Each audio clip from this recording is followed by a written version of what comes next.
Alright folks, good morning, as some might have it surmised, and hello Hordian! Today, forgot to mute that. Today, we are going to be playing Europa Universalis 5. Because even though I had such a public breakup with Europa Universalis 5, by which I mean I complained a whole lot, on stream while playing Imperator Rome. I'm a sucker for these games.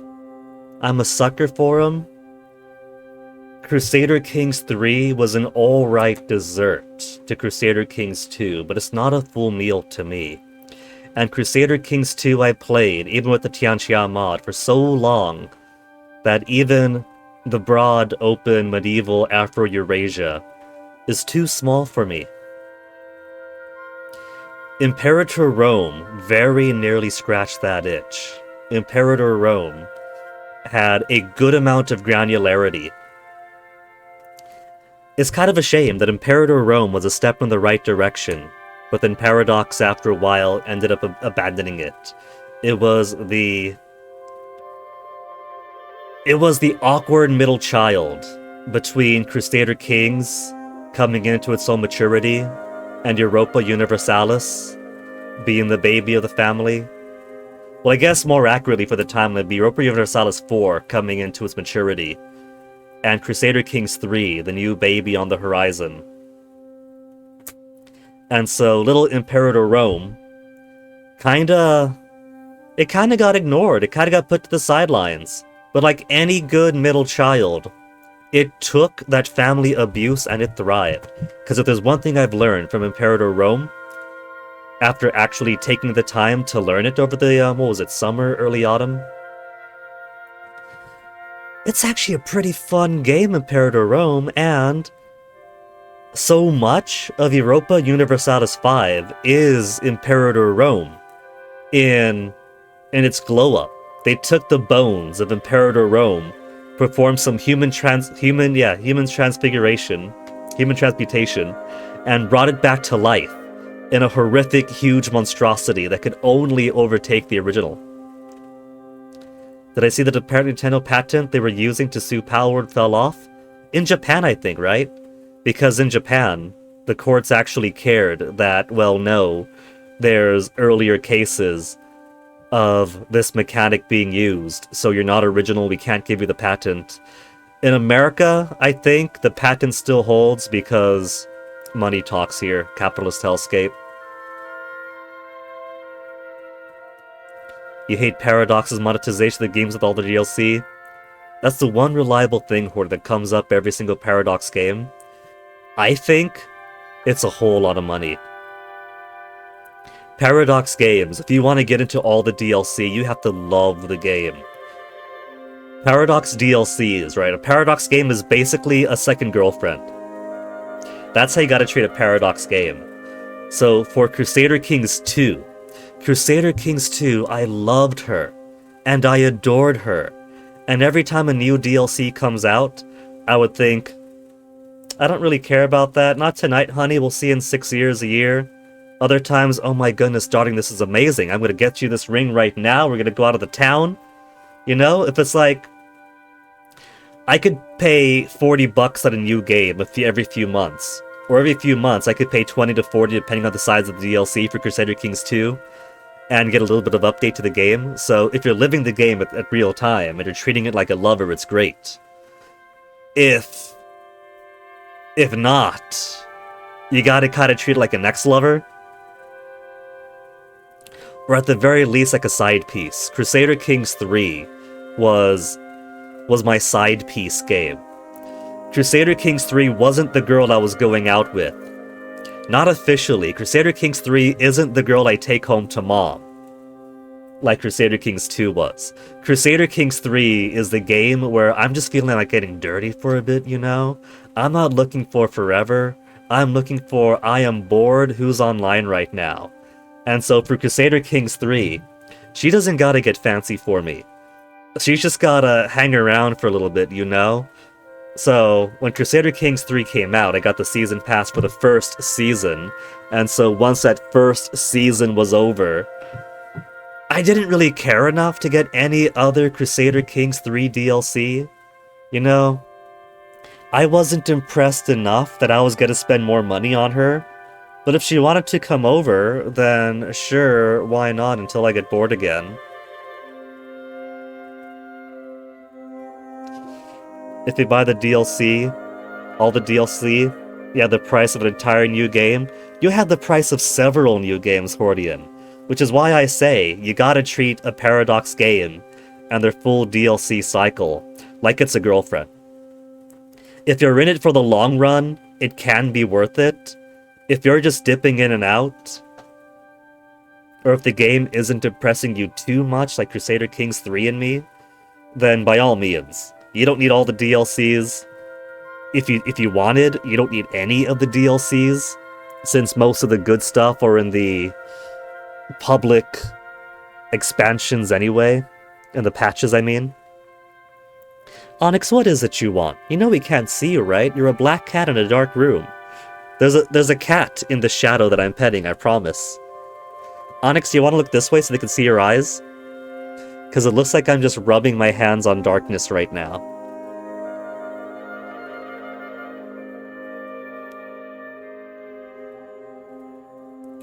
But yeah. Let me pick a language, why don't I? Portuguese do Brasil, Francês. Alright, we'll do English. Hardware checker. Some settings may have been based on my hardware. Okay. Legal documents. Onyx. Onyx, you have to be my witness, okay? You have to look this way because you're witnessing that I have read, understood, and signed the document, alright, Onyx? Oh, there's more Onyx. Review legal document. See, all that matters for me is that if the legal signing changes and I no longer agree, then that means I can get a refund out of the 2-hour window, right? Because now the legal considerations aren't the same as when I bought it, and if I can't agree to it, then I can't play it, and so Steam, you gotta get the refund, right? Is this my get out card? Because it takes like 500 hours to decide if you like a strategy game after all. With free-to-play games, you create the game mechanics as you start adding barriers to use of the mechanics. Boy, don't I know. Love me some idle apocalypse, but after like a couple of weeks, you hit that wall. With Paradox DLCs, so they made a complete game full of features and they strip it down and sell the mechanics separately. I can't be that harsh, because I have kept up with the forums very, very closely for certain games. A lot of the times, like especially from Crusader Kings 2 to 3, they do have a vision in their head of remaking the game entirely to a new vision. And some of that new vision might be, okay, this stuff will do for DLC, this stuff will do for release. But they weren't exactly stripping away mechanics with Crusader Kings 3. Those mechanics just weren't there yet, they just had a different focus. But they definitely are completely different games between release and end of life. In all the years I played Crusader Kings 2, I must have played like 3 different, very closely built games between the different shapes that Crusader Kings 2 took over the years. Onyx, if you want to lick someone and have them groom you back, Toasty is out there somewhere. Go find your brother. I'm sure he could stand to have his fur licked. And he could even lick yours back, Onyx. You want that? You go find Toasty, okay, Onyx? You got that goopy eye again? Come here, Onyx, come here. Who's a good little boy, Onyx? Who's a good little man? You could see Onyx just barely. Yeah. When he's over here, he's mostly a dark shadow that sometimes has an ear or a bit of light reflection. You gotta get closer, Onyx, if you want us to see you more clearly.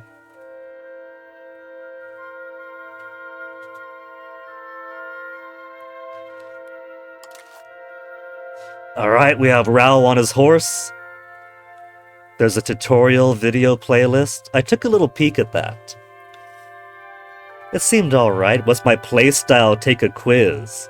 Should we take the playstyle quiz before we jump in? That's gonna open a new browser page, won't it? You see him stretch his arm out? That's his way of saying, please pet me. You only once fell for the Paradox DLC garbage of City Skylines. I mean, that's a pretty good girl to go out with, Hordian. People love City Skylines, right? That's why I say, you know, if you want to cruise a town with Paradox DLCs, you gotta make sure that this is the girl you love. So Crusader Kings 2 was definitely that for me. Crusader Kings 2, I didn't get all the DLCs as they came out. I got the fun ones that were already out by the time I got into it. And as the new DLCs came out, I mostly grabbed the ones that were interesting, and then things like Monks and Mystics just picked up like towards the end of life anyway, just to add in. Europa Universalis 5 currently has a premium upgrade you can get that would give a quartet of features to be distributed over the next year or so. The first of which, if I pay the extra money now, holy shit, I'll get like 4 or 5 extra buildings on the map. Amazing. And then by spring of next year, there'll be like a flavor pack for Byzantines, and then after that a flavor pack for Spain and Morocco, and then a flavor pack for Scotland and France. So nothing to really care about right now, right? I might pay $10 extra if I bought the equivalent DLCs next year. But right now, Europa Universalis 5 isn't that girl for me yet. I don't know if I like her yet. I liked what I saw when I kept up with the Tinto Diaries, but we're kind of still feeling each other up. At least with the girl you have a chance of getting laid. With Paradox, the only one, you only get the hole in your wallet. Now look, depending on the girl. It's kind of funny that we're using these metaphors, because I find myself in recent days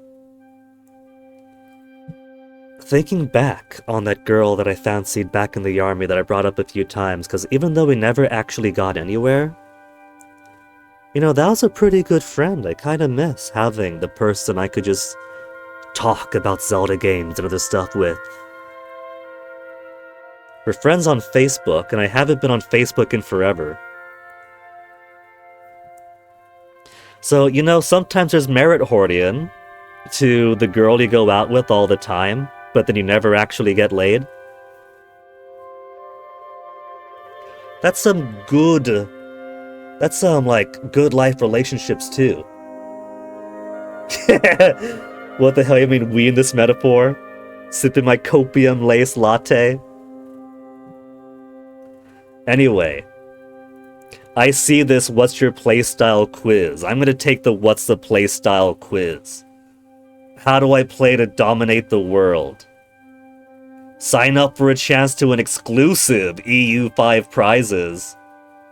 All signups can also get access to free EU5 in-game cosmetics, the 8 Great Monuments. So I could have spent money on the premium version that'll give me like 3 fuck-off DLCs later, and the 8 in-game monuments today.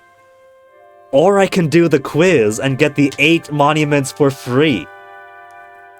There was a similar quiz for Crusader Kings that I saw, where it's like, oh, take the quiz and find out what kind of ruler are you.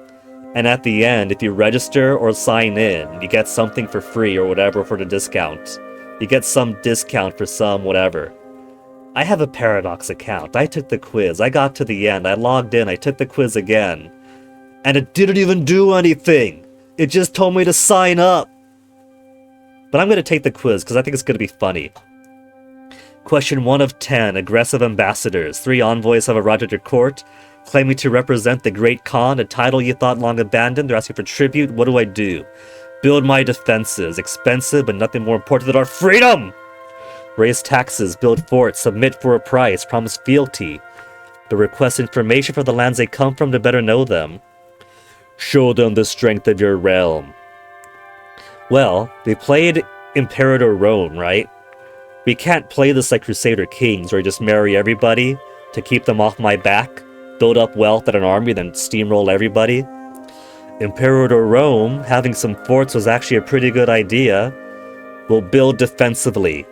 Meet them where I want to meet them and kick them out. Land of gold, rumors reach your ears of a new world for the precious metals and riches beyond your imagination. Many in your court are excited by the possibilities. What should you do? Leave it to the burghers, a risky venture the crown should probably steer clear of. If the merchant class can fund it, let them go. Prepare the navy, send trade fleets, fantastic opportunity to learn more about what's out there, build ships, raise sails out to sea. The secret is real estate. Some hear gold, you hear land. Prepare colonial charters and conquistadors to seize new territories.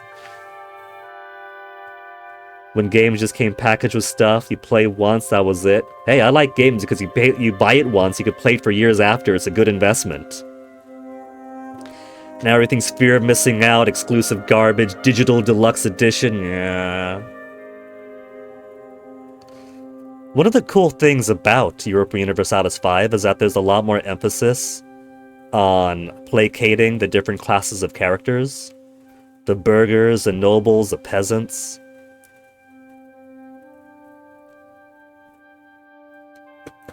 But trade fleets is probably a good idea. I'm torn. A or B?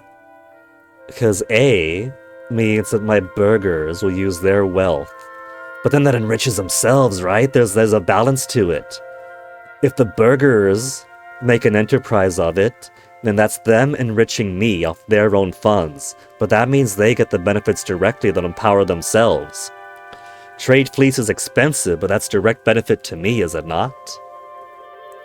Plus, we do gotta protect these assets. Let's send the navy. A man, a plan, a canal, a group of foreign engineers proposed with a dramatic proposal, carve a canal through a narrow isthmus that impedes ship travel between two large seas, cut sailing time by days or weeks. But very expensive. And the isthmus, careful Onyx, don't you go unplugging my computer. You wanna go in the window? Go on, Onyx. And the land belongs to somebody else? Seize the land first? I like to complain. I don't say I like to complain. It brings me no pleasure to complain in Europa Universalis games that they're very much primarily European-focused colonial games. They don't call it, you know, like Terra Universalis, right? It's Europa Universalis. Do we end up playing the colonial game? Grab the land, reap the rewards? I say, after how many games of Crusader Kings is take over everybody else's stuff, invest in the canal? Invest in the region, build up a trade fleet, make money? The entire project is folly? Conquest or investment?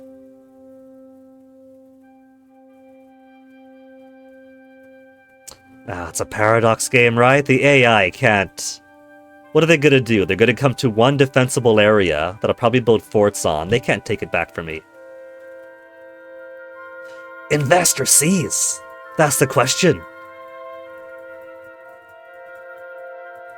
This does set out to be a more in-depth grand strategy game than the usual.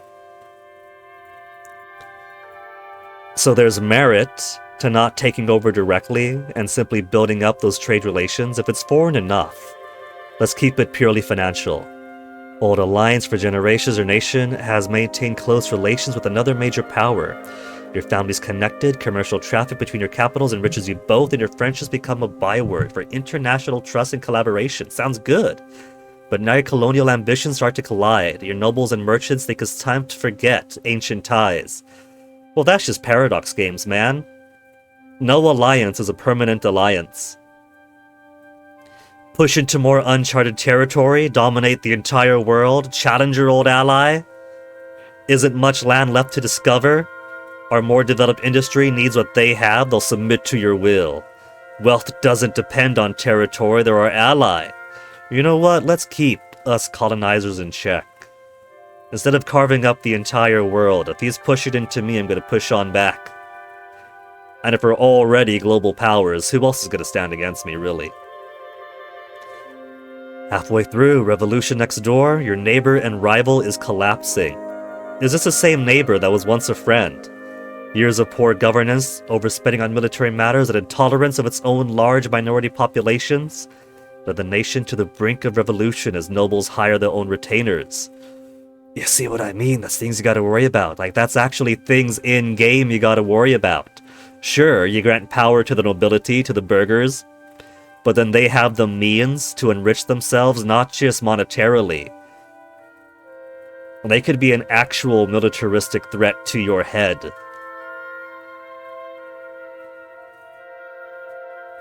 Economic disasters coming soon. A great opportunity for us. Call the troop. No better time to strike. Let's invade. Seize our riches. Finish your rival off for good. It's not our problem. Never stop your enemy when they're making a mistake. Open up negotiations. Support one rebel. No, this is a paradox game, man. If your neighbor and rival's collapsing, you rush in. Home decor. Your new royal palace is almost complete, but it needs something special and unique to set it apart from the homes of other monarchs. How about some art? Paintings of national heroes and heroines? Our past will paint way to the future, series of portraits of great soldiers, builders, thinkers, and rulers, trophies from our conquests. Impress visitors with art we've looted from other nations. We could have the British Museum, the V&A, a rotating gallery of foreign art, an example of our diplomatic and trade relations. If it's going to be the head of the nation, we're going to make it national heroes and heroines, not purely for nationalist, oh, we're so much better than everybody else, here's our great myths, ideas, but for a kind of like a homespun myth-making thing, you know? Like, these were our greats that we could aspire to, right? We could live up to the legends of old, to the heroes of old.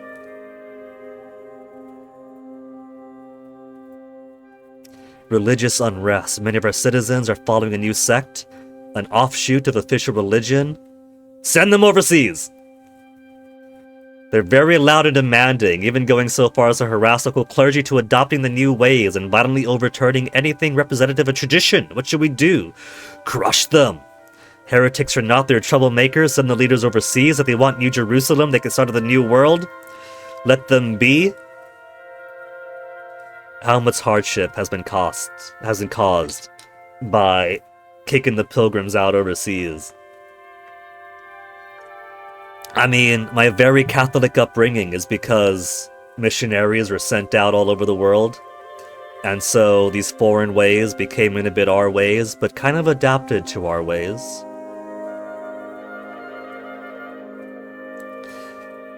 And again, if they stay at home, these heretics, they'll only cause hardship and disunity. If I send them overseas and they survive, then that's more influence for me, right? And maybe in time, they might think those upstart pilgrims are too good for the rest of us. But then we'll send a fully armed battalion to remind them of our love. Royal education. Your heir is finally ready for a proper schooling, so you should hire the best tutors suitable for a prince or princess. But you don't have time to direct the education in too much detail. You will deputize a courtier to oversee the child's training. Now here is where my Crusader Kings training comes in. I did enjoy that one thing that Imperator Rome tried to do was try to bridge the gap between Crusader Kings, Europa Universalis, some other Paradox games. It had characters. You could raise your children, but it was very basic, and so you very often forgot, oh wait, I've got 3 kids. How old is he? Like 12, 14? Is it time to give him a school? And he's 17? Well, fuck that. Can he get married? Not yet. There's no suitable bachelorettes. I'll wait a couple of years. It's been 40 years that he's single?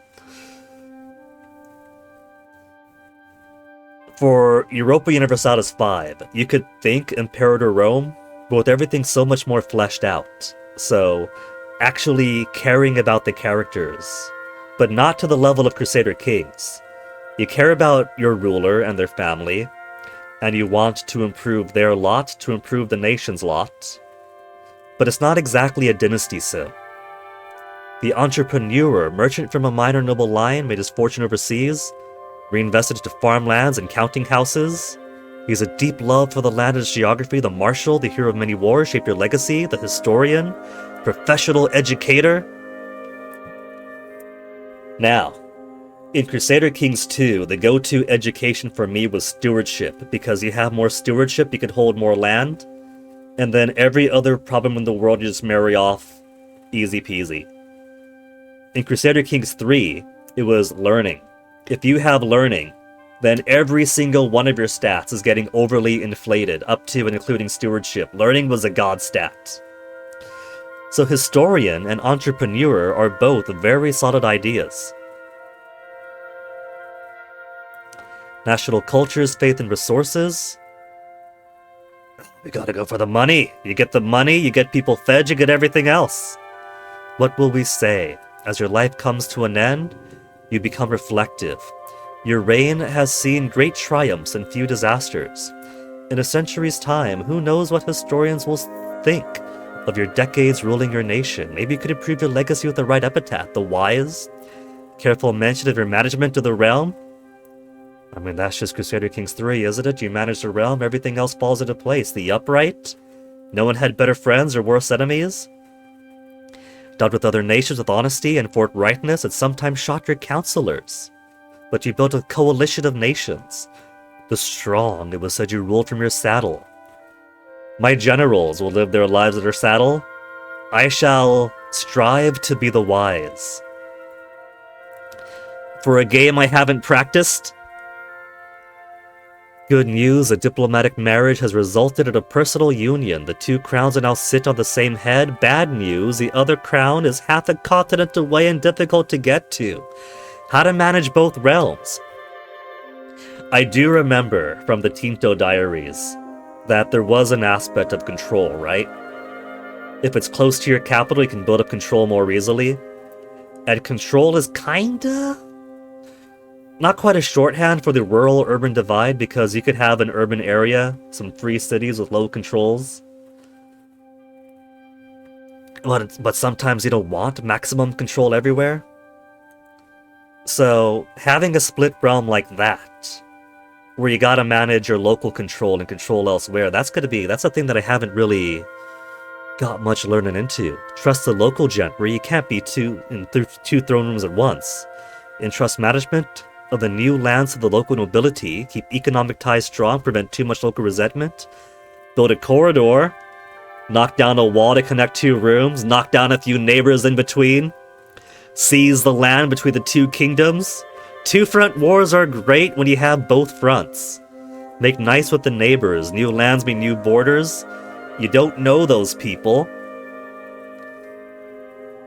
Well, I am a heretic when it comes to Crusader Kings.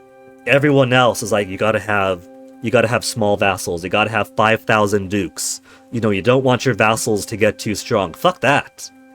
I am the guy who, when I conquer the world, I have 14 vassals tops, right? And half of those are my local duchies, and then everybody else, give me entire geographic regions, 5 to 8 kingdoms, merged into one man. I am all about trusting the local governors to rule in my name. My Europa Universalis 5 playstyle is administration.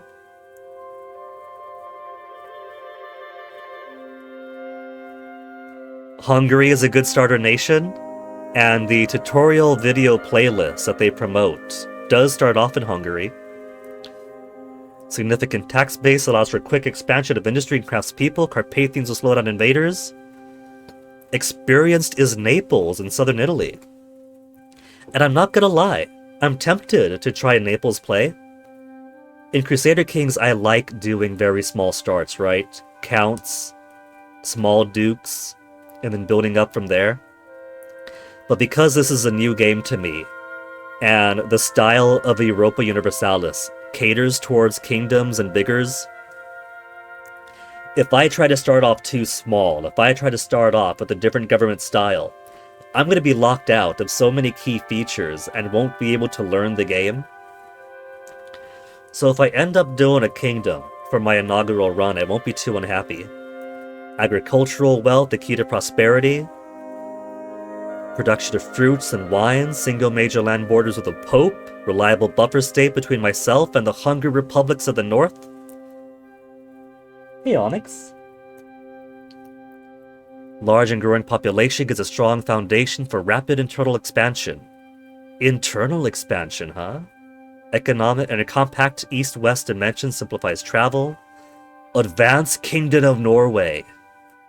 Where's Wither? He's the advanced administrative option. Onyx, what did you do? You pressed the back button, Onyx? Onyx, I can't... Onyx, I tell you all the time these buttons actually do stuff. I can't redeem my 8 landmarks now. I gotta retake the quiz, Onyx. Little baby guy. Little baby Onyx. Oh well. That's just a marketing quiz anyway.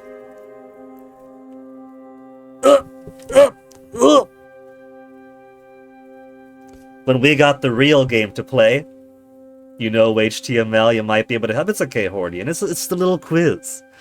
It's a little quiz. I answered 10 questions. Doesn't matter what I get. And I could redeem the the 8 landmarks that functionally cost $20 to $30.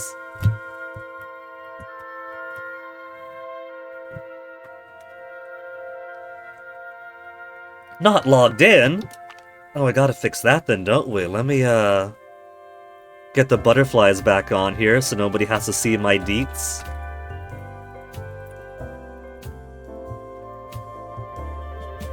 Okay, which ex or lover is my password for the Paradox Plaza?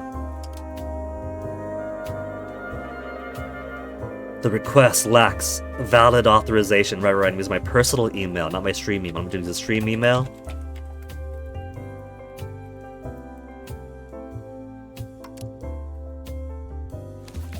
Ah, there we go. This Paradox account is already linked to a different Steam account. Overwrite the link. Is it? No, my personal... No. I don't know what that's about, but sure. Overwrite the link. The request lacks valid authorization credentials. Well, I'm in anyway. What's a social profile? I could change my username. I'm fine. Butterflies? You don't like my butterflies, Hordian? My butterflies for when when a sexy game gets too sexy, or if I'm putting in my personal login information, or if I'm buying something and don't want my purchasing information. There's still bugs. Yeah, what of it? What achievements, what settings have we got here? Renderer Vulkan, full screen, correct setting, VSync. Makes the game and monitor the same frame rate. Turning off may increase performance, we'll see. They got me on the custom preset. Low map objects, high textures, medium mesh LOD. Well, you know what? I'm streaming, right? That's already taken a few extra resources.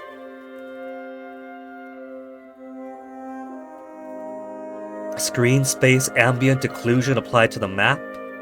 Depth of field.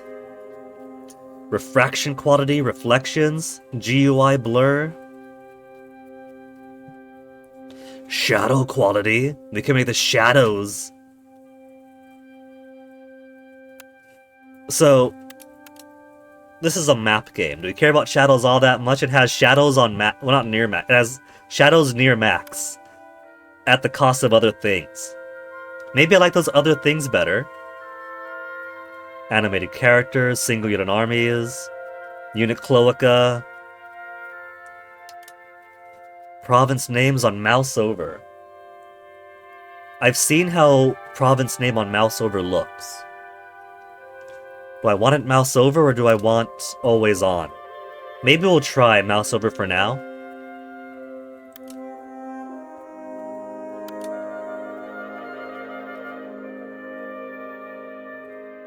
Location, name, language. Owner, pop to run translated. Huh. So does that mean for a location, there's a difference between the name of the country who owns it, or based on the country who owns it, or of the cultures that are there? The population can be separate, or just fully untranslate? I could see either one of these being fun. Hey, Dark Sonata, you hope all is well?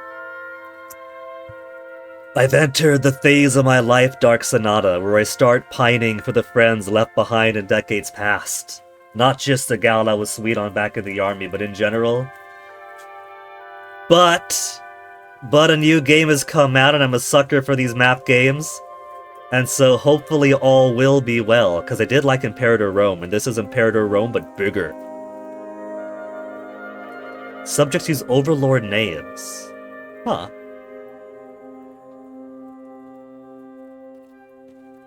Country has a map. International organization showed as Overlord. Okay. What's editor? Text editor to open game file. 24-hour clock, English. Show hints, yes. Monthly auto pause, no. Game speed. Alright, there's a few changes I might want here. Game speed when war starts. When war starts, put me on the slowest speed. When a selected unit enters combat, put me on the slowest speed. I want to get eyes on, and then I'll react and adjust accordingly. You must apologize for not being around, Dark Sonata. Perfectly alright. You're not contractually bound to give me your man-hours after all. You're in the process of acquiring a tripod for your phone and a controller for your PC. Exciting. Hope you get what you want. And the rest, I think I'll keep as is. Tooltip mode is timer or action lock. What's the action lock then? Audio's on at max except for music density. Alright. I think I could be quite satisfied with those settings. Half an hour in, should I actually start the game? There's news. What's the news, Dark Sonata? Right-click for recommended countries, left-click for select any country. What's the recommendeds? Castile for expansion, Norway for politics, Hungary economics, Ottomans for expansion, Holland for economy, Naples. What did I say? It's Europa Universalis. And so the recommended starts are all Europa. Yeah, that's right. I'm counting Anatolia as Europe.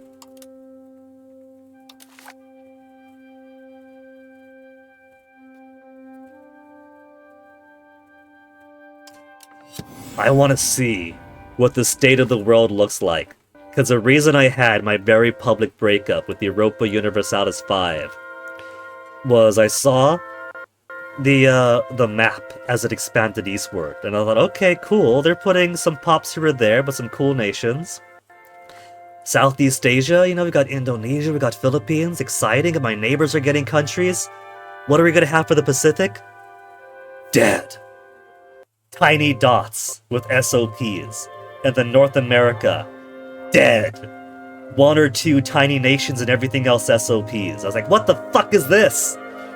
I mean, what's so different between the Philippines and then Palau, Micronesia, and everything else as we go on through the Pacific? We're sailing about to all of our kin, doing war, doing politics, doing trade, doing economic activity that Johan says is what determines the difference between a playable country and a society of populations.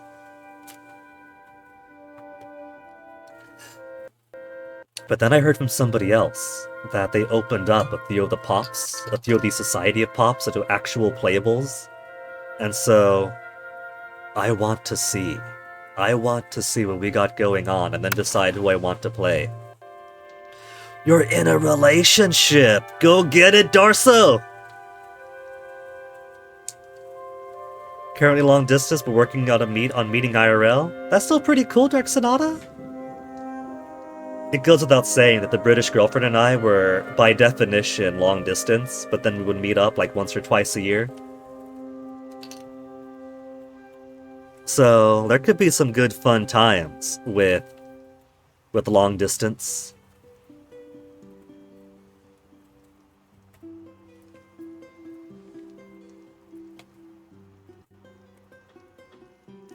North America is still a wasteland, apparently.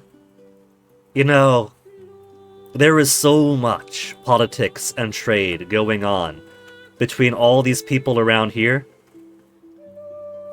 My mouse is kind of jumping around a bit. And all these people down here and all these people down here.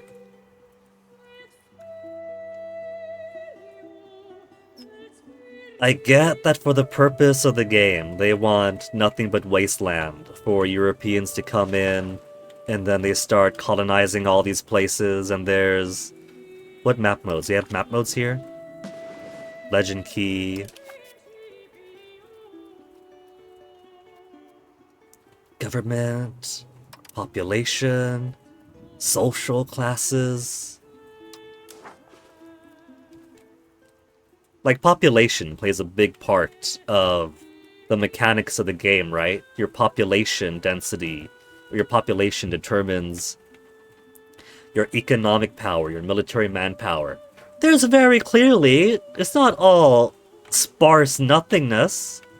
They got lots of people around. I even see some yellows. I see some yellows where they got nothing.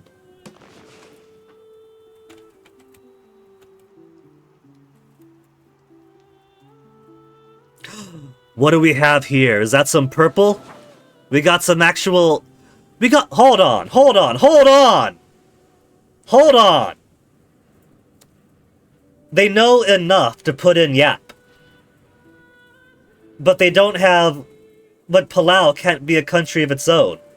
Who do you think, when Yap is quarrying up all those money stones, who do you think is the end user?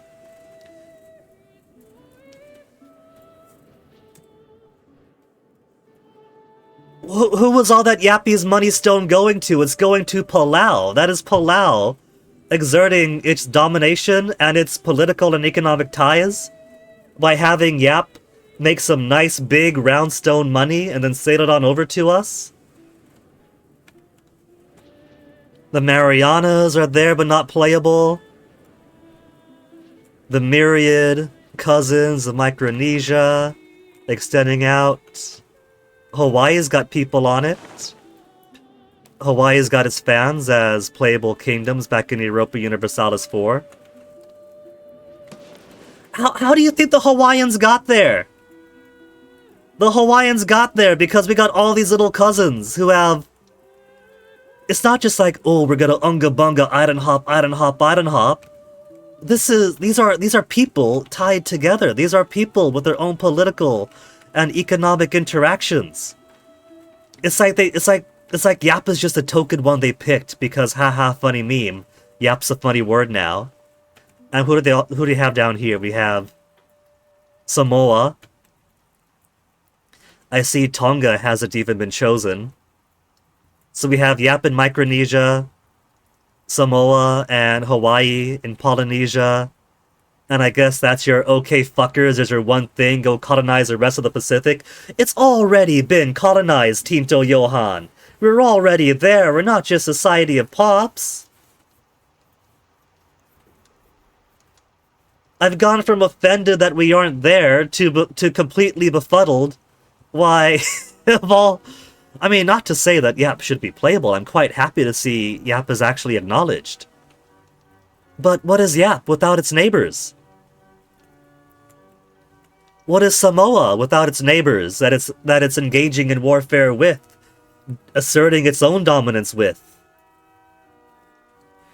This is a whole lot of empty, wasted potential I see here. This is a disservice. Like, this is absolutely... You know what the difference is? The difference is the items are bigger in the Philippines, but more importantly, more exposure to Filipinos and Micronesians. And so when more of your friends and co-workers are Filipinos, you think, oh yeah, of course I'll put it in the Philippines. That's Asia, right? Asia, civilized, Pacific, unga bunga. You could be more than one category. These are cousins just as much as anybody else here. There is zero realistic difference between these playable nations and this playable nation and this playable nation. and all these other unplayable nations. We got very similar activity going on. If Johann was a bit more ambitious, this would be some exciting stuff going on here. Instead, it's just here's a dot, here's a dot, here's a dot, here's uncivilized Unga Bunga waiting for the light of civilization. Here's uncivilized Unga Bunga waiting for the light of civilization. Every time you hear Unga Bunga, you keep hearing your little brother. That's the secret Dark Sonata. I am. No, I'm not your little brother.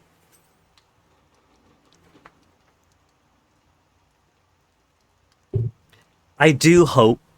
I do sincerely, truly, not even joking. I really, really hope Kanaka Maoli is the... Oh, that's in Hawaii. What do we have for Yap, culture-wise? Yap and Yanolop. Samoa. Tagata Samoa, Tapu. No irony at all. I do want to see these places filled out with more playable nations. Even if they're not going to be the most influential nations on the map, I get that. But we have a lot of influence among each other, you know? Like, these islands aren't existing in a vacuum. Like I said, the major thing with Yap... Well, okay, then maybe there's a bit of bias here. You know, like I said, we're cousins all over the place, right? So yeah, these are our cousins. Like, I don't just mean, like, generally, like, in actual family. These are our cousins I'm talking about here. Like, one of the primary connectors between unplayable Palau and playable Yap is that we have a little trade and political relationship going on here, where Palau and Moneystone, which is, like, big, giant stone wheels used for, like, major clan economic transactions. Quarried in Palau, quarried in Yap of all places, so we got all this open ocean. That stone from here is being shipped over to here for us to use as our prestige money.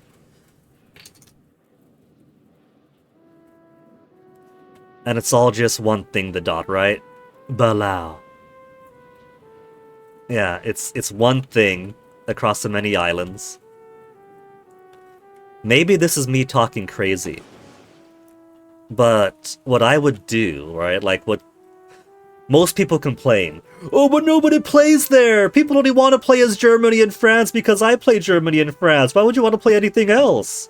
Because we like to fucking play as any place else.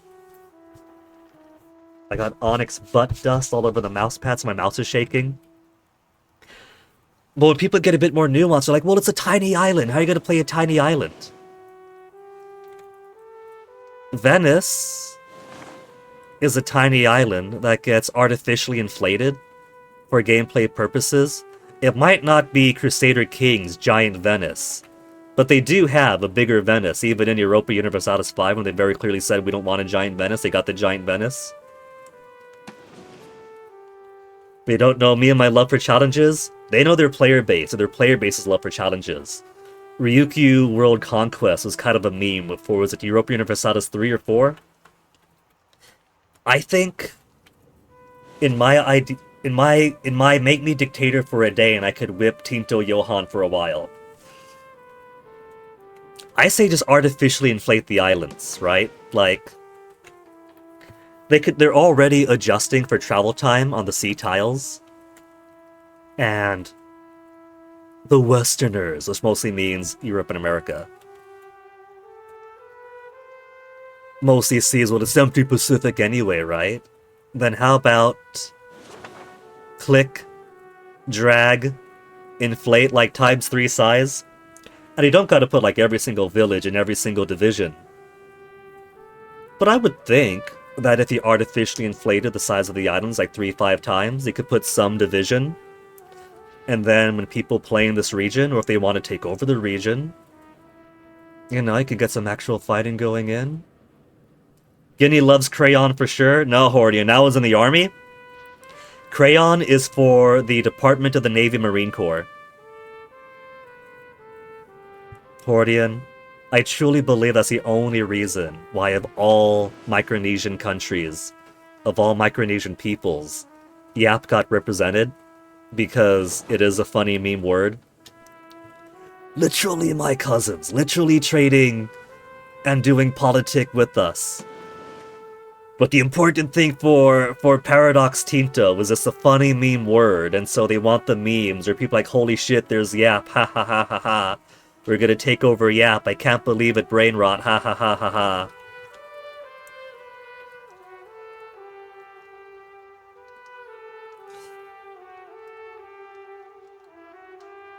It's a shame, since... Oh man, even the Maori don't get represented? And our cousins in Australia, they don't even get like a few token things, they just get more Society of Pops, right? Where's the... We could look at population.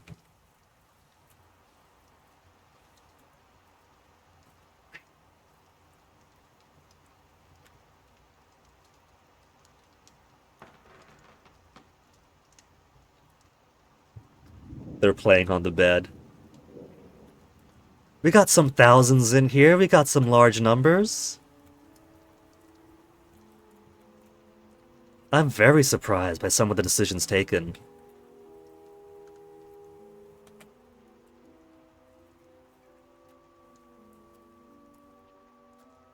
Demography map mode, primary cultures, cultures group. I should familiarize myself with all these different map modes, since they are gonna be super important. I mean, heck, look at this. Some of the exciting granularity. They break it down by topography type, vegetation type, climate type, types of winter, and that affecting your economics, your agriculture, your terrain. Well, terrain's one of them, isn't it? Yeah. Well, I guess topography, vegetation, climate impacts like the terrain. And then from that, the agriculture, the land productivity.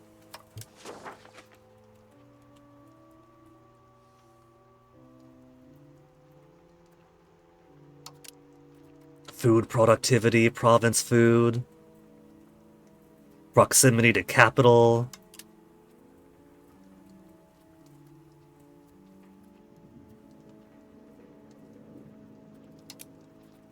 Government types?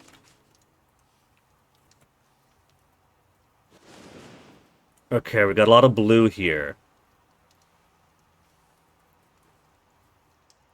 So, the myriad people of the Philippines get to be a monarchy when those of us doing the same things across the Pacific, you know, the same kind of activity, the same kind of social structures, are just unga bunga, are we? I see that the playables get to be monarchies, so Yap is a monarchy, Samoa is a monarchy, Hawaii is monarchies.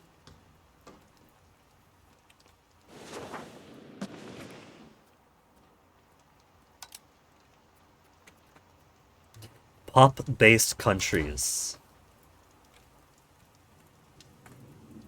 Oh, don't even get to be a pop-based country. We got...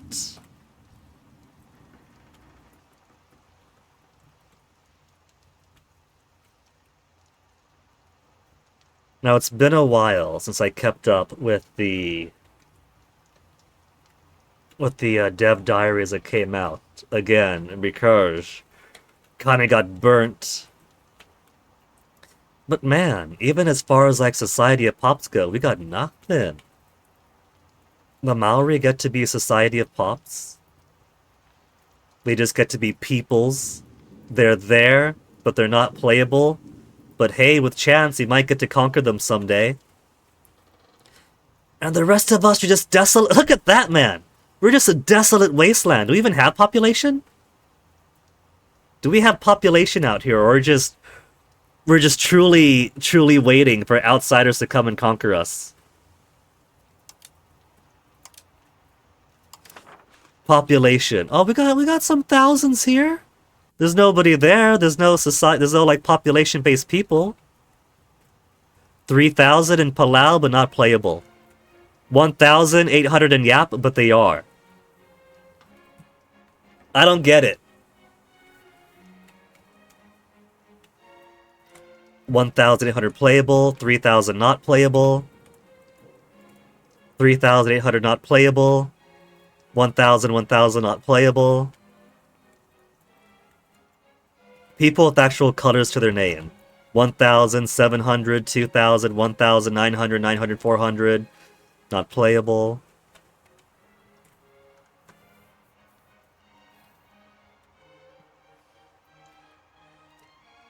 Maybe I'll get lucky. You know. Maybe I'll get lucky and win the lottery. Maybe I'll get lucky and a whole bunch of Republicans and their backers simultaneously receive heart attacks across a morphogenetic field. Maybe someday I'll get lucky and one of the future expansions for Europa Universalis 5 is Tinto Johan being like, oh shit, we forgot something! This actually doesn't make sense. How come 1,000 population Yap gets to be a nation? Again, not unhappy with that. But none of the other nations around it get to be nations. We forgot something, guys, we forgot something, we forgot something! I could start as Yap and conquer Palau.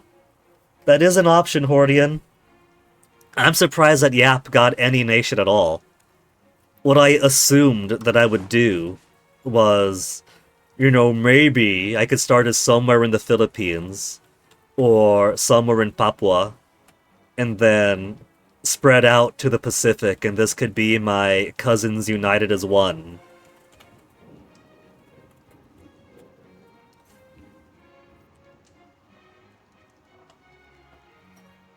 Man. So I've really spent like 30 minutes going through the quiz, and then the past 20 minutes just complaining about playability in the Pacific, haven't I?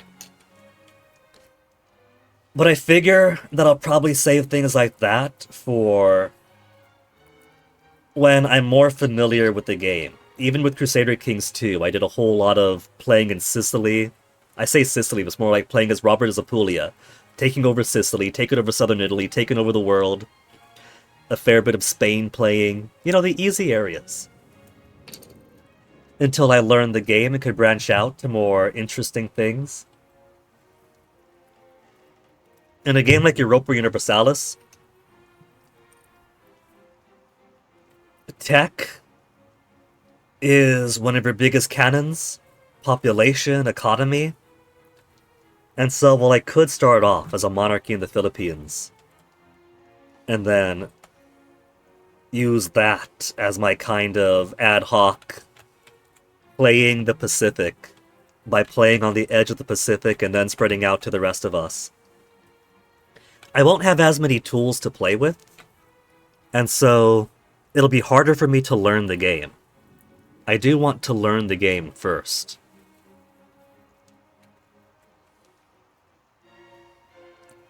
Korea is waiting for some unification. The Great Yuan? Is it just me, or have the best Chinese dynasties been the ones where an outside group takes over, Sinicizes a bit, and then they decay for a while, then a new outside group comes in, takes over, Sinicizes?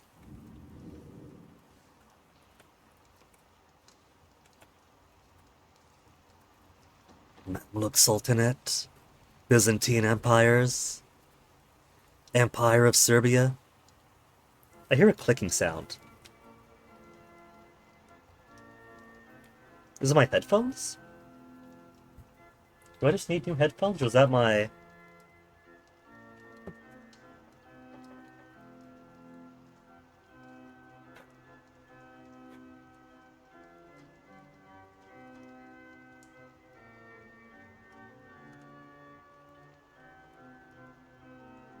Well, I don't hear it now. When I hear a soft clicking sound, and until I discover where it's coming from, I get worried. Because I haven't exactly maintained this 2019 computer all that well. I give it a good dusting, like once every other year, and by good dusting I mean I open the case.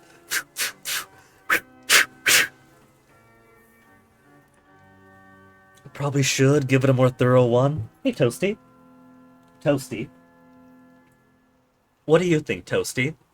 What should our inaugural playthrough of Europa Universalis 5 be? Do they have a tutorial? I know they got video tutorials, but that's not the same.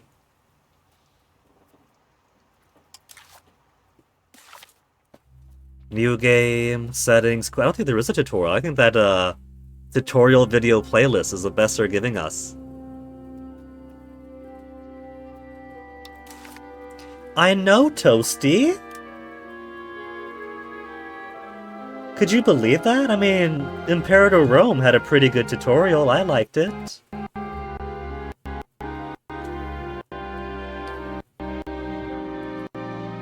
I've learned from Crusader Kings 3, and I installed this onto my smaller solid-state drive instead of my bigger HDD. So imagine that it could be a whole lot slower hitting the new game option.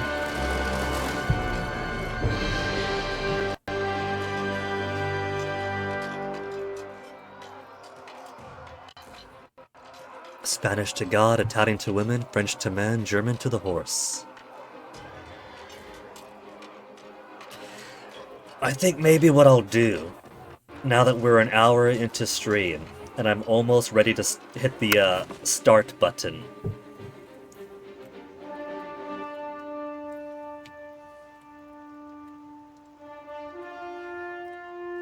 Maybe we'll do a Naples game. Not just because the, what is it? Because the, not just because the little quiz and the recommended starts say, hey, Naples is a pretty intermediate area if you want to do an economic game, if you want to do a politics game, or whatever. But my grandpa did not exactly survive his hospital stay, and we, on my father's side and so on my grandfather's side, come from Calabria. And because you can't exactly play as subdivisions of a nation, Naples is pretty damn close, right? So maybe for Grandpa, we could do a Naples game for inauguration. Primarily Neapolitan Catholics, some Orthodoxy, some Sicilian. Sicilian's a pretty big minority there. Playing as King Robert the Wise, Anjou. That makes him French, doesn't it? Francian, Catholic. Leader of Neapolitan Provençal Union.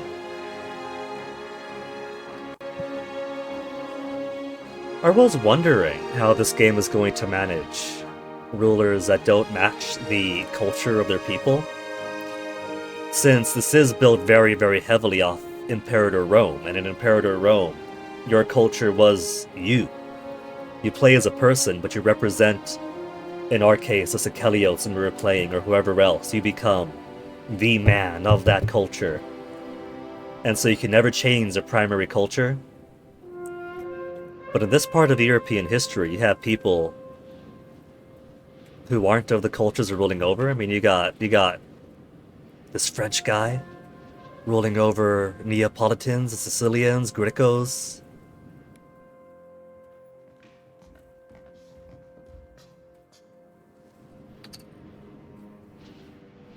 But it's also...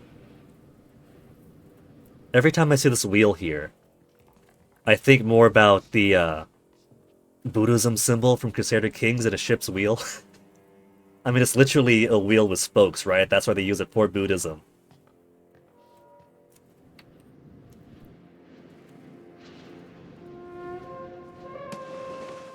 I think we'll do Naples. For Grandpa?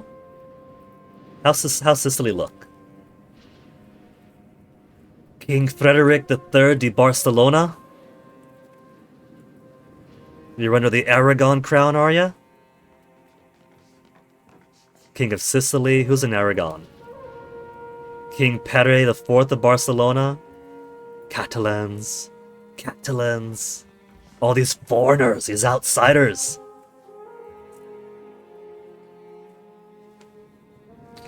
Oh, but we got... No, Aragon's not in, Sardinia, too. Is this our political situation? In the international organization of the Catholic Church. So, if we turned on the optional setting that had it so the international organization becomes the overlord for the map, then so much of Europe, instead of being Crown of Castile, Aragon, Naples, Sicily, Kingdom England, France, would just be Catholic Church everywhere. Growing up, I feel that's how certain conspiracy heads felt about the European Union.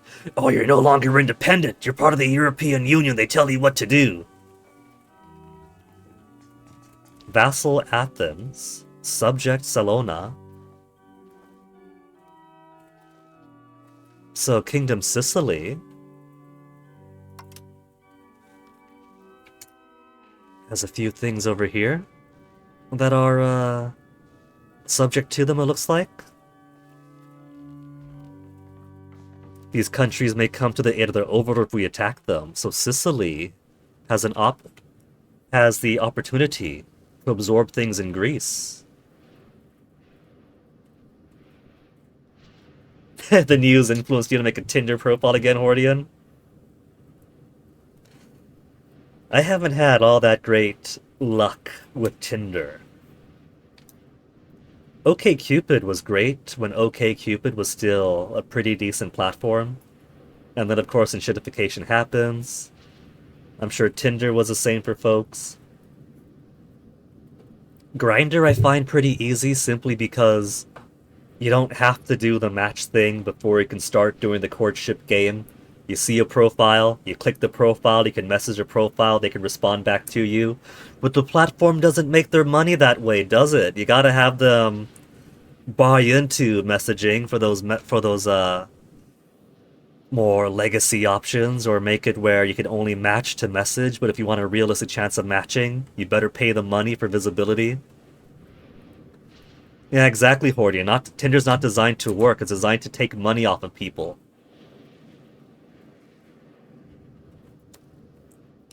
Who have we got? If we go with Naples, or the International Organization of the Catholic Church, the Guelphs, they put a bit of historical politics into here. Clergy estate satisfaction equilibrium, 2.5%. Burgher estate satisfaction, 5%. Excluded from imperial protection, yes. We're a group of Italian states who align themselves with the interests of the Papal States of Italy. So is this to say that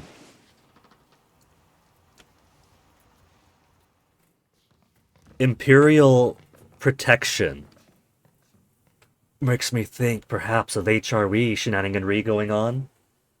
Do we align with the Emperor over in Germany or the Pope in Rome?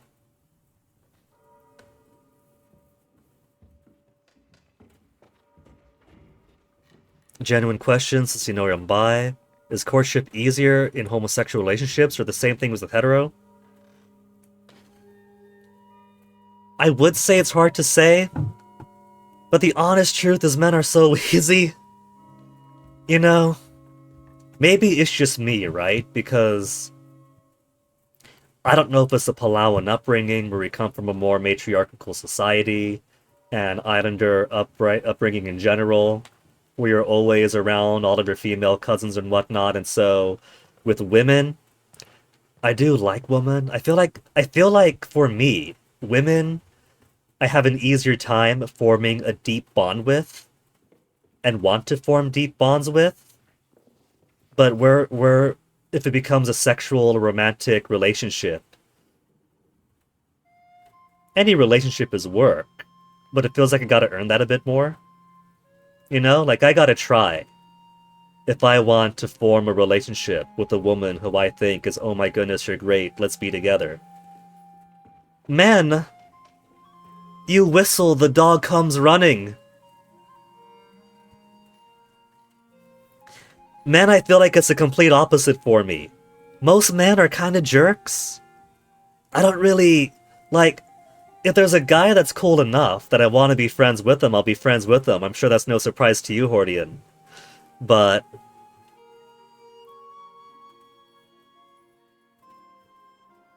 it's kind of a situation where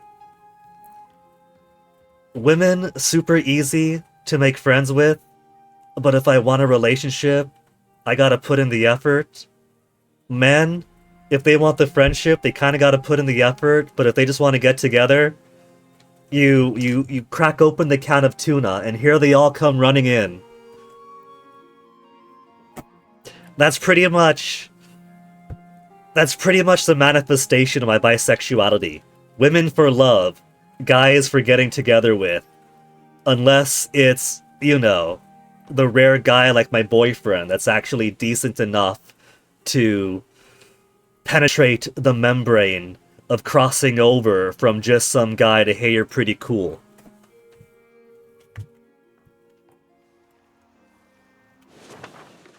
What's this other one? Neapolitan Provençal Union International Organization. Following policies maintain federal status, sovereign succession law. 4 members: Naples, Provence, Prato, Mondovì.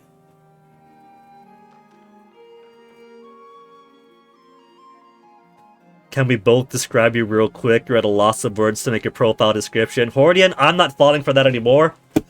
The first time I fell for that was with my British GF during the dissolution phase, for real this time, of our relationship. And she was like, could you find me your favorite photos of me? I was like, yeah, sure, I like this photo, I like this photo. So she could put on her OkCupid profile.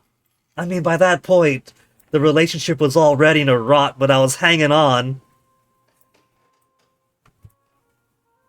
I don't do the help people make their dating profiles things. I've been burned, man. Hordian, you gotta reach down within to pick out your best parts. A treaty when 2 or more countries have come to have the same ruler. Come to have the same ruler due to royal marriages. Functions like a defensive alliance and will come to each other's help automatically if they're attacked, but laws can be added to them to change how the union works. Most important member is a senior partner. Given we have Republic, County, and Kingdom, I'm guessing that's me. You cats are just breaking all these blinds open. I see you there, Onyx. Onyx, I gave you your lunch an hour early. Don't you come begging for more food, Onyx. Who do you want to play? Onyx, you can't play out in the Arctic. Onyx? Paradox doesn't want you to play in the Arctic or the subarctic. Just a silly guy, gonna add that as your description? It's not a bad opener. Could I play as a pope? We could play as a papal states. We could play as a papal states. I guess it would make more sense in Europa Universalis instead of Crusader Kings, where Crusader Kings still wants to pretend you're playing as a dynasty, and you can't exactly play as a dynasty as a guy who's swapping out every once in a while. The Crusader Kings 2 was fun, because if you got enough influence, you could pretty much guarantee that the Pope was going to be of your dynasty, because enough cardinals are of your dynasty. Or at the very least, he'll be your guy.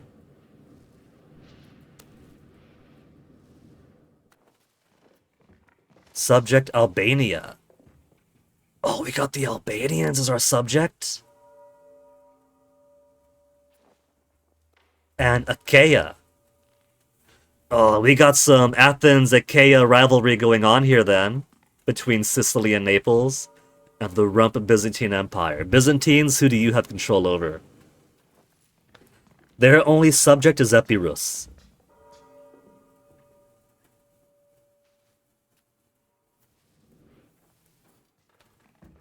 Ecumenical Patriarchate of Constantinopolis. An alliance with Trebizond. We have no alliances, just subjects. Iron Man disabled, achievements not available.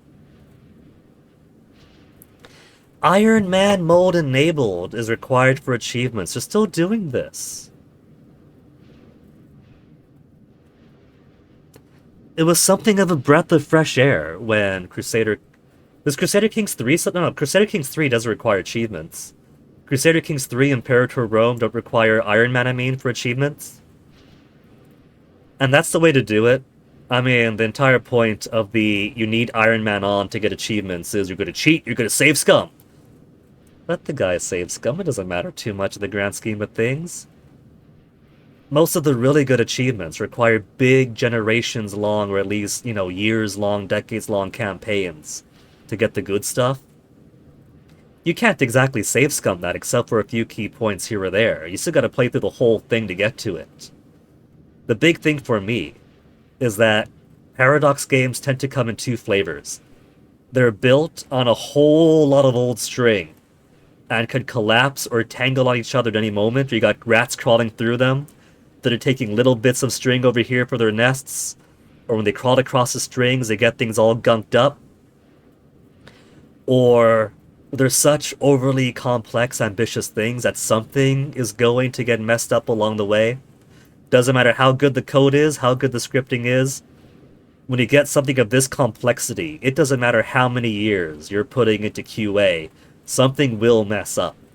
I've had so many games where things are operating normally, and then...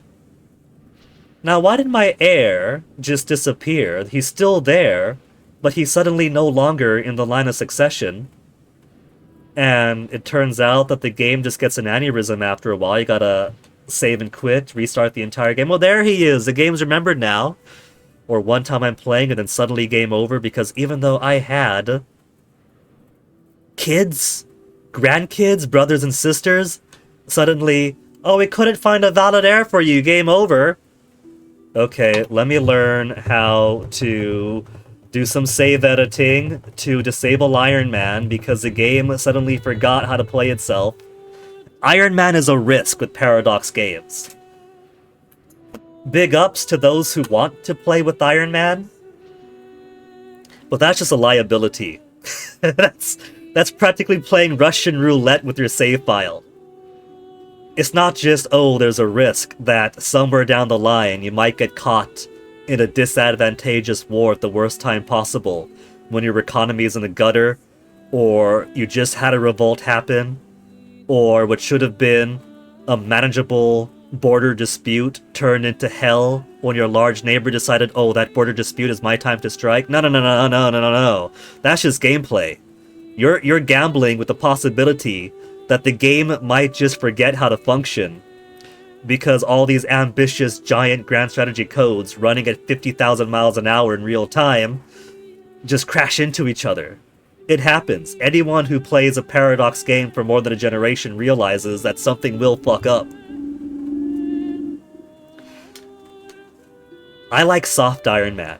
I'm gonna put this save, but I'm not gonna use it.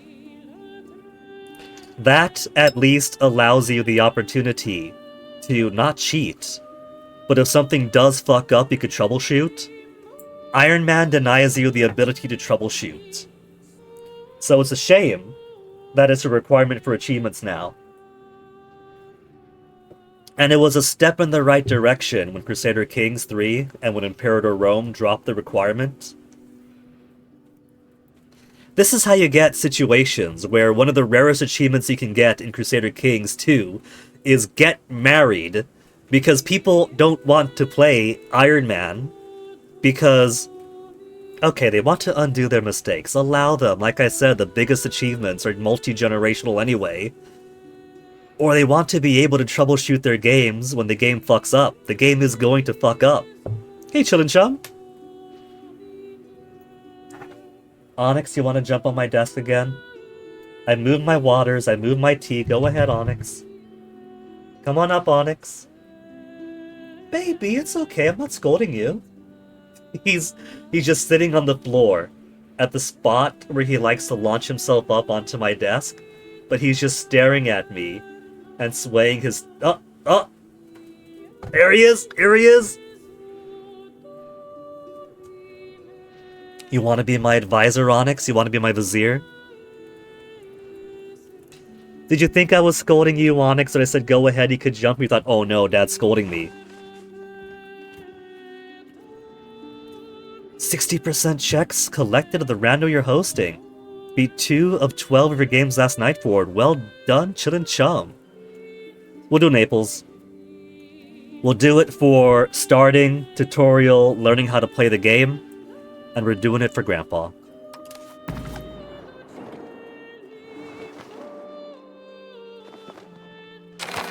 You can't miss him, Onyx. You never met my grandpa. Let's see. Grandpa came on over when Dad was dying, and I was watching Dad for a week on his deathbed, and then Grandpa came over because Dad was taking a bad turn and then came for the funeral. But then you moved over afterwards, Onyx. You never got to meet.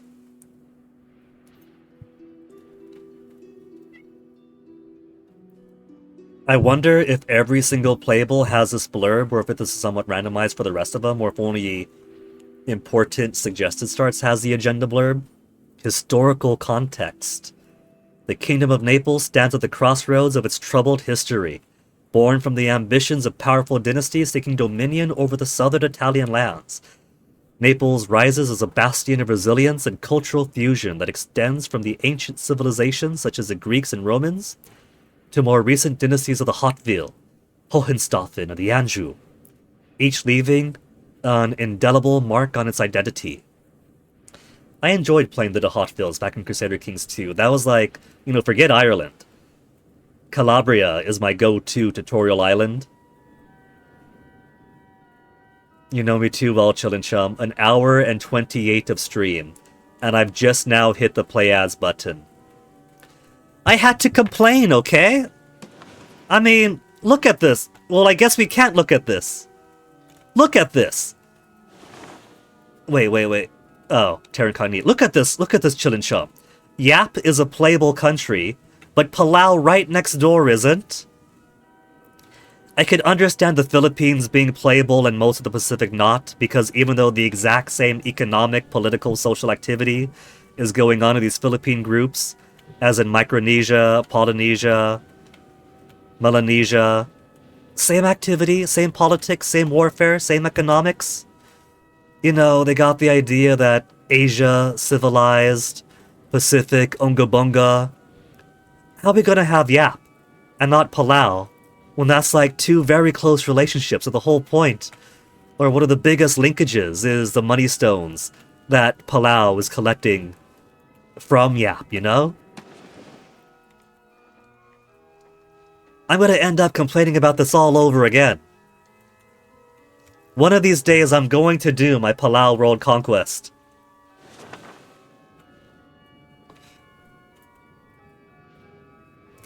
The kingdom finds itself in the role of a visionary leader, King Robert the Wise Anjou. A wise and just monarch known for his sagacity and his keen judgment. He's navigated the intricate web of political alliances with finesse. And yet, no allies. There we go. No allies. We've navigated the intricate web of political alliances with finesse and came out the other side without a single one. You were lurking the past hour, you heard me. I'll repeat it every single time I play the game, I bet.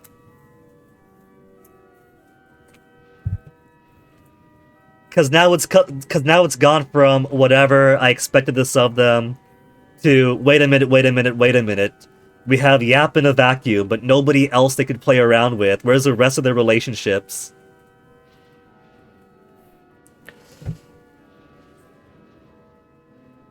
His rule brought a period of relative peace, a welcome respite from the turbulence of the past. What will be of Naples when his steady hand falters? What will his successors do to stave off all those who covet the Neapolitan lands? So, we got some hints here. We got no allies. We got a learning walkthrough. You cannot run the learning walkthrough with missions disabled. Enable them in the main menu's game rules.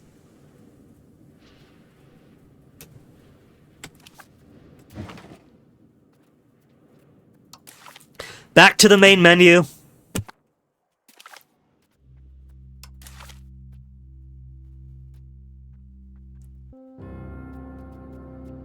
Or would it be under settings?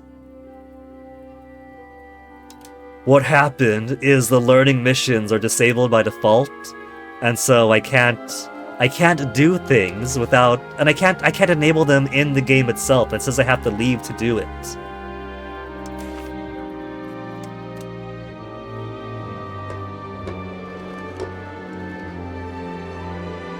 Was it one of the things from when you get to pick your nation, then you click on a few things and then you press play?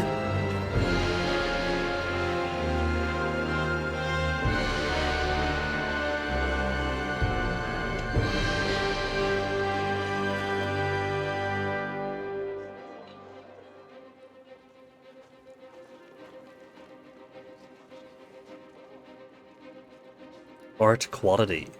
How much prestige and cultural tradition can provide? The art's pretty cool though, I'll give it that. We get to enjoy the art so far, so I can only praise the art right now.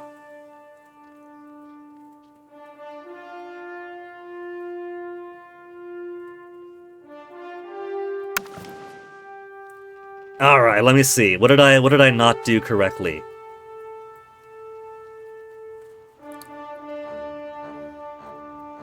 Game rules. We could turn on or disable Iron Man. Player difficulty normal, AI difficulty normal, historical AI. We'll always choose the historical options, dynamic historical events. Weighted. We'll pick event options depending on the situation. Random. I feel like I like the sound of weighted more, because while historically nations would do XYZ, that's if everything is going to the script of history. I could see them taking different options if the player character fucks around with the timeline a bit. I'll keep it on historical for now. Country change, prohibited. Prohibits country change after the game has started, just swapping around. Allows the player to change country the game starts. Missions. Okay. The setting will disable all missions, making it impossible to complete any in the game. I'm amazed that that is disabled by default. I thought Europa Universalis was all about following missions.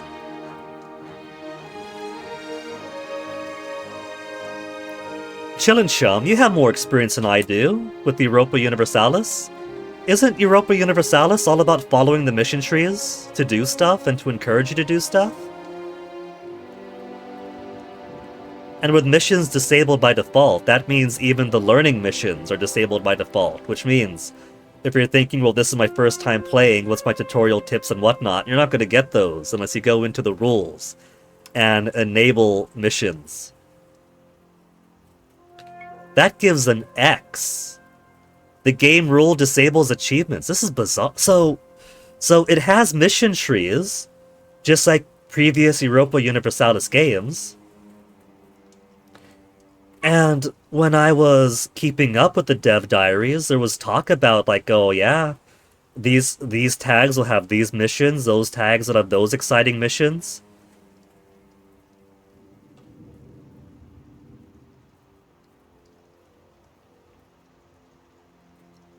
That's an achievement conflict. That is interesting. I'm going to turn into Gavin Newsom here. You asked me a tough question. That's interesting. That's interesting. I just think it's interesting. It's interesting. It's just interesting. What could I say? It's interesting.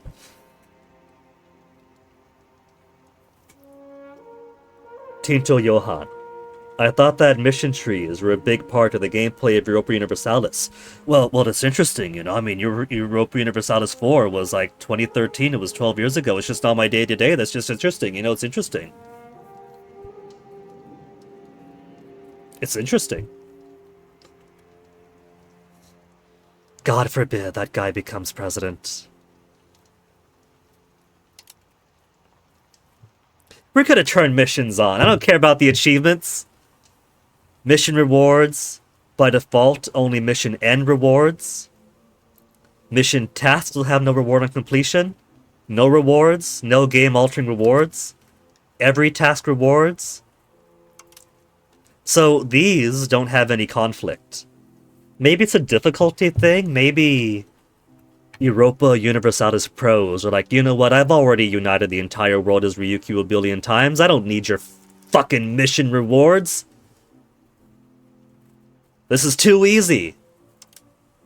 I'm gonna turn on the every task. The missions are there, we're gonna use the events. And we'll save this preset as default game experience. Doi. I'm tempted to go look. Yeah, that's exactly it, Chillin' Missions doesn't disallow Iron Man. I could turn Iron Man on if I was enough of a sadist, because it disables achievements. With or without Iron Man, missions is an achievement conflict. So I'm tempted to look back at later dev diaries, because again, that's like an expected part of Europa Universalis. It gives flavor to the different tags you play as. It gives encouragement to take different actions, be it developing your land in this way, or expanding in this way, or butting heads against a historical rival. So like playing as the Sikeliotes in Imperator Rome, which is basically Europa Universalis Rome, let's face it. It gave encouragement to develop my agriculture, encouragement to protect myself against Rome and Cathards in particular. And little bonuses here or there to reward you for going through the hoops. Sometimes with claims, sometimes with little manpower bonuses or whatnot. So it's very bizarre. So I want to go back and see, is this on purpose? Did they actually say that, yeah, we have all these cool mission trees for all these cool nations we want you to play as and play with, but no achievements if you do? There had to be pushback, right? Is this on purpose? Or did somebody make a little boo-boo for the launch version?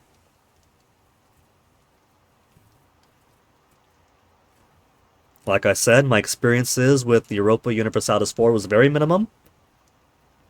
I got it on release because I loved Crusader Kings 2, and Europa Universalis 4 was coming out with the unofficial converter to bring your Crusader Kings 2 game to Europa Universalis 4, so I was excited to jump on that.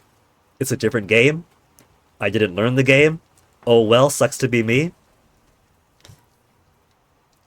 And Imperator was a pretty good tutorial for the Europa Universalis, and especially Europa Universalis 5 style, and Chillin' Chum right here is a lot more experienced with Europa Universalis, and this is weird to both of us. Anyway, into Naples. Flashbanged for a second time. Historical context we've seen, and we get to do the learning walkthrough now.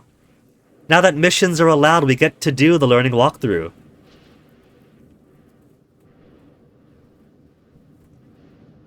It's almost 2 hours in. Oh my goodness, I'm turning into Macaw.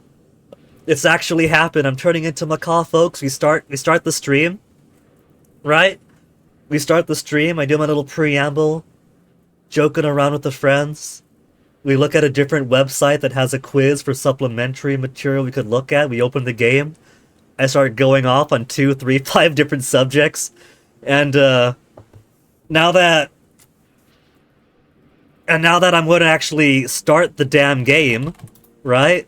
Now that I'm actually going to start the damn game, 2 hours have passed, almost. Hurry up, YouTube. I'm trying to do a bit here.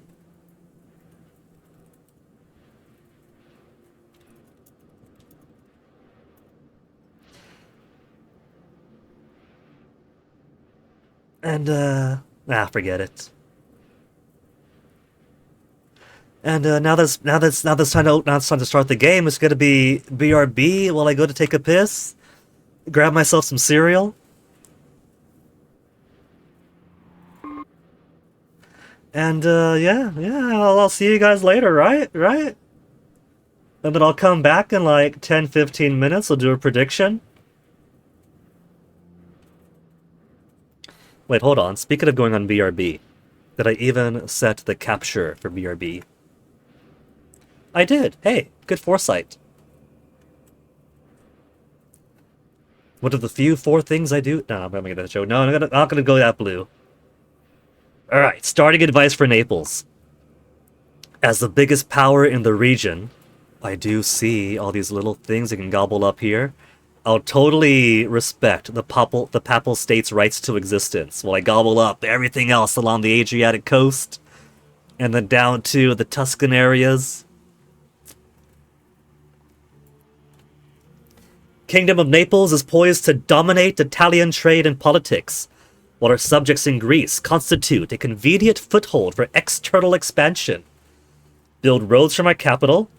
We should aim to lay roads from Napoli to every nearby town and available RGO to increase our proximity and therefore our control. Resource gathering operations. So this is a bit complex, right?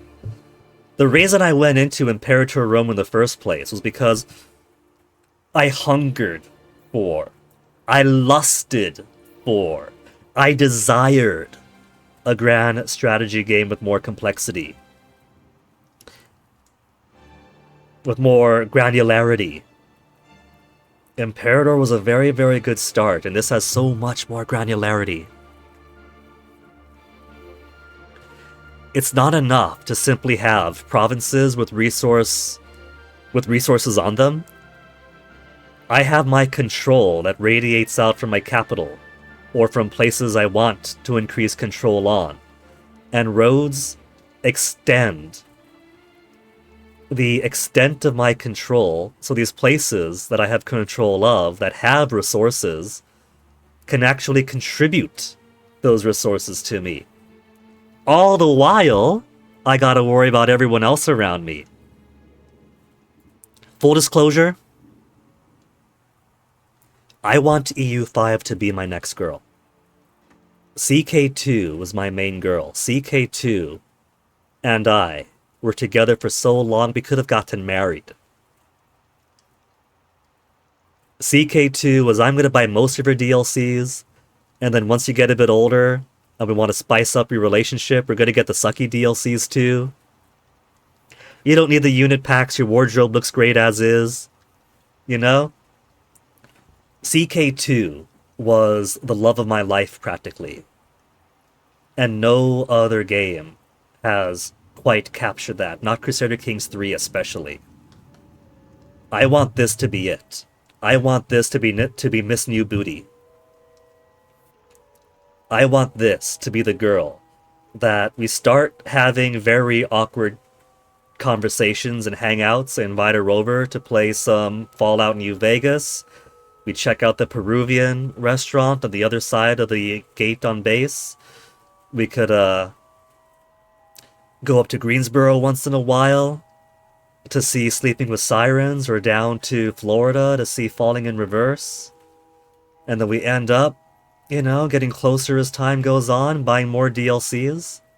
I want that for us, for EU5 and I.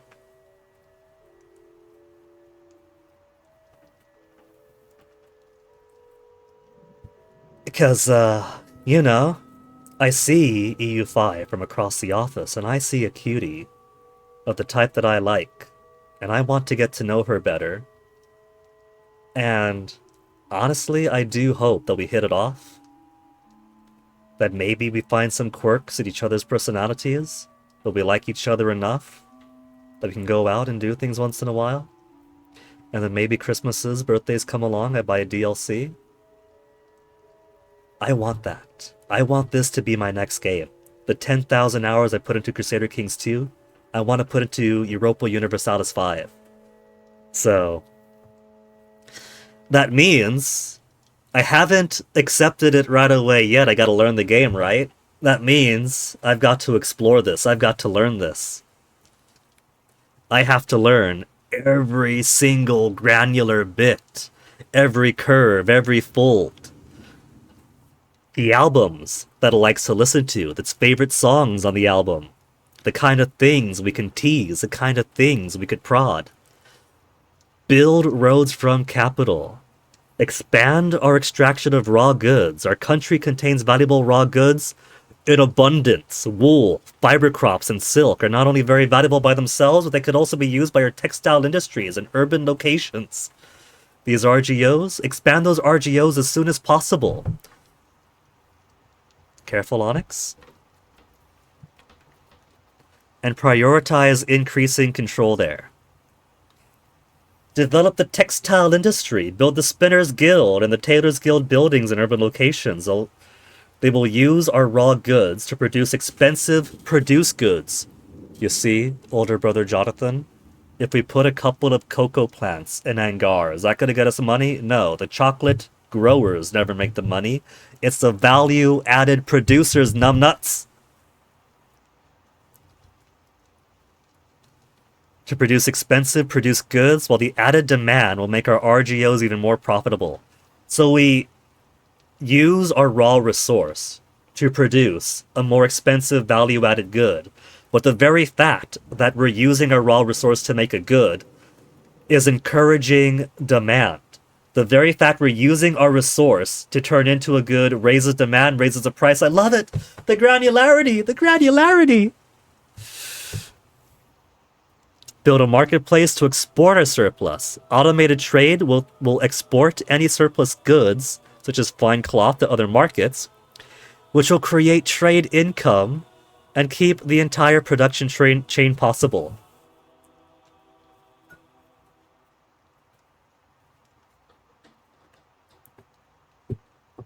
I think, given the metaphors I've been using for the past hour and a half, and the fact that I've been listening to Escape the Fate in the shower, I should hit Erica back up. I mean, I got my boyfriend, I'm pretty sure she's married, but she was a good friend. It's kind of a shame that the last contact I had was after years of not using Facebook. I popped back in to tease her a bit about Ronnie Radke going off the deep end. Because, oh man, did Ronnie Radke go off the deep end? What the heck, man? He couldn't just stick to songs about being edgy and fucking scene girls. No, he had to go like full J.K. Rowling. So I pop into Facebook Messenger like, ha ha ha, this song of his sure is funny, huh? She's like, well, I like it.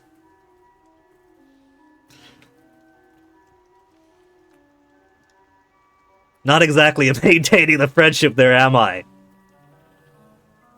Pops demanding goods. Pops will try to buy the goods they need for their daily lives from the market to their location. If Pops are not able to buy all the goods they demand, their Pop satisfaction will decrease accordingly. If their Pop satisfaction falls below the Pop joins rebellion threshold, Trump take egg, Pop join rebels threshold goes up. Be it for want of goods or else, Pops might just start support a rebellion against the government. The way this is phrased, all they're doing is some protests in Napoli, and we call it an open rebellion. Typical monarch, aren't I? I'm a total autocrat. Recommended actions. Keep stability, legitimacy, and estate satisfaction to hide and prevent rebellions. Now, I'm sure Chillinchum has more experience from EU4, and I got my experience from Imperator Rome. Stability was a scam!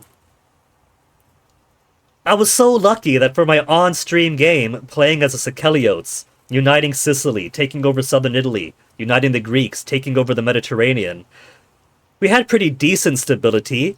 It was never rock bottom, but I was able to float decent stability until the next event to boost stability, and then towards the end of the game, we get militant, was it economialism, whatever? Stability being a scam? Yeah! I'll say it, stability is a scam, because later, afterwards, I was playing a game on my own time, where I started off in, like, some tribe near Barcelona, and did pretty good, uniting a whole lot of Spain, of Aquitaine. Pretty much took the entirety of France, and a whole lot of eastern and northern Spain, until I had Rome poking in on the west, and Carthage on the south. And then came, you know, ruler dies, old ruler inherits, ruler dies, old ruler inherits, ruler dies, old ruler inherits. And so minus stability, minus stability, minus stability, 0, 0, 0, 0. If I try real hard, getting my decimal modifiers up, I can maybe see stability 5 as I beg for the next event to pop up, being like, hey, hey, hey. Do you want money or stability? Stability, give it to me! And you can't guarantee those. It's a fucking scam, stability. But I've read that there's ways. That's some very bad luck. It is. That's why it's a scam. It's all luck-based. The only reliable ways of getting stability was either get the technology that allows you to destroy shrines for a stability boost, and then you go around destroying everybody's shrines to keep your stability fed, or you wait for the right event to be like, did you drop the silver axe in the well that gives you plus 0.05 tax for a year? Or did you drop the golden axe that gives you stability? You take the golden axe for stability! And especially coming off Crusader Kings, where stability is you. You are the stability. Your policies, your marriages, how you allocate titles, that's stability. That is how secure do you have your country in its resiliency against political influence and pushback inside and out. You know, if you want a strong stability, you do your fucking job, and then you go to like Europa Universalis 4, or you go to Imperator Rome, and stability is...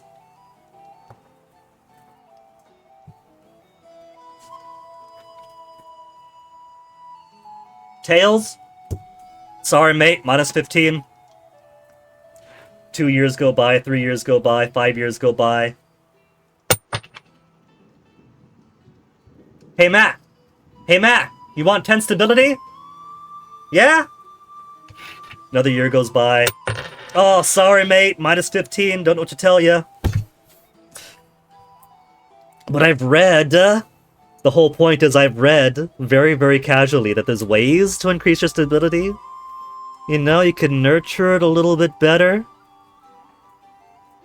See, Chill and Shum, even you acknowledge that it might as well be a game-based... It might as well be luck, right? It is! There are things you can do to influence your stability. You could adjust your politics and your policies so decibel number goes up, decibel number goes down. But at the end of the day, you can't really gain stability unless you get a big event that says, hey, do you want to get some? And that kind of takes the politics out of the game for me. So I'm quite eager to see. I don't expect it to be like Crusader Kings, where I could just get my stability up or down on a whim. It's one of the pressures of the game. The pressures of the game is, you know, the tides of history turns. The people become unruly, stability drop. But there's not a whole lot you can do to influence it. You can do a whole lot to adjust the decibel gain you get month after month. Oh yeah, EU4 has a monarch points and such. That's one of the reasons I couldn't really get into EU4 coming off of Crusader Kings 2. I wanted to do things. I wanted to rule my nation by doing things, not saying, okay, I got 1 monarchy, I got 2 monarchy. Could I buy stability, please? Okay, let me save up my monarchy. I'm not allowed to do this or that. I gotta save it up for stability. That wasn't a fun game loop for me, so I do want to see what they do differently for this one. Stability, legitimacy, estate satisfaction, high to prevent rebellions. Yeah, you do things by spending those points. So you can't spend those points because you gotta save those points. You gotta save those points. And if what I'm doing is saving points for action, that means that means I can't do action. In Crusader Kings, can do action or cannot do action is a measure of how big of a hole did I dig myself. Right? Like, if I can do a thing or if I cannot do a thing, that's based on my ability. In Europa Universalis, if I can do a thing or not do a thing, it's down to my budget. Did I collect enough spoons? Do I have the bandwidth to marry someone or do a thing? I can't talk too much because I played Europa Universalis back in like 2013, 2014. The game has changed so much. Everything I've read, but I pop into Reddit every once in a while where it comes across my desk, says that, oh wow, the game is so much more different now from launch, it might as well be a completely different game. So maybe it's not as restrictive. Maybe it's a whole lot more fluid.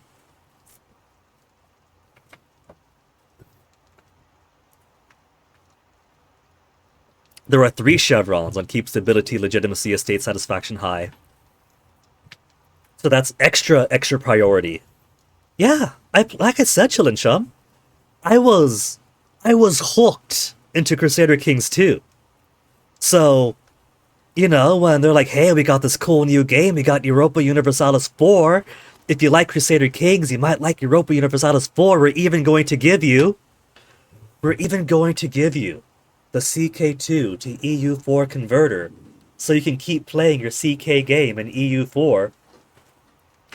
Which is, it worked. The marketing worked, but it was a real bum deal given they're such different games that I couldn't really get into EU4. That was more for that's more targeted towards the people who love Paradox games in general. They're not just playing CK2. They're not just playing EU4. They want to take their game from CK to EU to Vicky to Hearts of Iron. That deal wasn't for me. That deal was for people who live, breathe, drink Paradox. Expand your production of demand goods by building RGOs and buildings for the goods production panel. Import the goods from other markets. Spending trade capacity. Having unsatisfied pop demands is not necessarily worrying, as long as pops are not rebelling, but it does provide an overview of the health of a market. So not the end of the world if my pops are unsatisfied, as long as they're not taken to the streets. Hand hot, take it off stove, basically. Figure out what's wrong. Pop demands are only one of the factors influencing pop satisfaction. Even if all their needs are satisfied, people could still rebel for other reasons. Learn more about rebel movements of the Rebels Hint. Maybe that's a reason why I would want to have country swapping on. Like, there's all these society of pops, and there's countries that could break off, or rebellion happens that a cool country might produce. And so, whether it's your neighbors, or whether it's you getting a rough event, you might think, hey, I might actually want to play as these guys, swap me over. Lack of commander. Our units need to have a commander appointed in order to perform adequately in battle. Generals lead armies, admirals lead navies. Click on the alert to select a suitable character for my unit. Should generally pick the one with higher abilities. Could also select my unit from the map or from the outliner. If we do not have any good characters available, as plagued me during Imperator Rome, try training one for the military panel. You can automate the appointment of generals and admirals for the automation panel. Hint: do not start a battle without a capable commander in charge! ! Some characters have traits that make them even more suitable for a specific task. Some laws might put restrictions on which characters are eligible for command. Do I want to placate my nobility by making it so military command is a right of birth? But that also drastically limits my character pool. Possible reforms. Government reforms are one of the most defining characteristics of our country. We should always have all of our possible reforms enacted. Should always have all of our possible reforms enacted, really. Press the plus button on the crown card of the government panel to enact new reform. Okay, I was gonna say, as coming up in extra hints, as the game progresses, more government reforms will become available by advances in events. Government reforms cost ability to revoke and take a long time to implement. Choose them with care. In Imperator, I'm pretty sure just changing laws cost ability. Which again, if there's not a whole lot I can do to gain stability, and I'm desperately clutching to stability because the best I can do is influence decimal point up or decimal point down, I'm getting pretty greedy with that stuff. That gave me a disincentive to changing my laws. We pretty much conquered so much of the known world in Imperator Rome with basic ass laws, because no law was worth a 15 drop in stability. It wasn't worth it. I wasn't using law changes because of stability. I wasn't using legions or standing armies because of the cost. You know, Alexander must have had it easy, since we managed to conquer the known world that matters with the most inefficient government possible. Some government reforms require a country to tilt towards one particular societal value. Possible cabinet actions. Cabinet actions are among the most powerful tools we have to rule our nation. We shouldn't be using all of our available. We should be using all our available cabinet seats at all time. Recommended. Go to the government panel to see the cabinet actions available to us. Integrate province if we have newly conquered territory. Stabilize country if stability is low.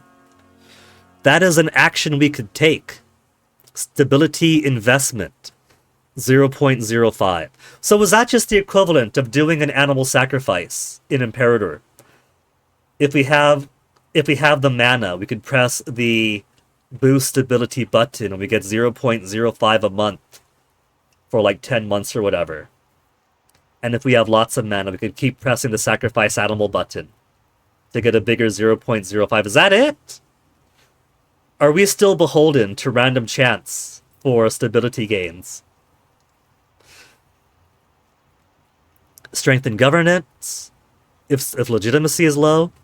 0.10. Change societal or diplomatic endeavors for diplomacy. Change societal value if there's a particular societal value you want to pursue. Develop province to increase development in our most valuable provinces. Cabinet actions can be used to convert other religions or assimilate other cultures. You can also automate the cabinet from the automation panel. I have to wonder how much cultural assimilation is a requirement here. I keep going back to Imperator for my comparison because, joke's on you, even though Paradox basically abandoned Imperator Rome, they took its bones, did some human transmutation, brought it back to life as the Europa Universalis 5. So this is the bones and sinew of Imperator Rome. In Imperator Rome it made sense. It's either Roman law or its neighbors, and so what culture you are determines what rights you have. And even what obligations you have. But this is a slightly more civilized era. If I kept up with the dev diaries, I'd have my answers. But do I want to assimilate cultures for the purposes of that's manpower, that's taxation, or is it for the purposes of these are accepted people who simply will not rebel then?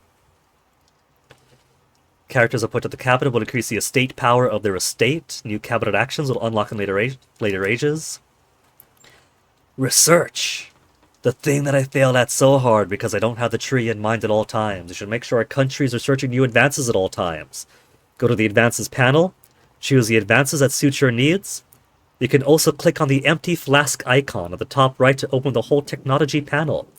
If you do not feel prepared to dive into the depths of advances just yet, you can automate our research. Our research? Who's our? Who's we? From the automation panel. You will still be duly notified when our country has discovered a new advance.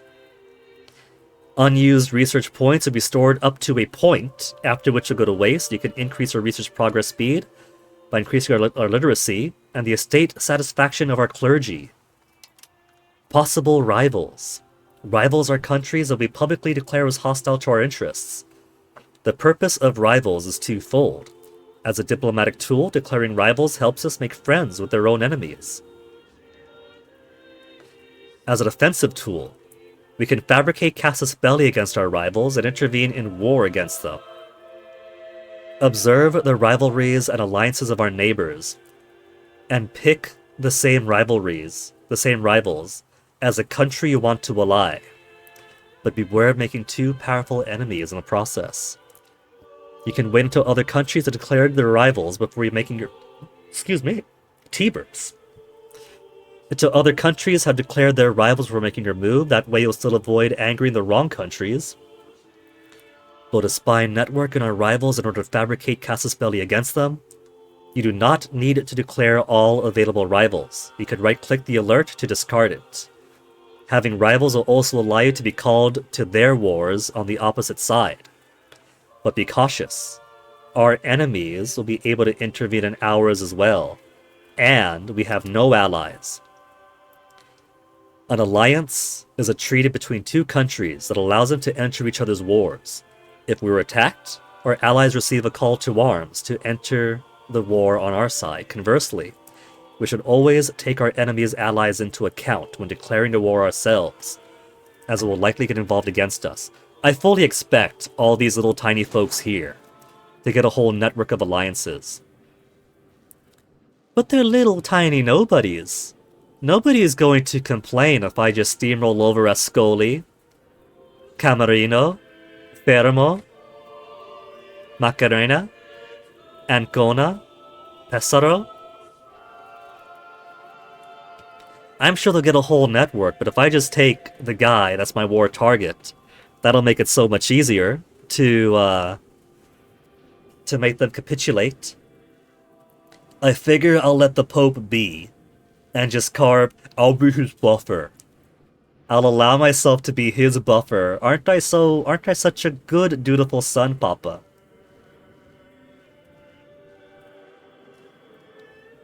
So who would I ally with? Province is in a personal union with me, right? Neapolitan Provencal Union? Who is close enough that I could possibly rely on them as an ally without getting too bogged in on their stuff? Aragon is pretty close. And I could also see them becoming a potential rival, so I could stymie them by joining hands in friendship instead, though I'd very likely have to come to their defense against Castile. And they might want to unite more of Sardinia, push into Genoan lands, maybe go up against Sicily. Sicily would be a good crown for me. But I want to get while the getting's good with these small nobodies. That's what I'm thinking. Go to Diplomatic Action, click Offer Alliance under Friendly Action. You'll see a list of all countries willing to sign an alliance with us. Some countries might need more convincing using Prove Opinion Diplomatic Action. Extra hint, beware, our allies may also call us into their own wars. Do not ally countries that are looking too vulnerable, or we might find ourselves on the losing side of a foreign war. You could always dismiss a call to arms from our ally, but doing so will spell the end of our friendship and tarnish our diplomatic reputation for years to come. So, know what I think?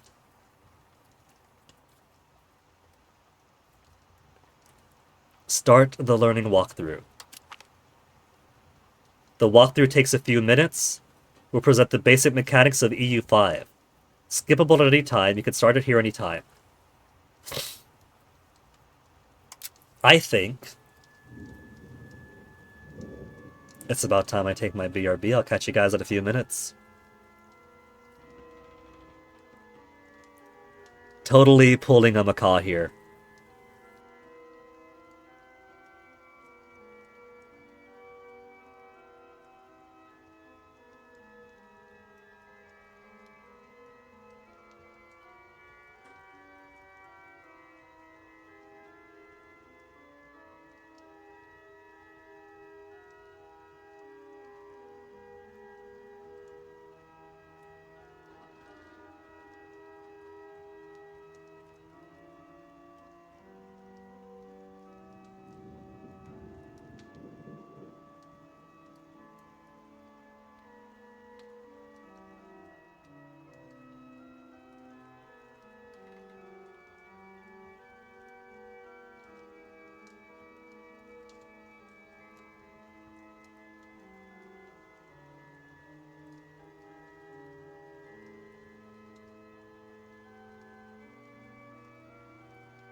Alright, BRB went a little bit longer than intended, since Mom wanted me to call her back about Grandpa's funeral, so had to sort things out with that first. Learning walkthrough. Let's do the learning walkthrough and then we'll play the game proper.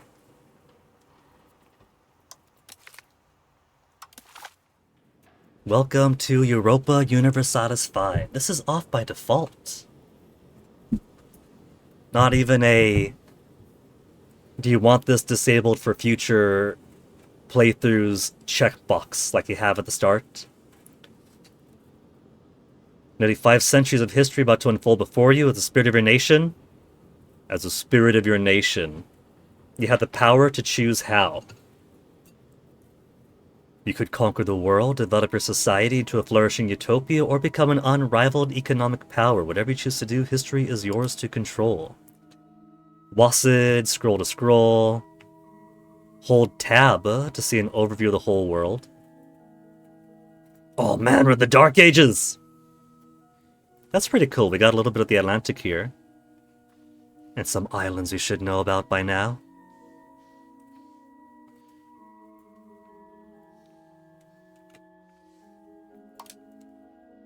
Game concept, highlighted in blue. Nested tooltips. Hover over my blue text. Hover over a nested tooltip. Yay, I figured it out. My nation. Currently playing as Kingdom of Naples. King Robert as its ruler. Top bar. A few different elements. There's a date on the top right. April 1st, Elite. Because the game plays out in real time. We're paused right now. Nothing is happening. Leftmost is my estates. Neapolitan nobility is at 0.0% change. Currently 56.18. I was going to say I like how it doesn't show the number. Just the menacing red is 0.00 for the change, but I guess the bar itself is the overall happiness. So Neapolitans are all, the nobility, they're all right. Just over half, no change. The clergy, 70%. The clergy really love me. The burghers are at 50. A solid 50, but they get a 0.2% increase per month. And the commoners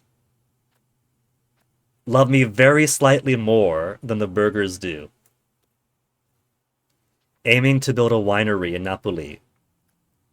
Aiming to build a brewery in winery. Wine or brews? The clergy wants a brewery too. The clergy wants to get drunk.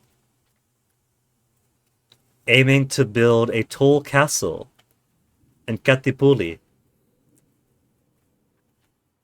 We'll get to estates later. For now, keep in mind that every estate holds a percent of the country's wealth and power and has a level of estate satisfaction you can track at the top bar. The distribution of power between estates will vary from country to country, with some countries having access to unique estates altogether. Let's take a look at the resource and statistics bar. Contains the most relevant resource you will need to keep track of while governing your country. Need to spend ducats. I've always thought it was ducats, like gold ducat. But then I watched like the tutorial video. It's like, oh, ducat this, ducat that. This calls for research.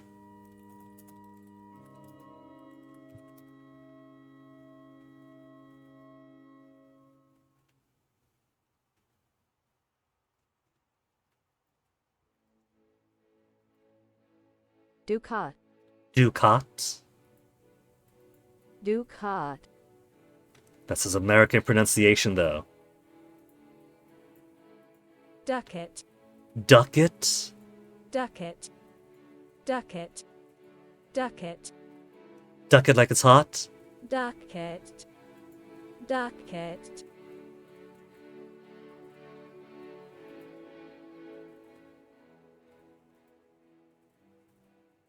Ducat.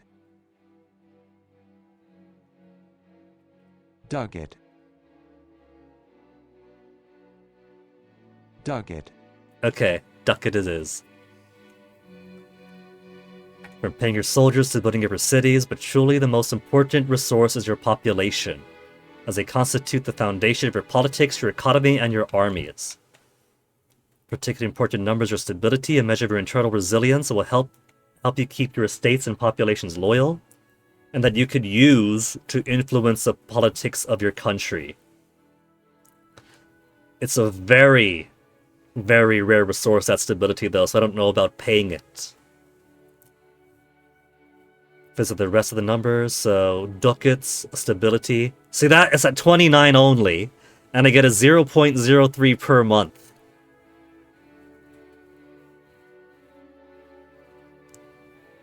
Estate satisfaction equilibrium gives 1.49%. No, from positive. Positive stability gives estate satisfaction equilibrium plus, pop promotion speed plus. Monthly change of 0.03 due to clergy ratio gives 0.16. Maintained federal status gives 0.01. Investments give 0. And regular stability decay of 0.14. We're only at 29. And we're still experiencing latent stability decay. 2.46 million pops.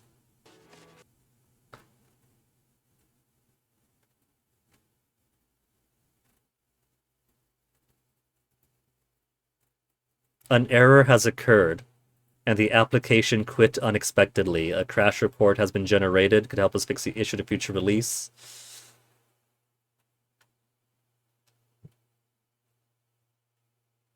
Please tell us more about what happened just before the crash. I hovered over population in bar. Sad face. Send. And the crash reporter is also going to crash because that's what it does best.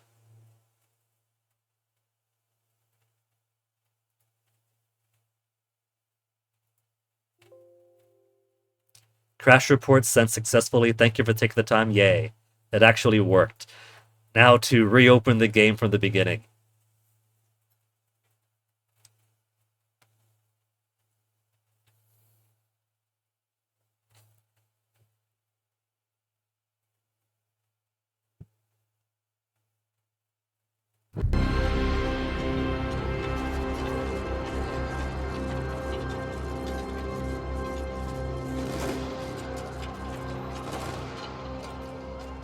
If I had saved this to my larger HDD instead of the SDD, or the SSD, that would have taken like half an hour to load back up.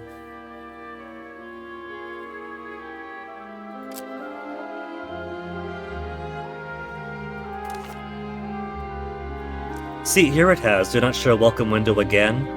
Open roadmap instead, on a check mark if you want it.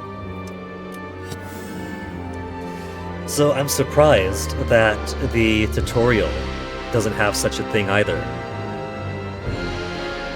Tutorial, missions.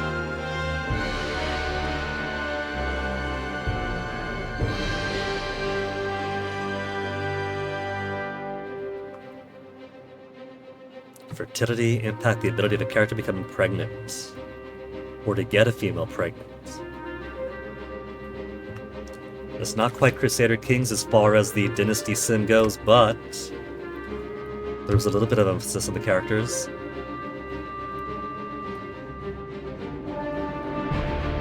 And there go the cats again.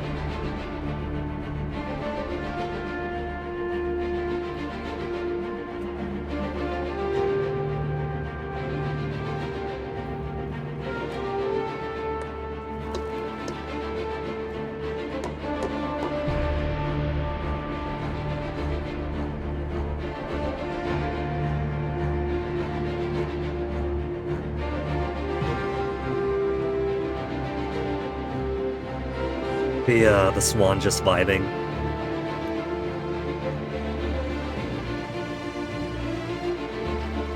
Yeah, you tell him, Martin.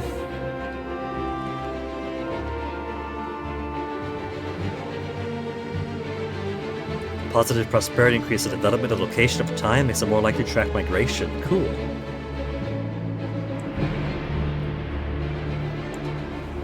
So, we've been at 100%. There we are. Alright, I was gonna say. So click. Then where was it to adjust the rules? Click here.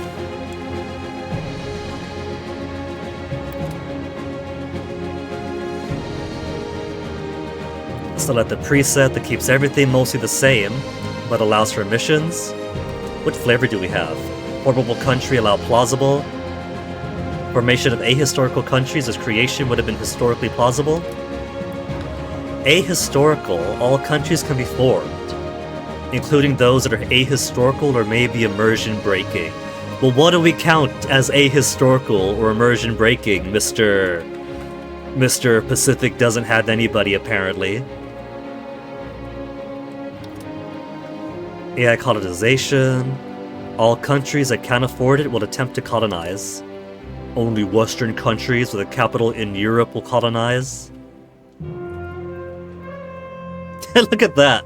The way that's carved out, they want to make absolutely certain that the Ottomans do not participate.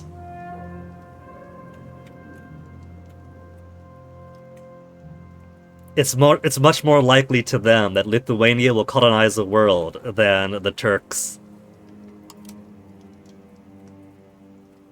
AI exploration is for only Western.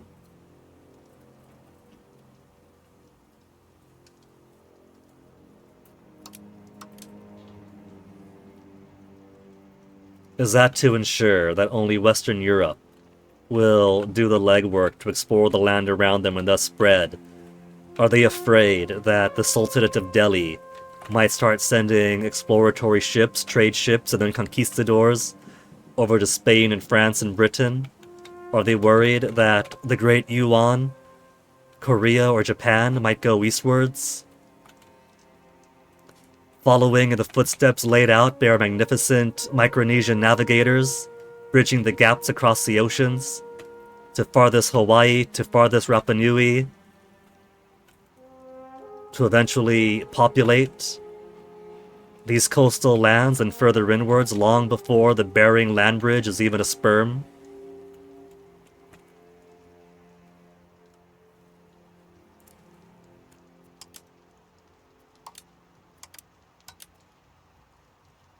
Conversion, Black Death Outbreak. It's 1346. That's in... Is that 9 years from game start? Black Death Origin, Central Asia. Or random. So I guess we'll keep those as is. We'll keep our default game experience DOI preset. Okay, no crashing now, game. Learning walkthrough.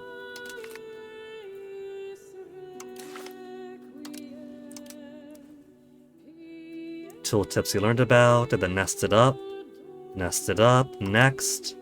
Nation, top bar. Our estates. Our ducats, our stability, our population.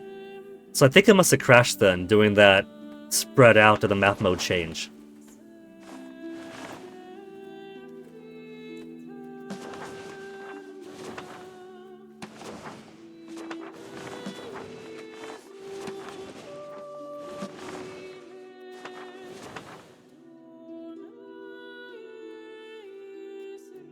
Legitimacy of Naples is very high. As far as kingdoms go, I think that's pretty damn good legitimacy. Monthly change of 0.2 weight due to base value for every country. Nobles of primary or accepted culture ratio. Nobles of primary or accepted culture ratio. Experienced rulers gives a plus 0.10. Succession law, traditional distribution. Actively investing gives a plus 1. So if we weren't actively investing a ducat, we'd be at negative legitimacy gain right now. Prestige of Naples? We're legitimate as heck, but have no prestige. Like what? We're ruling over these dirty-eyed Italians? Eating spaghetti with their hands in the street?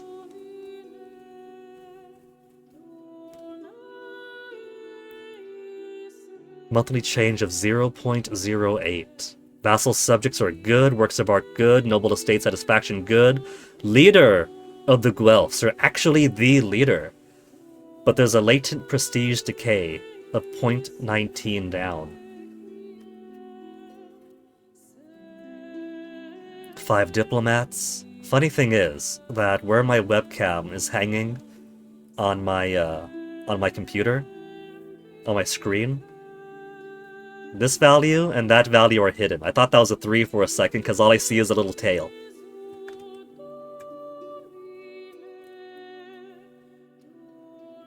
How stable the webcam be if I put it right on the upper edge of the monitor? And then completely tilt it, ruin the angle.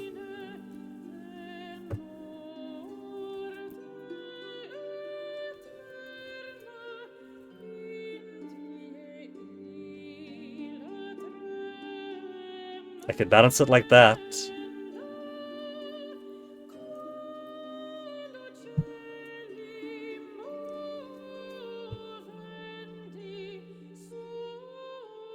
The things I do to make the game more visible. War exhaustion at 0. Manpower 303! 303 was plus 0. Well, maybe the numbers have a different scale this time around.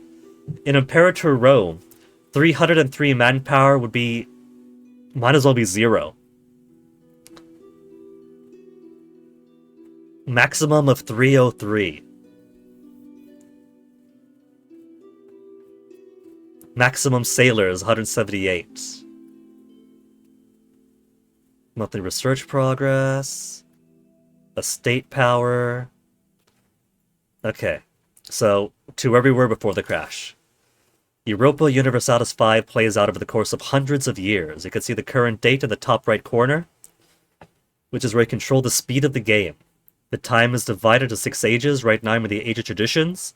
Ends in 1342. I've only got 5 more years to give way to the Age of Renaissance. Within each age, you'll have access to new advances to research.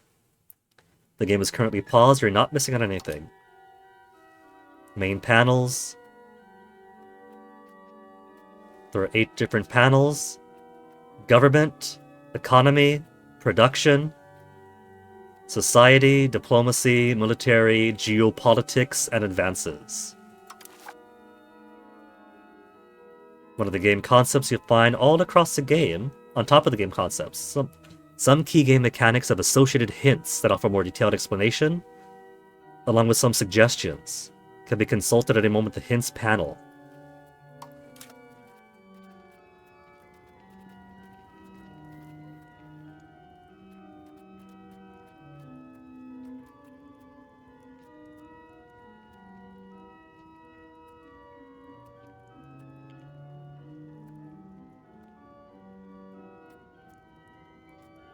Just cycling through some characters. Europa Universalis 5 is a vast game that allows for countless different playstyles and possibilities. Regardless of whether you fancy yourself a ruthless conqueror, shrewd politician, or an administrator endowed with a touch of Midas, there are some fundamentals that every successful ruler needs to master. Let us have a look at them. I'm hoping that if I master these fundamentals enough, that eventually I can get to a point of the game where I can reliably start off as a really tiny power in the Pacific, and then eventually unify all the cousins against colonization from the outside.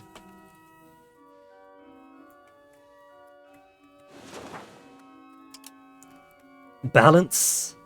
Ducats are one of the most important resources of the game. Most actions cost ducats. And very often, your ability to impose your will as a ruler both outside and inside will depend on your wealth you are able to concentrate into your hands.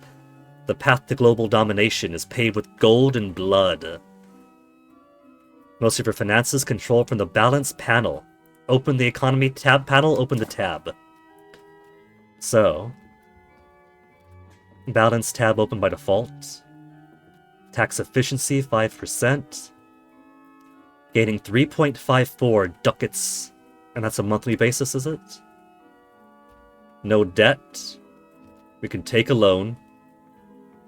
Borrow from the estates, request a loan. No.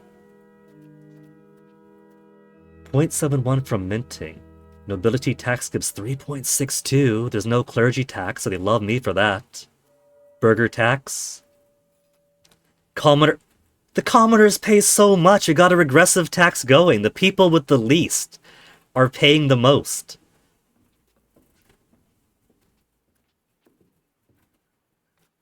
Selling food, 216. Diplomacy. We get money from our vassals over in Greece. Expense, cost of court, army maintenance, navy maintenance, fort maintenance, diplomatic spending. Stability has a whole bar here that I could put money into. So does that mean then? Is it actually more manageable to maintain stability? Like, it probably won't be an instant cure-all. But if I'm suitably rich, I could put more money to stability to pay the problem away. Buildings cost money. 7.71, 21 marketplaces, 6 wharfs, 16 temples, 1 sergeantry, 18 granaries, 4 cathedrals, 1 royal court, 1 university, 1 marketplace, 1 medical school, and 3 more buildings combined are 0.07. But that's okay, right? Some of these buildings will boost my income too, yeah?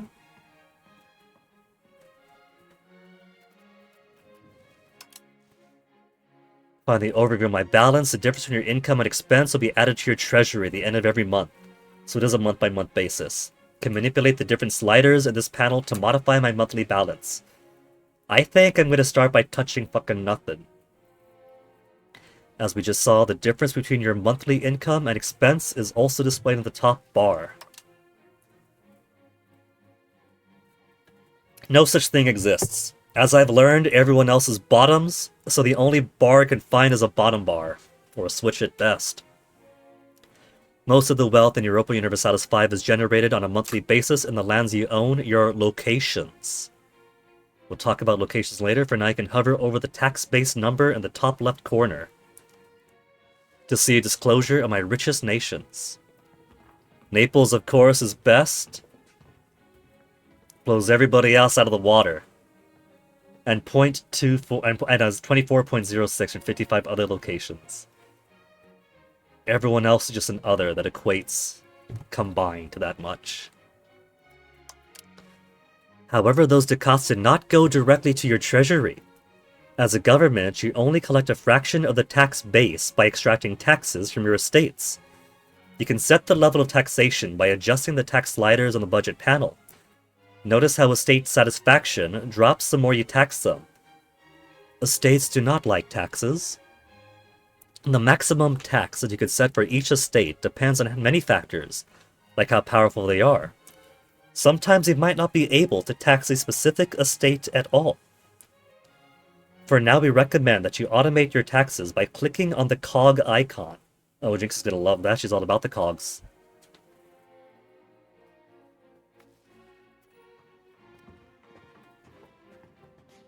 It wants me to automate to make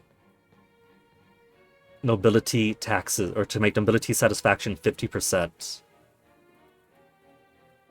Nobility is already at 56.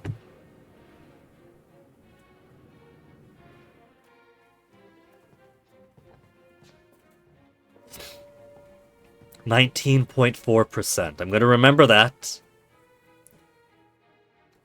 Huh. That's not far off from the maximum tax I'm allowed to tax them at. Let me blow my nose quick, because reading out loud for some reason gets me extra stuffy.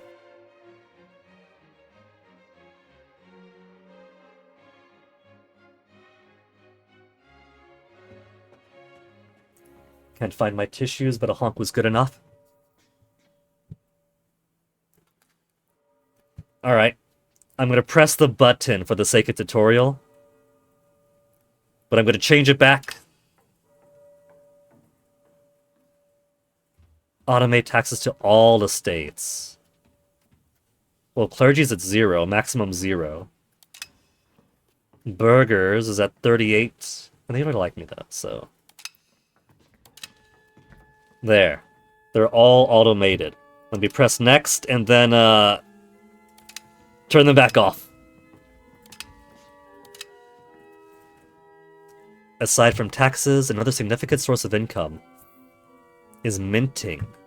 Can freely mint to my heart's content to fix your budget, but minting too much will create inflation.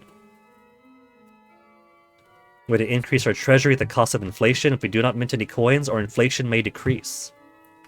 Taking money out of circulation.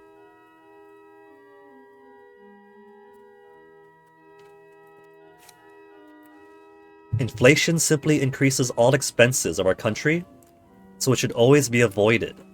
It grows fairly quickly from minting, but it can be deceptively difficult to reduce. If inflation is growing, adjust the minting slider in the economy panel to keep inflation from growing. If we have some inflation already, setting the slider to minimum will prompt it to decrease. So, it sounds like by natural flow, we're minting more coins over time anyway. And that's why minting provides some amount of impact already, some income.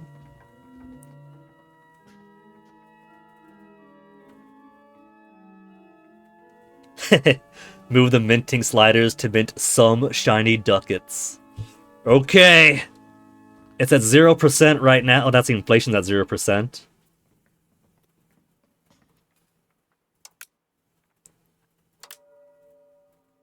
So, we're not at 0.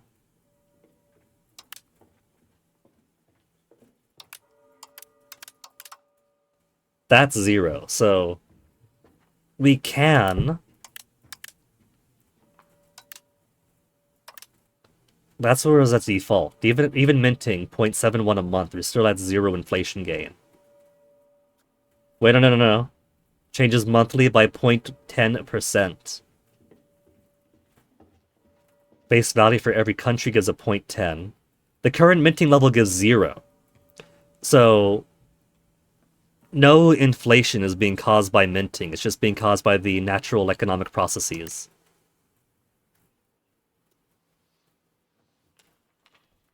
Now it's at a red 0.00.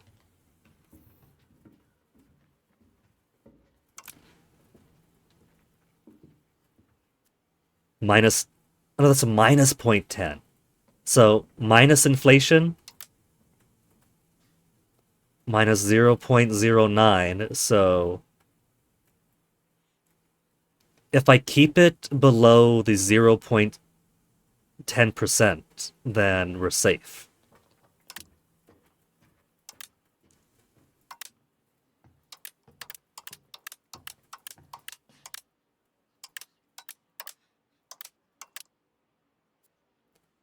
I could bring it as long as it doesn't exceed 0.10%, then I'm okay. 0.00. Make sure I'm not creating inflation. It's still at 0, but it's at enough of a borderline that it counts as too risky. There. Minus 0.1 against plus 0.09. That's more money? I could keep minting high enough to be right under the threshold. And then maybe for a while I could push it so high up. Because let me see, this took us from 0.348 or so per month to 6.27. That's not quite doubling my finances. But it's pretty close. If I max it out, 17 money. I can get 17 money per month, and then inflation could change by 0.37. So, I could just go on a minting spree for a couple of months. Get fat cash, and then drop it back down to something more reasonable. And then either the inflation stops increasing, or we take a small hit. We could take a small hit to our finances for a little while to start reversing the inflation, like, almost right away.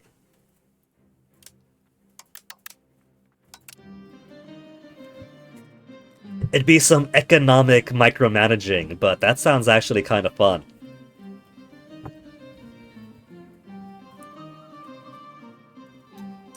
Just get a huge cash infusion for a few months, and then immediately tone it down.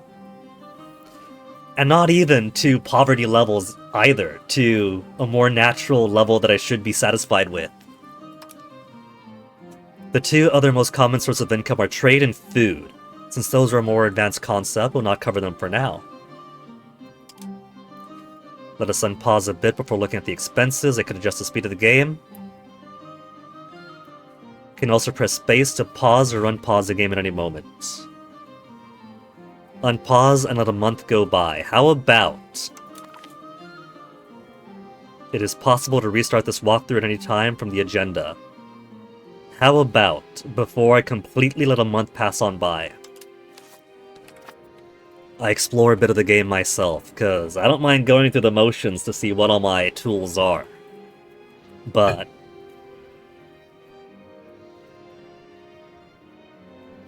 who was putting tiny black cat hairs in my tea?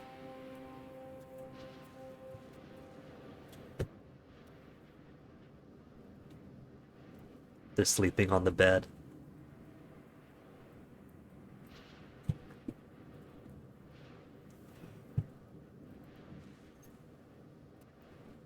So let's see.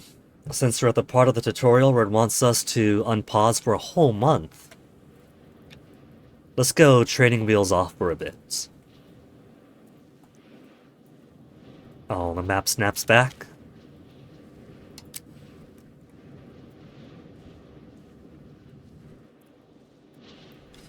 Alright, let's see what we got here.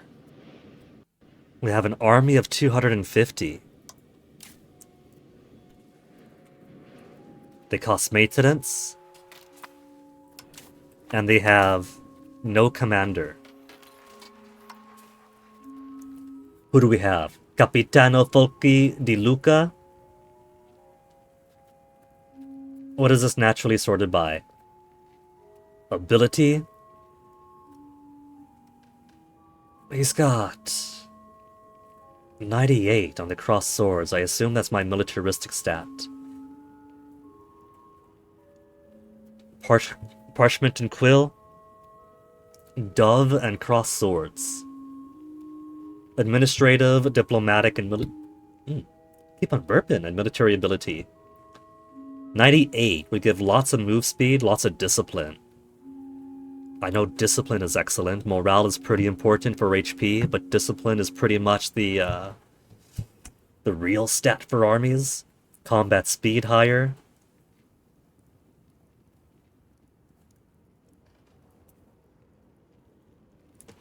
Abilities as a cabinet member. Because I gotta consider, he's also got some pretty decent administrative and diplomatic ability. Do I want to put Capitano di Luca in charge of an army? Or do I want to put him in some useful government role?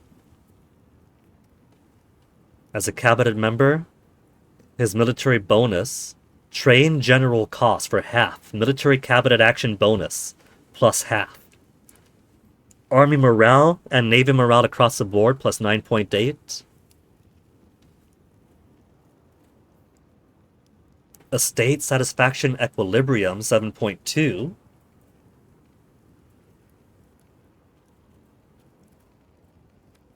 So, let me look at other folks. What administrative... There's Capitaine Luis de Naples, who has 90 administrative.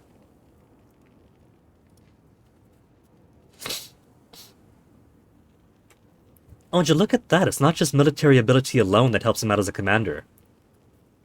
So... where's De Luca?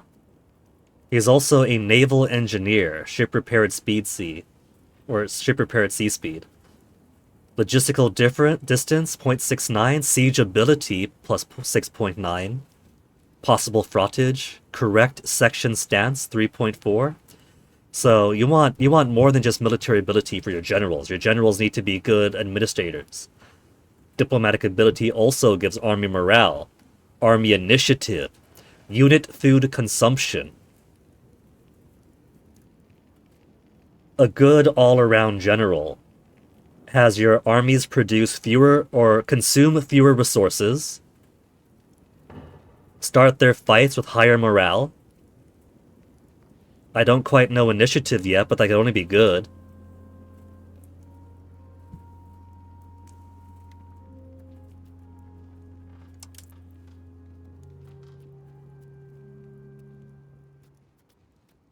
'94. Capitano Saliguera. Such wasted potential there as a commander. He's also a naval engineer. With 94, how would he do as a cabinet member? Administrative cabinet action bonus, crown power, higher advisor cost, building cost, diplomatic ability, estate satisfaction 9.4, and diplomatic reputation 4.7. So, Capitano Sanguera definitely works as a more diplomatic cabinet member.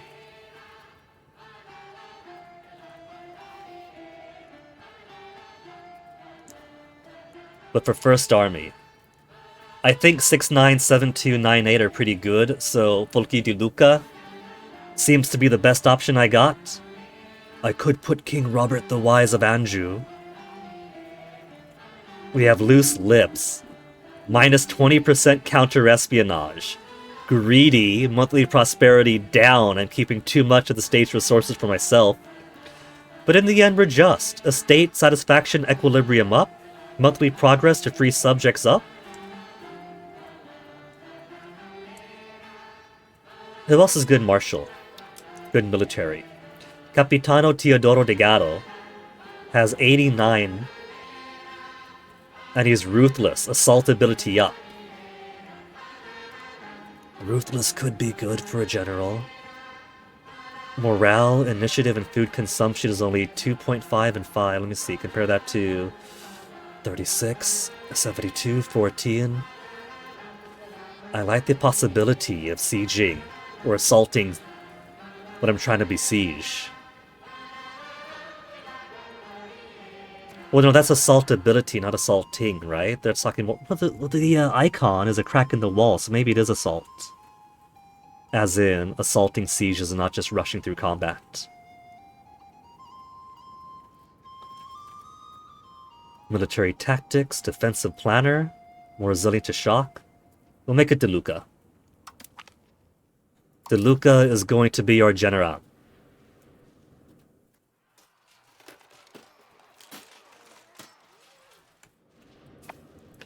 So, we have a pretty map here, and most of the game is staring at maps, but... Alright, what do I actually want to do? Aquila, we have a little bit of... fort level, castle, city location... Napoli...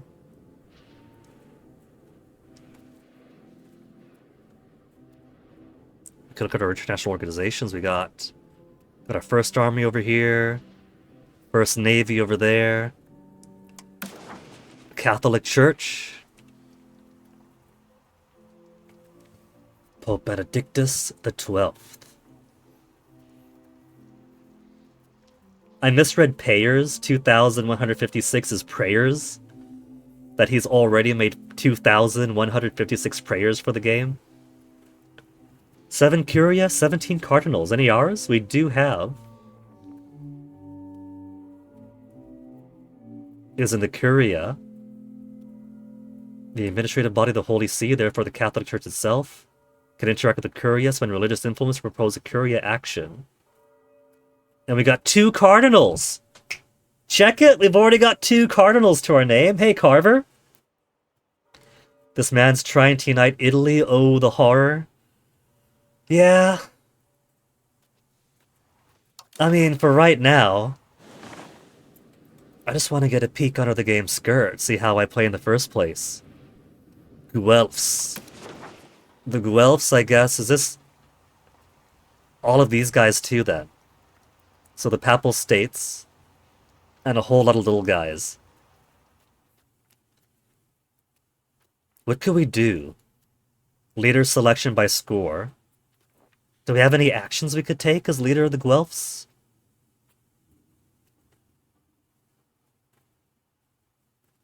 A group of Italian states will align themselves with the interests of the Papal States in Italy. We get monthly prestige up.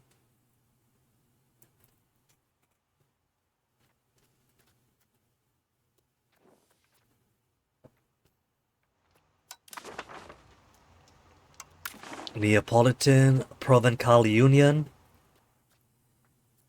There are union policies. Overview. Members leave the union when they no longer have the same ruler. To consolidate the union, every member must have the same integration level as a senior partner. Members at the lower level must have their integration enforced via the parliament. Currency of the union is Napoli in Naples. So what could I do with this? Naples' integration level is 0. So if that's the highest level, they're at the highest level, so it's fine.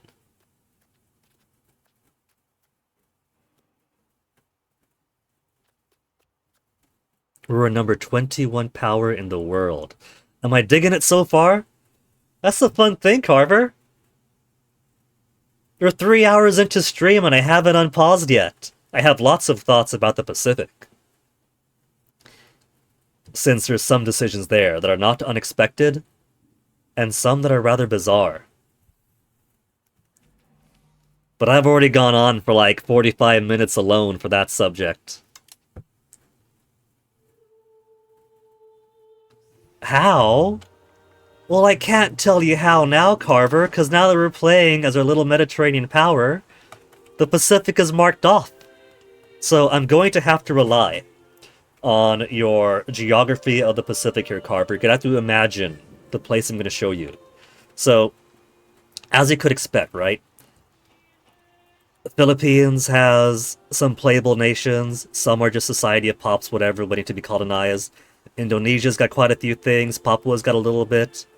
And the expectation was that Sweden, Spain don't really care about the Pacific, so there's going to be a whole lot of nothing. Their Tinto maps made it very, very clear. And so my full expectation from when I stopped reading Tinto maps of the Tinto Dev Diaries is that the Pacific was going to be a whole lot of jack squat.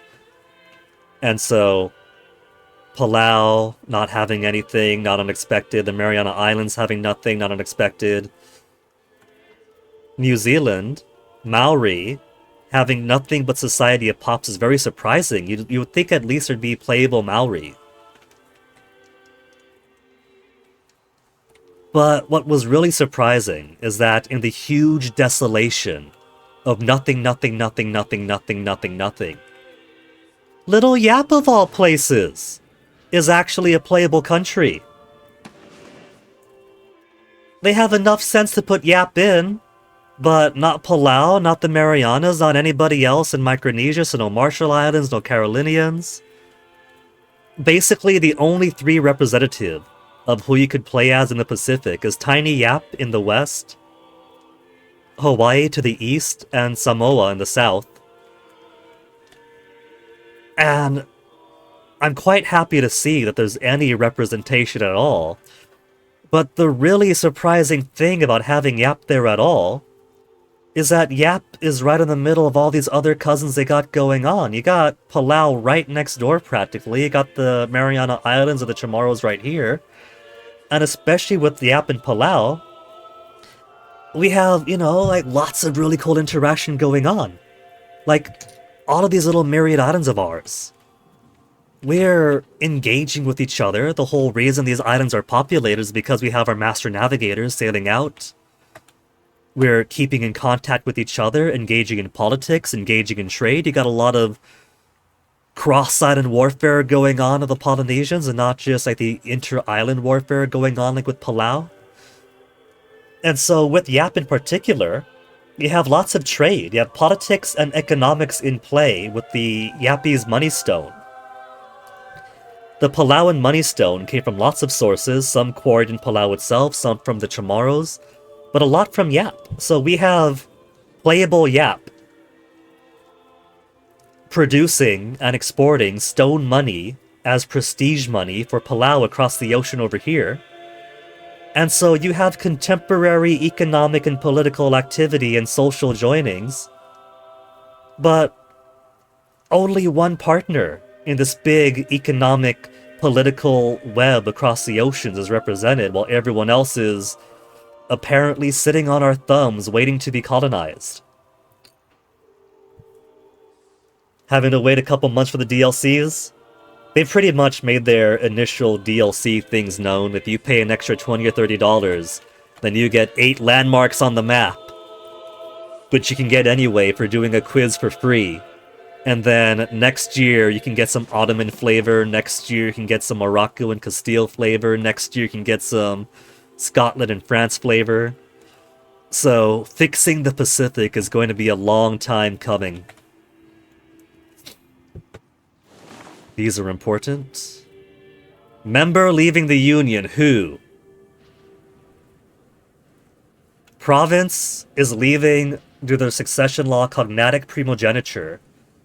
Prato is leaving due to elective potestate. Mondovi leaving due to elective potestate. So what can we do about that if I don't want province to leave? Union integration level plus 0.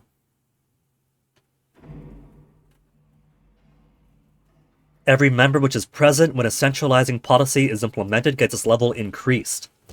With the final centralization policy, all junior partners, which have the same level as the Union, get unified by the senior partner. Okay. So currently, King Robert is King of Naples, and because of the personal union, we're also the King of Province. For now.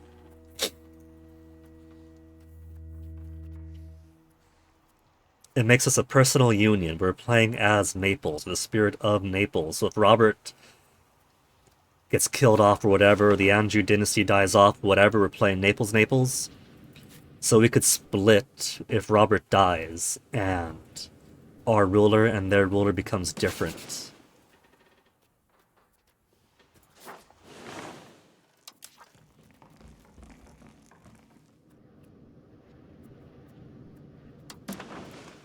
So how could we... Federal laws, mutual offense, no policy, centralization laws, codified inheritance. No valid policies available. Inheritance laws of each member must be codified so that each state has the same line of succession. I like the sound of that, but we can't do it. Implemented on April 1st, 1333. That's 4 years ago, so we have it. Sovereign succession law is what we have then. The trouble is that their law is different.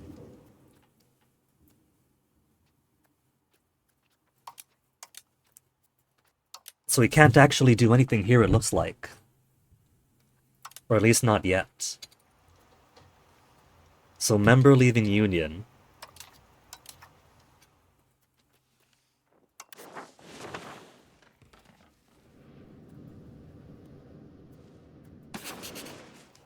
Okay, province, what could we do with you? Friendly actions, curry favor, new defensive league, offer guarantee, profess trust. Whoops, no. They're already a vassal of ours. And so I don't think I have to do these things with them. Hostile actions, Create, cast a spell, set an insult. Threaten war, covert actions, spy network. Economic actions, block building in our territory. You could do that. You could build buildings in other people's lands. Since it's not just be country, do a war. You've also got the economic game is a lot deeper. There's even countries that are based entirely upon being buildings, building-based countries you could play as.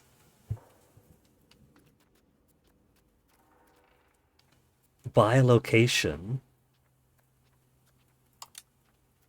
Subject actions. To become dominion, fiefdom, vassal. Must be 150, currently 62. Propose ruler.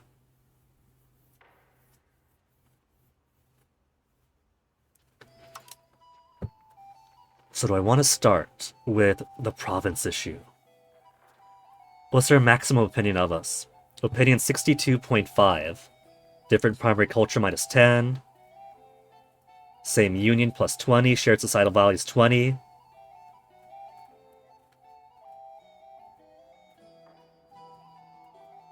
Improve their opinion of us by 100. Reduce antagonism by 100 over time.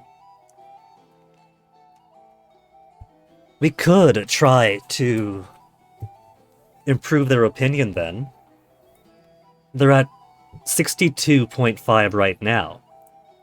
It says it'll improve their opinion of us by plus 100, not to 100. I know that in Imperator Rome, there was a maximum limit of how much improved relation could provide, and that wouldn't always be enough to make someone bend diplomatically to you. You'd have to increase your stance, your diplomatic reputation, your tech especially, to improve the maximum opinion. If you wanted someone to become a vassal or a feudatory, and then eventually consume them into yourself.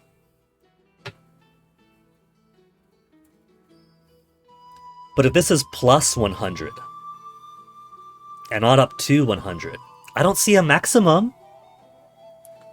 I don't see a maximum for opinion.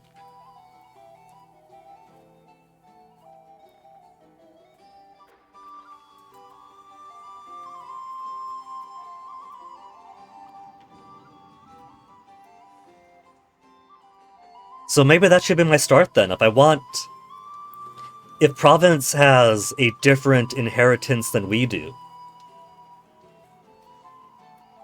and so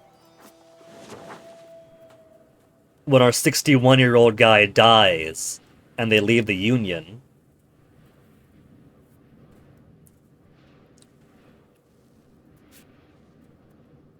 we could potentially have them agree to become vassals. Subject action. To become vassal must be at least 150. It's currently 62.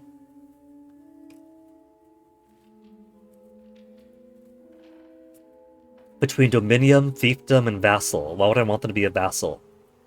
The most typical type of subject oversees its territory on behalf of its overlord, pays vassal fees, and joins military campaigns of the overlord. It gets greater efficiency of our cabinet, while the overlord gets increased monthly prestige. Both countries gets faster spread of institutions. Subject cannot cancel relations. Subject strength impact by overlords minus 50.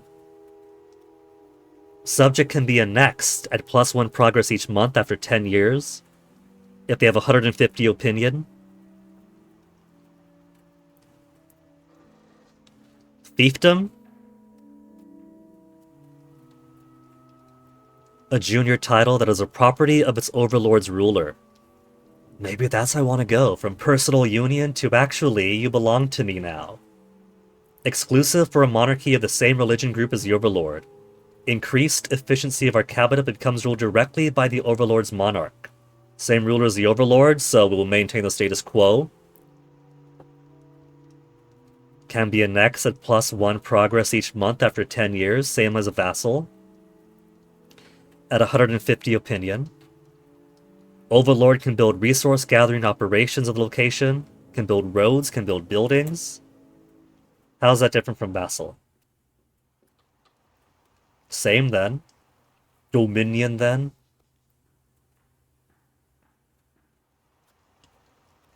Self-governing subject with relative autonomy, exclusive from monarchy, the same as group of the overlord. Both countries must be in a union, or the overlord must be either England or Great Britain. England or Great Britain get special boy rules to allow it. Bigger increase in efficiency of our cabinet compared to a vassal. Same ruler as overlord. Must have the same court language as overlord. Must have the same primary culture. Or one of its kindred cultures. Probably not going to apply. Can only be annexed after 100 years instead of 10 years. That feels like the primary difference. The Dominion has 100 years instead of 10 to enjoy relative independence before annexation. So, fiefdom or vassal?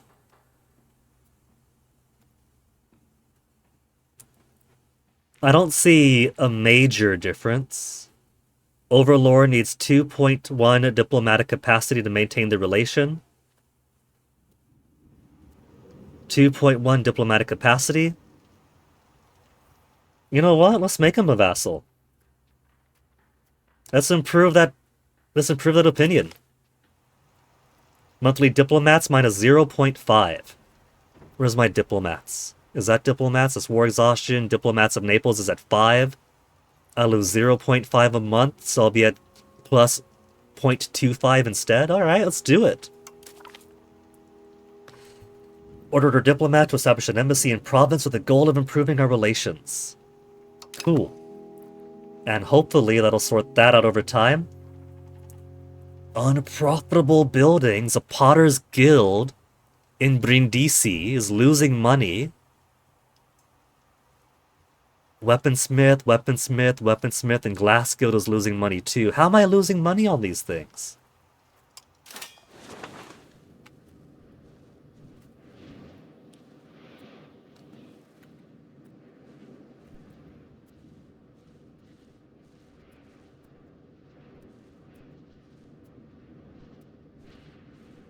Alright, let's see then. So who's losing cash? A potter's guild is?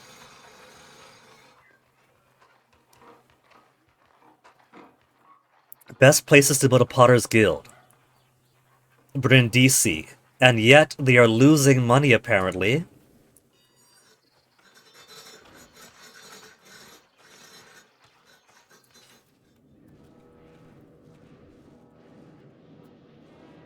So where even is that? Is that one of my... It's not my allies here. I don't think I get a little peek at them anyway. And that's...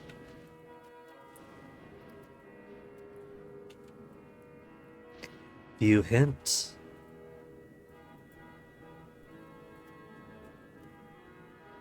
Subsidize it to keep it deploying as many as pops as possible. Or will lay off workers at a rate of 10% per month. So, it'll shed its own employees until this becomes profitable again, so maybe it's alright.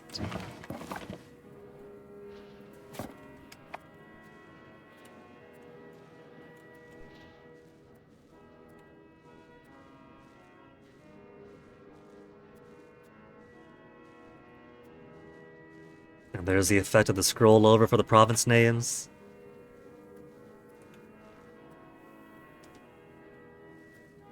Town of Brindisi, there you are. So let's see what we got here. Available burgers, infrastructure.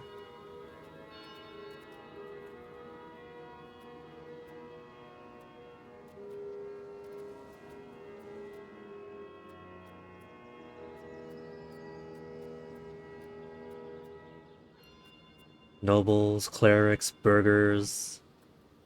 There's a tool guild, brewery. Marketplace, potter's guild.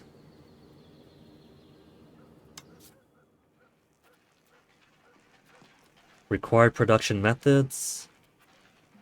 is tools, lumber, and clay. Could I simply move those materials into Brindisi, and that'll get it profitable again?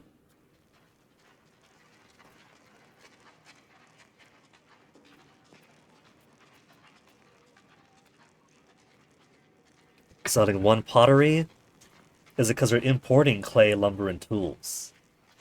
Clay seems to be the most expensive thing for them. If I sorted out clay, they'll be making a profit of 0.24. Now, how do I do this?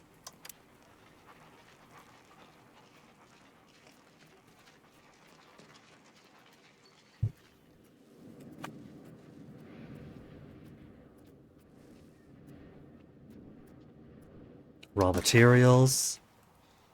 They produce fruit here, and they want to do clay pots instead. We got clay up over here. How do I get this clay on over down there? Can I get the clay on over down there? What else do I have? I got marble, alum, wine. We got some good wine producers, some olives. Beeswax. Got some saffron. Silk.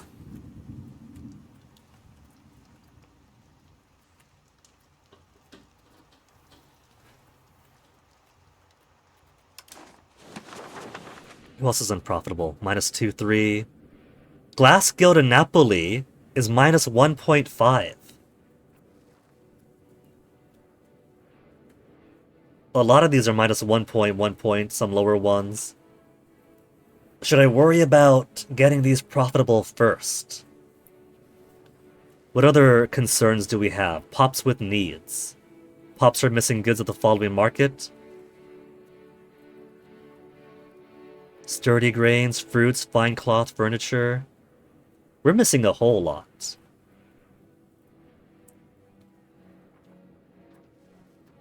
Lack of commander, First Navy. Possible rivals. Who's my possible rivals? The Sultanate of Tunis? The Marinid Sultanate de Morocco? Zionid Sultanate Tlemcen? Sicily is also a possibility. Enmity, rival, they're our war enemy. They're already our rival and we're much stronger than them. Maybe instead of going for all these little guys up here, my first focus should be taken on Sicily before Tunis decides to, or Aragon. If this is Crusader Kings, one, to be centuries earlier, and two, it'd definitely be Tunis trying to reach over to take Sicily away from me. We're slightly weaker than Morocco, slightly stronger than Tlemcen, and we're perfectly balanced against Tunis.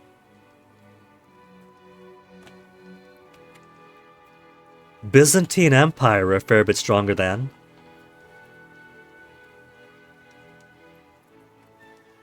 Bulgaria stronger than it says. So I think, militaristically, I might want to get the how-to war game started by taking over Sicily.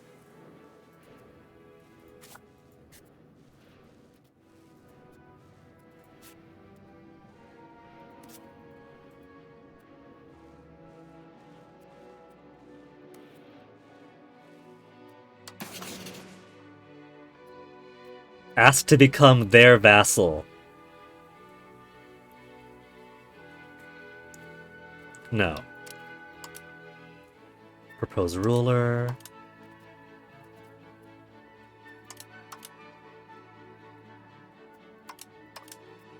Covert actions, we could build a spy network. Eventually be something we can use for covert actions like fabricating casus belli, supporting rebels, or infiltrate administration.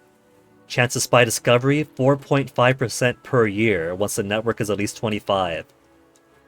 Sicilian counter-espionage. They got actual counter-espionage. I get a counter-espionage penalty because I got loose lips. We can corrupt officials. Infiltrate administration. Sabotage reputation. Steal maps.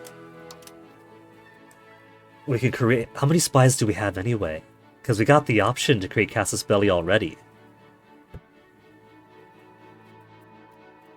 Set an insult.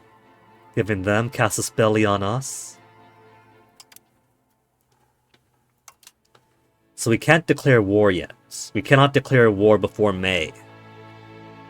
Do we have Casus Belli? Is there a way for me to check what Casus Belli I have?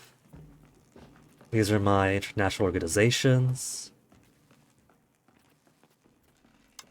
Current relations. Subjects.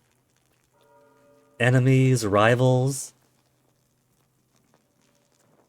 They're my rival. Add an enemy. Improving opinion. Okay, so I don't think I have Casus Belli on Sicily. See, now that we're poking away a little bit more, I'm getting slightly better ideas of what I want to do. I want to create Casus Belli here.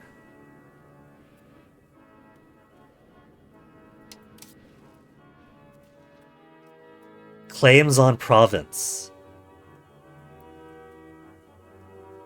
Val di Mana. Let's see, we have... What's the demarcation of locations this time? We've got locations, provinces... Political map mode. How do I keep this always up? Terrain map mode.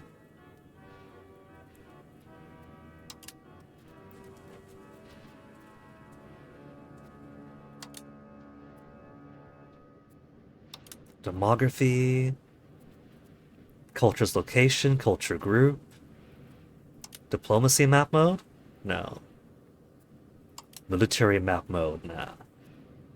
Geopolitics, diseases, natural harbor, harbor capacity, colonial. Okay, locations are your smaller units then. And I love the extra granularity of all these little, tinier locations. I think for, like, comparing the baronies to the locations, you actually get more land, more named land in EU5 than, like, CK3. There was a guy on the forums who would, after every Tinto maps, try to compare the density of land to other Paradox games. And I think it only really got close for Imperator Rome. And that the density of land in EU5 would either be on par with the denser maps or actually exceed it. What was I on? Provinces. Okay, so you're... It goes away when I go on in. I can look at the little territories. You're too small with the mountain right there. This one. This one's what the Casus Belli could be on. Dubious claims. Claim on province.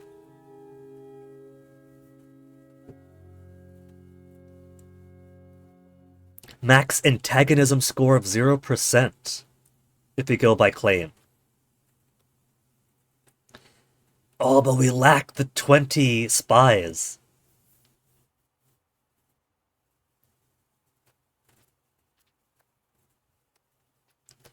Force into our faction. Humiliate rival. Parliament approved claims on province. Trade conflict. Alright, so... The ideal for me would be to do a claim on one close by piece of land, so here. Siege it down, take war goal, and then start spreading out to other parts. That's a classic for Paradox games. If I gotta take it piecemeal, I will. But we can't even make the claim yet.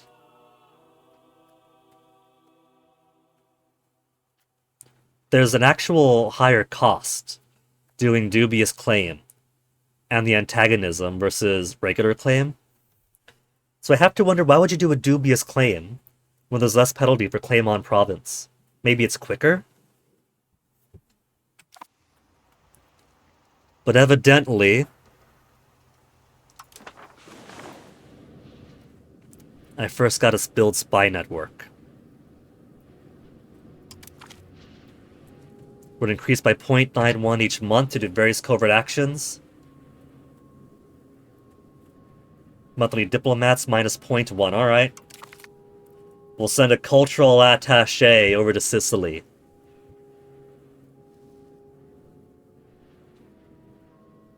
Eventually be something we could use for covert actions. So we need the spies. Need a spy network in the country. To have the spy currency. To create a casus belli. And then we devote the spy time to create casus belli. Which means it's going to take us a while before we could do action against Sicily. Which I guess in the meantime means I could work more on my internals. Now we're gonna get you. They have a 31.5 opinion of us. And a 10.67 trust. Will these guys be willing to ally with us? There's an alliance button, isn't there? There's a mission tree we can do. A welcome to. No current research. Possible cabinet actions. Possible reforms. Possible rivals. How about possible allies? There's empty cabinet slots. I do have a couple of guys I've seen who have good diplomacy and administration scores.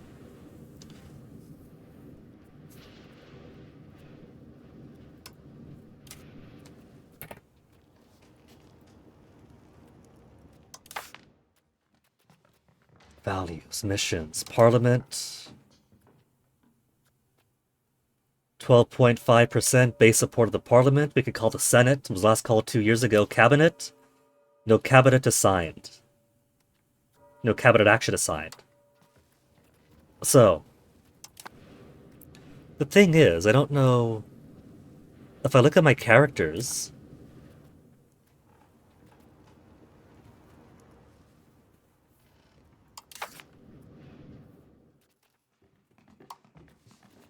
I get various statistics on them, on their military, their diplomacy, their administrative.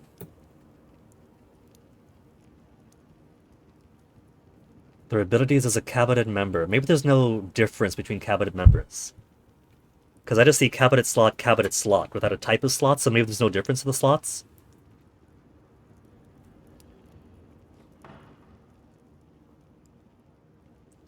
So if I have 2 people in those slots, so they both get all these bonuses stacked? Or is it when I do action as them, then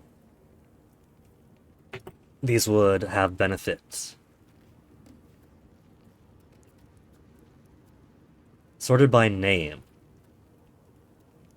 We could sort by the administrative, the diplomacy, the martial, or the ability.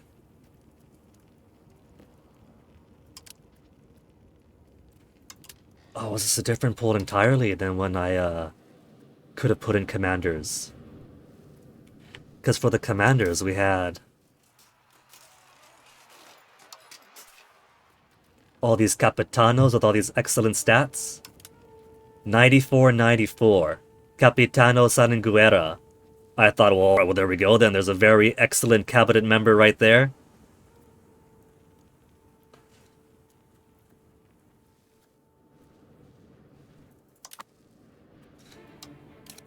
But it looks like they're not possible cabinet then. I've only got these chuckleheads I can put in.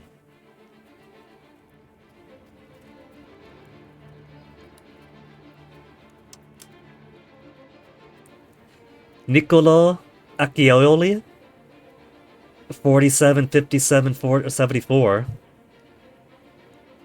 They're all so middling. Bold fighter, army initiative.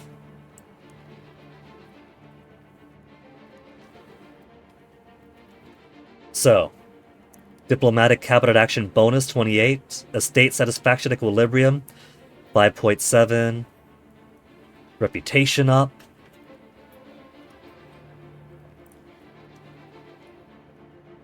But 74 martial does mean that I'll be getting general training, admiral training cheaper, army morale gets a bit of a boost.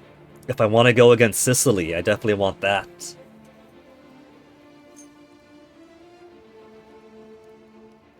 Who do we have for the most diplomatic? 64, 69, 41.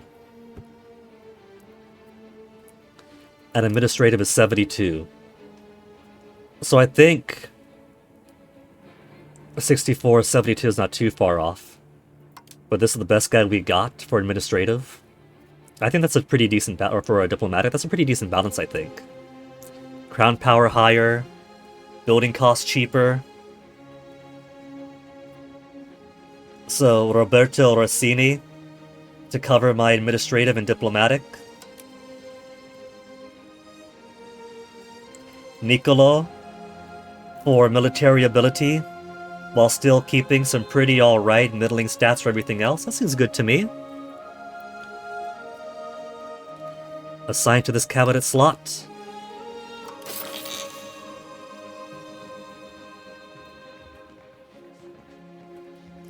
Lose legitimacy if we assign someone head of cabinet.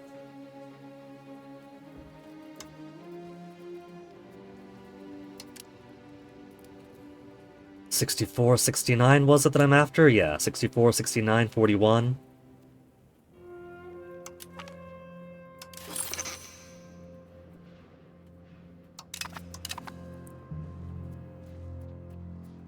Two cabinet seats. We could hire a courtier, but I think I have enough for right now. Cabinet efficiency, 8.9% increase. What can we do with our cabinet? Change societal value?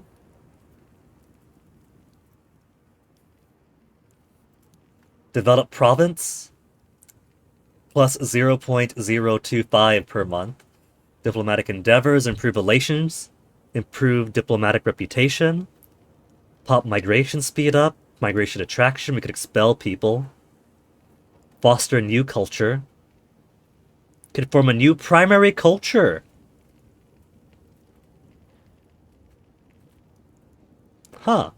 So it's not as locked in as Imperator Rome, where if you're the Siceliotes, you have to be the Siceliotes for the entire game. That's who you are. That's who you'll always be. Increase province control.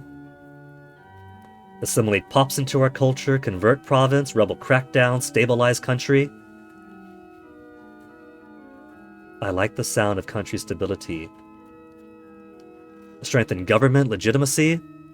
We got pretty good legitimacy as prestige that we don't have.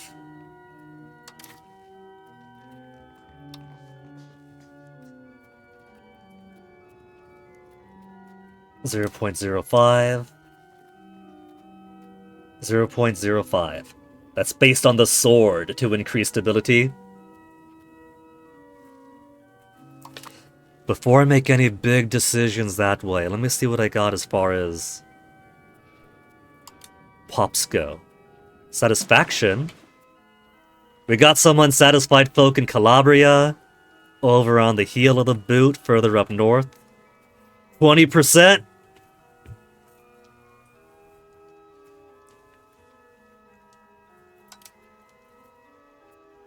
Majority social class.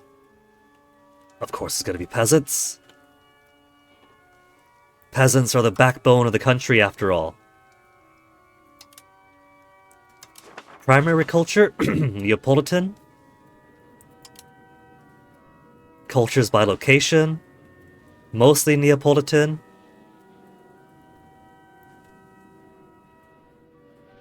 Okay, so it's still the Neapolitan majority here in Bolvino. The striped line is just to say that there's a significant minority. Here, it's primarily Sicilian.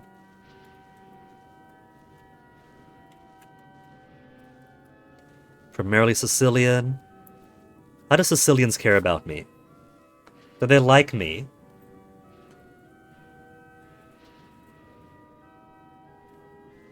Accepted cultures, 0.2 of 2.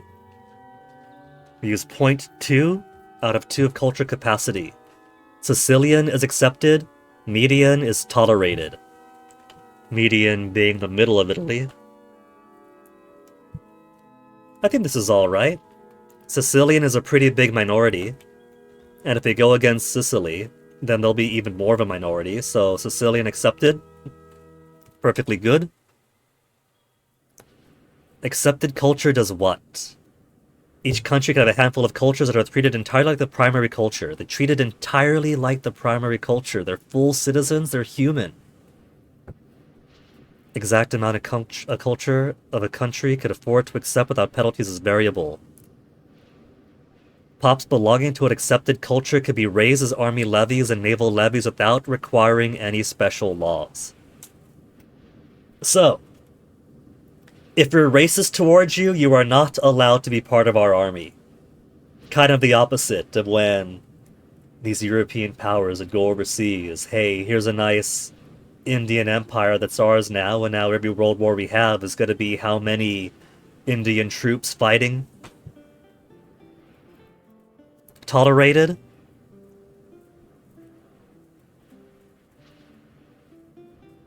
It's saying Pasalan to accept the culture again, but what's the difference between accepted and tolerated then?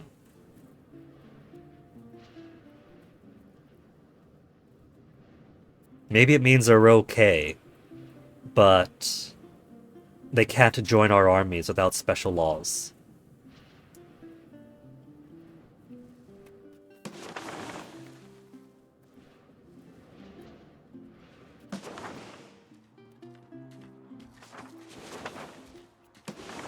So naturally Napolitans like me. Sicilian is only 11.73. Oh no, that's presence in the country. I thought that was opinion. Cultural opinion that they have of our primary culture. Neutral. Sicilian median is neutral.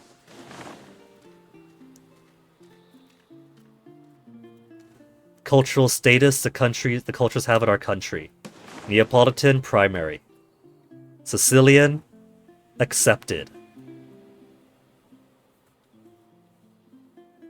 Primary culture, the following countries: Kingdom of Sicily. Median, tolerated.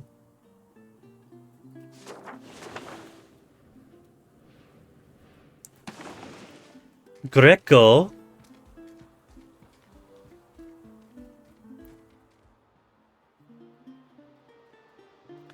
Add a tolerated culture, cost 5 prestige. Is there a reason to not tolerate the culture? They're a very small minority, they're only 3.68%. So it's not the end of the world if we think of them as those little weirdos down in southern Italy. You know, I don't even know all the provenance of the Italian side of my family all too well. I know that we came from Calabria when great-grandpa came over. But I don't know too much of, like, who we were there. What we came from. The way Dad tells the story is that great-grandpa was like a cook in the army or something. When I was a kid, he told the story that we would feed horse meat to the officers and they loved it, hooray. But then, later in Dad's life, he told me that according to him, the story has it that he was such a good cook that he was taken in by an officer to be his personal cook, and he could have lived a life of luxury, being taken in by this wealthy officer, who with Italy becoming more fascist decided I don't want this and jumped boat over. Ended up in New York, went westward, California, and then here we are. But I don't know much else beyond that, and now Dad's dead, Grandpa's dead. Grandpa's sister Esther is dead. I met my great-grandfather once when I was a kid during our first California trip. I guess that was Dad's grandpa, so it was important to bring his kids over to see his grandpa. By then, he was a very old man. Skin and bones. shirtless with his tiny titties hanging down. We got to swim in the pool. I think it was living in an apartment at the time. He seems like a nice guy. We only ever met him the once.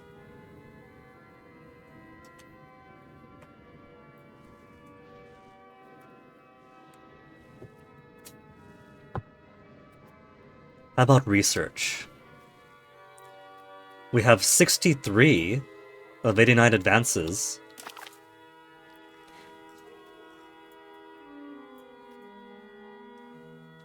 No current active research. I can't imagine these are all mine, are they? Currently in the Age of Tradition. Monthly research progress 1.3, nice. 50 new government reforms. Market prices 10% to 300%. So let's see, I'm going to assume we have a written alphabet.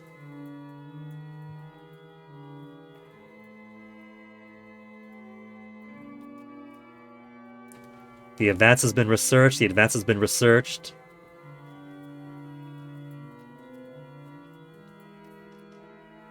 Anything that hasn't then, what do I not have?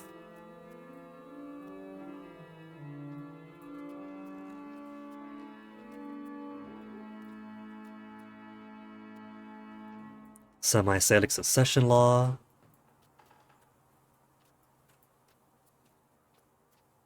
I could assume that anything on the bottom that I have it comes up before.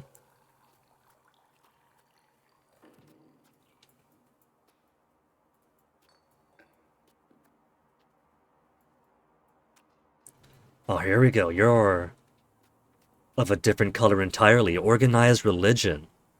Possible clerics in towns and cities plus 50. Max literacy for clergy. That's gonna help my research, won't it? Since literacy and clergy boosts my research. Classic scholasticism. Institution growth. I think they have creams for that now. Guilds. Possible burghers. Max literacy of burghers. Monthly diplomats. Cultural traditions up. Army traditions up. Monthly religious influence. We've already got two cardinals. Stability investment 0.02. That's probably going to be super important as time goes on. Late game Imperator Rome, I was chasing so many advances. I was going from, I don't know what I want, I like this out of this, I like this out of that. Taking the early shallow stuff to late game, being like, I want this! What do I do to get to this?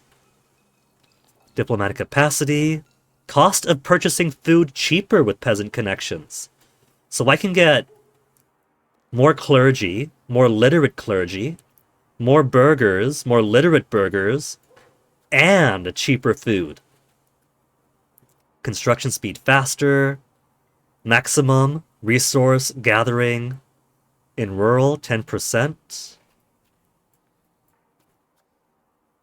Efficiency of cabinet 5% with meritocracy. Requirements not met.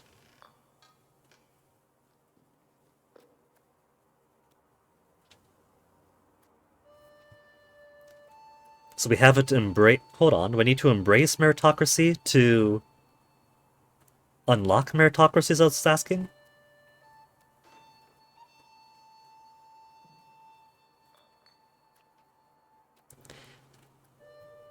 The dev diary is also some really cool things, talking about, like,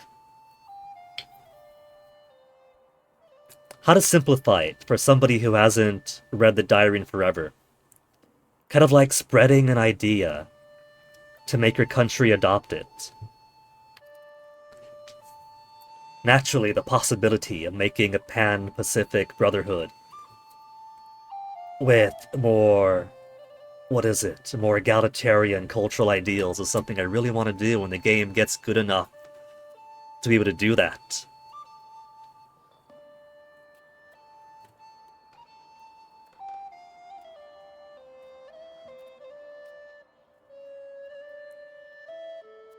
So, it would seem then that if we can't research this, it seems, could I only do organized religion and work down? Because we have all of these.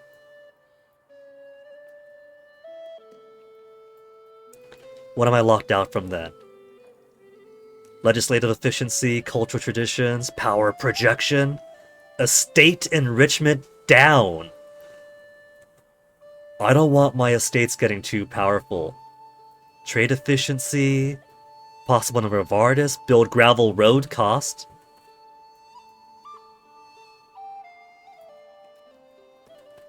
Estate power from cabinet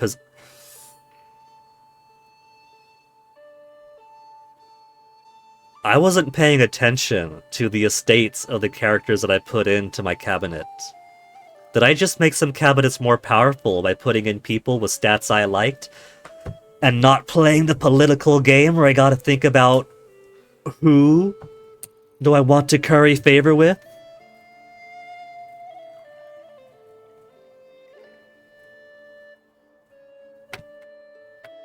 Stability investment cost, speed of integration. Okay, so 0 research progress stored, accumulating a rate of 1.37 each month, up to a maximum of 16.5. What if I click in the middle of something?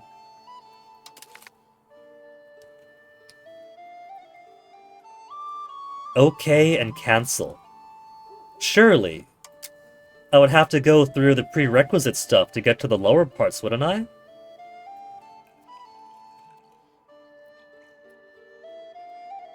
Or do we have enough understanding of this to be able to just pick from wherever we want on the vine?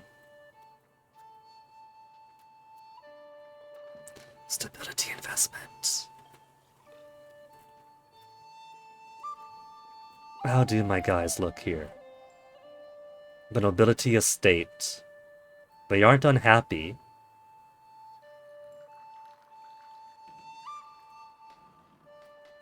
Income after taxes, 17.8. They get better income after taxes than I do, the fuckers. Clergy. Estate power, 17%. Estate power, 44%. Burghers, estate power is only 7. Peasants, 5%. 5% peasants.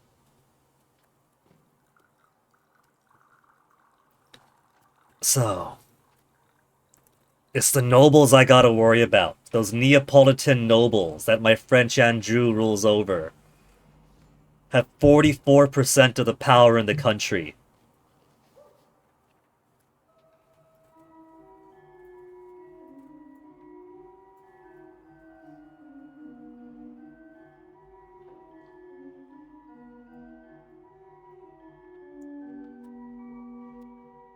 Burghers are an even 50% fondness for me, but they only have 7% power. If I were to promote more burghers, we're talking money making, right? But that'll also start sapping power away from the landed nobility. Do I want to set the privileged against the rich? My benefit at the cost of theirs. Add to research queue. Okay.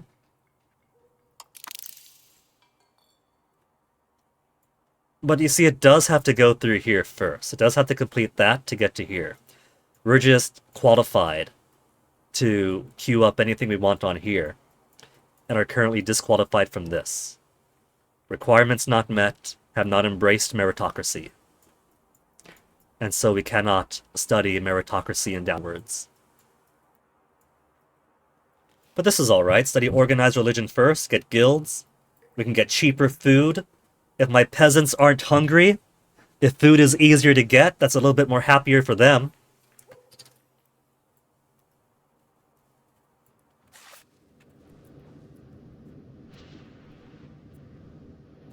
Possible cabinet actions. We have reforms it can do, and the welcome tutorial did suggest I want to do all the reforms I can, it said?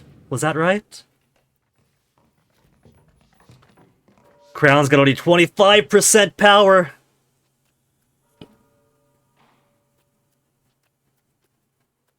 Bribe the estate. Okay, what reforms do we have for the crown? Agricultural cultivation, food production up. Monthly progress to serfdom.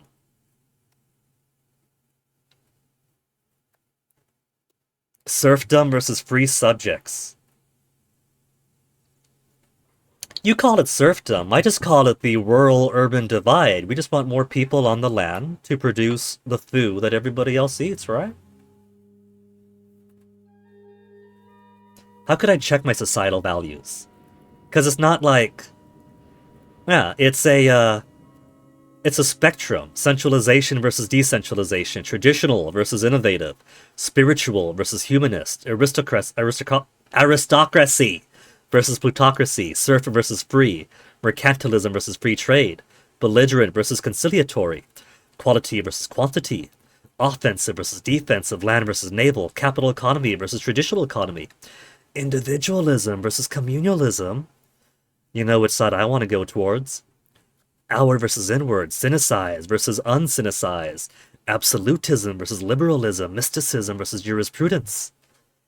And it's not always trying to go for one extreme. You might desire to swap back and forth depending on your current on-the-ground needs or your future needs. You might end up penalized if you end up too far in one way that isn't what you want. So maybe agricultural cultivation and a shift towards serfdom isn't the end of the world, if it means more agricultural output, more resource output, and then we could start putting that into the bellies of our peasants, into the workshops of people making the value-added goods. Diplomatic reputation, diplomatic capacity, monthly progress towards conciliatory.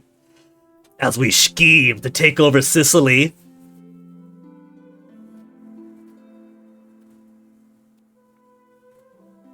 Foreign building costs, diplomatic range, crown power up, monthly progress towards aristocracy. If I wanted to become more of an aristocracy, what would happen? Noble power becomes stronger. Fuck. Discipline up. Expected cost of court more expensive. And we currently gain a 0.38 nudge towards aristocracy each month anyway.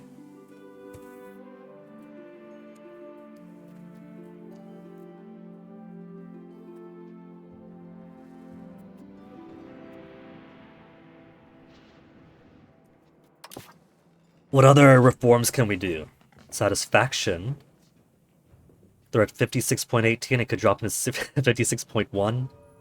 New estate privilege. What have they got so far? What am I working with here first? We have a feudal nobility government reform. Noble estate satisfaction equilibrium is up by 5%. Loyalty of subjects up. Monthly progress toward traditional economy.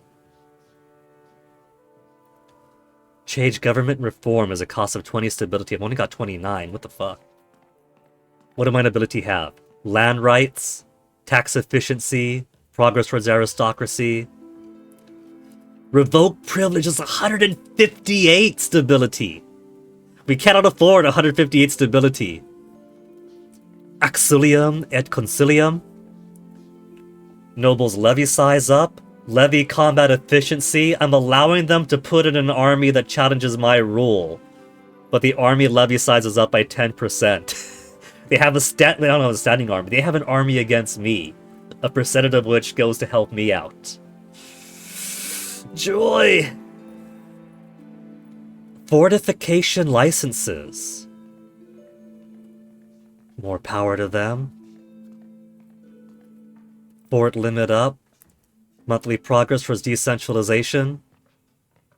Royal marriage rights. Efficiency of cabinet up. How about the clergy? What have they got? We've only got 11,000 nobles. The clergy alone can overpower them. The burghers can overpower them. The commoners can completely wash us away. If only the commoners were taught that they hold the power and can throw off the shackles. Clergy's got religious literacy rights. They're allowed to read. Max literacy for clergy. Progress towards traditionalist. Pop conversion speed and force religious unity. Progress towards communalism up. Burghers, what have you got? Formal guilds, progress towards plutocracy, market fairs, monthly prosperity, progress towards decentralization. Plutocracy and aristocracy are at opposite ends, right? But it seems yeah more aristocratic than plutocratic.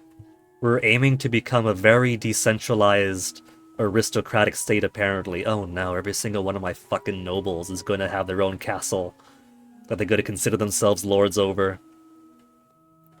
Building road rights, so the burghers. They're allowed to build roads. Monthly progress towards centralization. Rich merchants can develop our infrastructure by building roads, benefiting both the states and the traders themselves. Cool. Commoners have hunting permits. Wild game output. Noble estate satisfaction down. How dare the peasants eat their deer, their boars. Monthly progress towards free subjects. Communal lands, noble power up. Communal land for the peasants gives noble power... Oh, minus 5%. Minus 5%. Okay. So the burghers are on the border. What could I do with them? What rights could I give them? Trade center sponsorship? The burghers... Everyone's gonna be unhappy, but the nobility worst of all, I mean. Market attraction. Building rights. Smaller drop of happiness. Employing established populace, living in them to fund part of our construction efforts, reduce the end cost for many of our development plans, but increase our influence. Building costs down, plutocracy up. Burgher land rights. Maximum RGO size in towns and cities down. Progress towards individualism. Commercial advisory council, trade capacity. Maximum tax for burgher estate down. Heck no. Monthly inflation down. We don't need that. Gold output, silver output, minting threshold up. What's the downside for burgher control over coinage? The nobility will really hate that. They don't want not quite peasants, but the people to have minting rights. But look at the gold, silver, and minting threshing output. I can't see any bad to that. Guild investments, minus 11 from the nobility. Progress towards innovative, progress towards capital economy. I think some of these things are going to be things that I'll have to earmark for the mid or late game. Production efficiency, progress towards capital economy. Nobility doesn't like this change of economy away from their entrenched ways. Shipwright contracts, navy maintenance, and shipbuilding speed. That's plus, but the nobles don't like. Sponsored maritime contracts. Maritime presence percent. Trade monopolies. Minus 25% trade capacity. But the burghers get double trade capacity. Okay. I don't think I'll be... Should I mess around with these? Well, I could always do an extra reform. We have one of two reforms. I don't think I'm going to want to transfer or to add extra rights to my estates yet. Everybody is in the green. The only reds are sitting at perfect 50% or minus 0, and I've got to worry about minus 0, minus 0.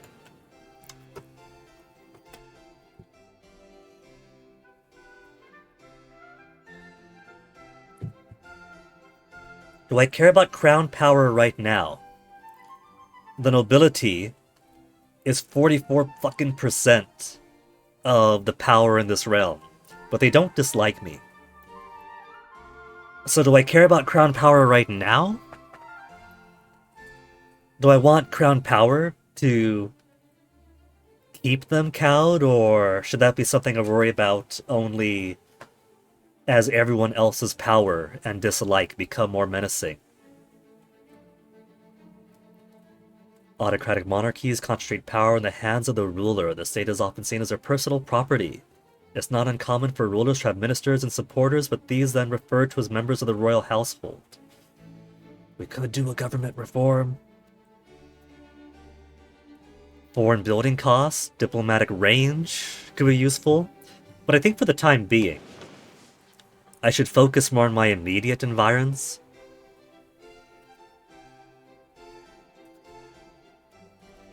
Religious influence a country gets each month. The value of the ability of the country has to interact with and influence matters of its primary religion. We got 2 cardinals. I might be good on this already. And if I seek to take over Italy, then, you know, Lietat c'est moi before the religion. Special requirement.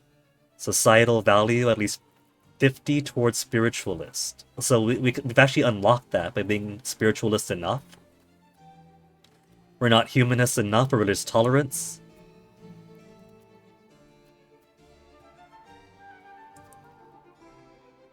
I kinda like food production up. I think I want food production primarily out of these options.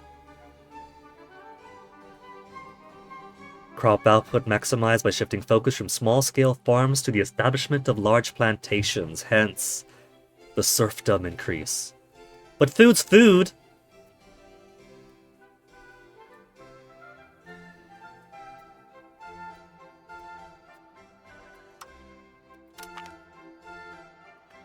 Select new government reform?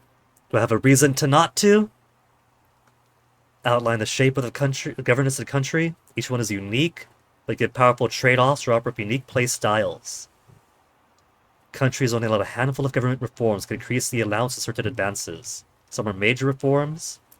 Country may not have more than one major reform. I think I could be satisfied with agricultural cultivation. Reformed our monarchy, making agricultural cultivation a part of what defines it. It's not just a bonus. It's what defines us as proper, as a kingdom of Naples.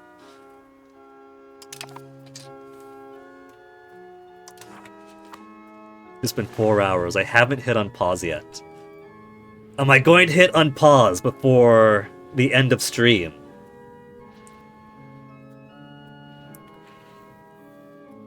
So, we got spy network being built in Sicily. What about an alliance?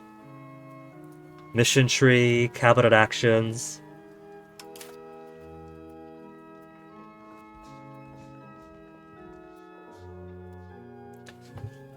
Okay, so you're my military guy with middling stats. You're my diplomacy and administrative guy with middling military. What should I have you do? Monthly development? Local monthly development? I could set my cabinet out, not just to squat on building up stability. But, let's see. Development?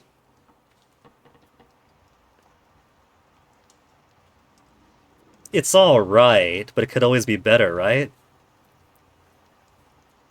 I feel like what I really want to do is look at where my big economic makers are. And then put more support there.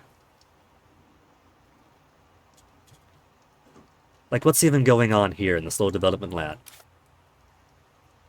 San Giovanni Rotondo? Does it look very rotund to me?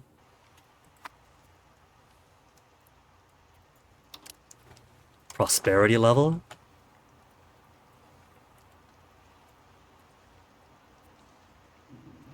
Does this mean we're all equally prosperous or equally dirt poor? Location rank, raw materials we've looked at. Province food. Oh, we got some negatives. Negative 14, negative 24, negative 9.8. Maybe it's a good thing I opted for food production, food productivity. They got decent productivity. Better is better. So like 62, 73 is always going to be better. But 22 is not nothing. Not like negative 3 there. Control. Control's not as good as it could be.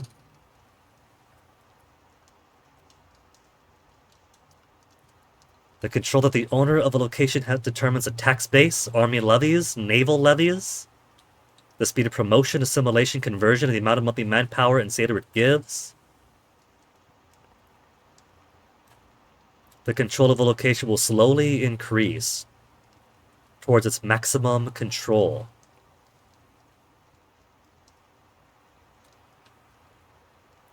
So that's just pop promotion, assimilation, conversion, manpower, sailors.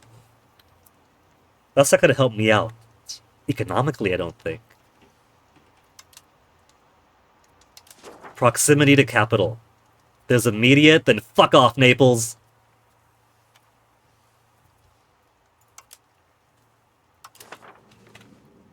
Roads. I should build some more roads. And that'll spread out my control, yeah? This feels like a nice road-shaped province. 1 and 2 instead of 1, 2, 3, 4.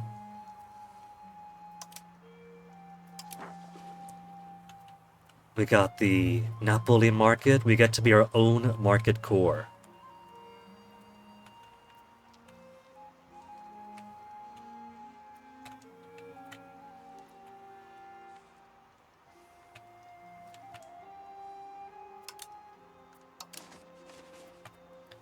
Okay.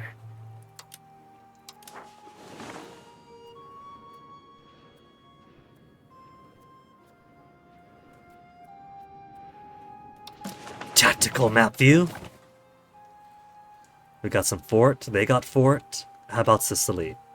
Smart. They going over in Messina. We'll have to lock them down with our navy, keep them from coming out, and then just slowly make our way over. How do I keep this up? Is there a way to keep that up? Not on pin. Because it kind of bugs me having it constantly go up and down. There. Pin it up so it stays up.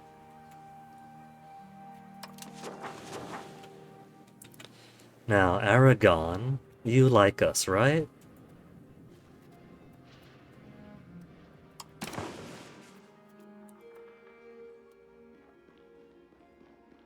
We had the 20 spies to make Casus Belli on them. Well, we don't have spies for Sicily.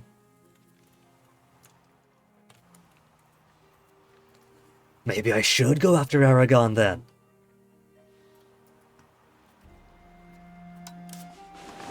Do you have any allies of your own? Guarantees? Royal marriage? With Navarre?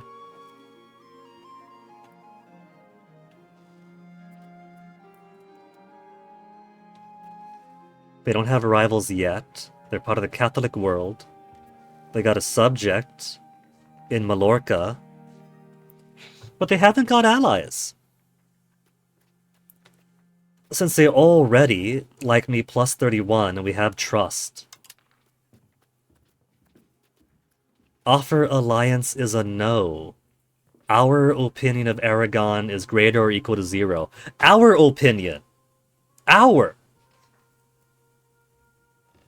The reason to accept is at -4.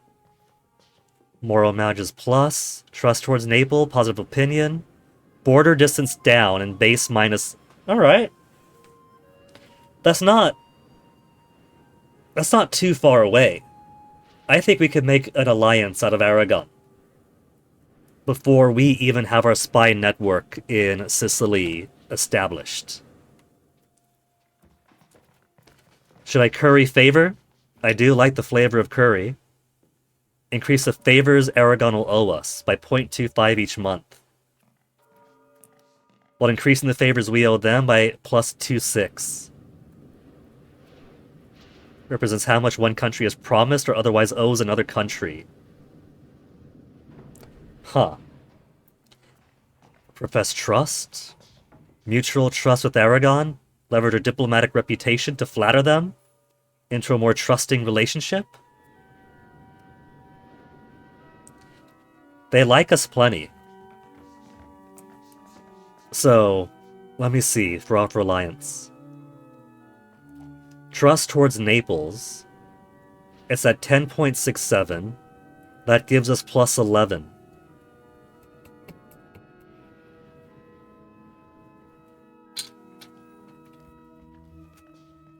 If I profess trust, will that give us enough of a boost to secure an alliance then?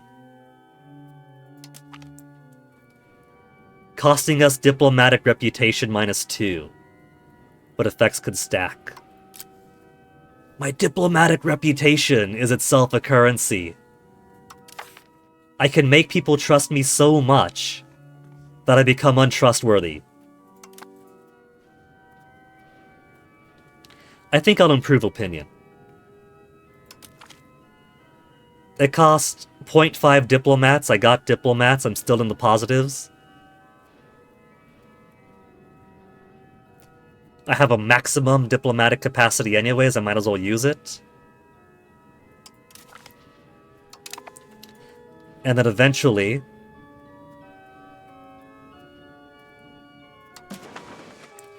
they'll like us enough to overcome the -3.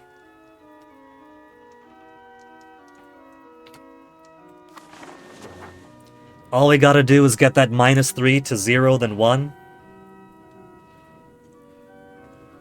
Now it has been 4 hours, and I haven't unpaused yet, so...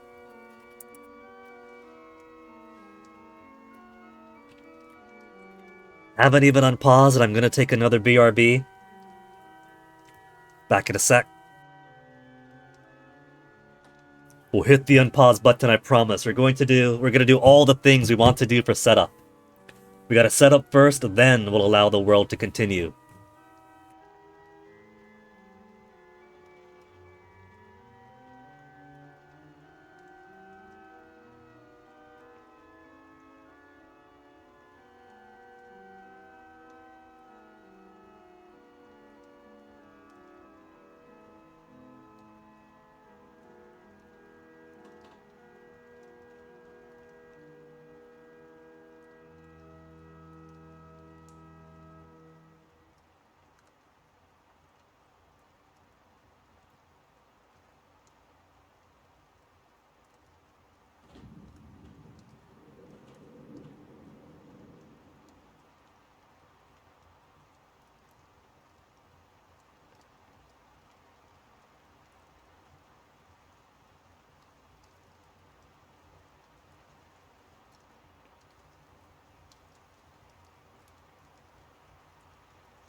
Got my water, got my tea. Now let's see what else we can do for Napoli. Building a relationship with Aragon to get alliance, building a relationship with the province, hoping that they'll accept becoming a vassal of ours and not just personal union that they're going to leave anyway. Building spies for Sicily. Navy. We have no admiral. What else can we put here? Maritime presence, Navy initiative. 32.5% to correct section chance.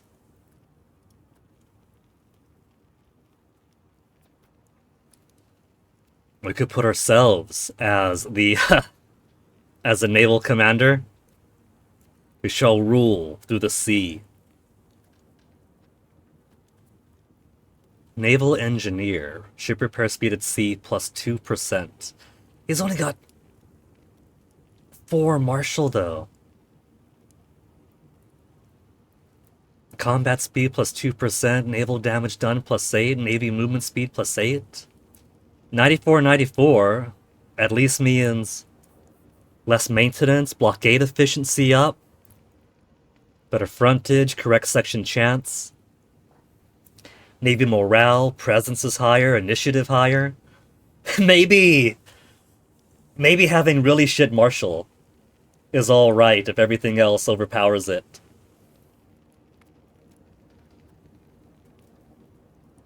For the nobility estate, burgher estate.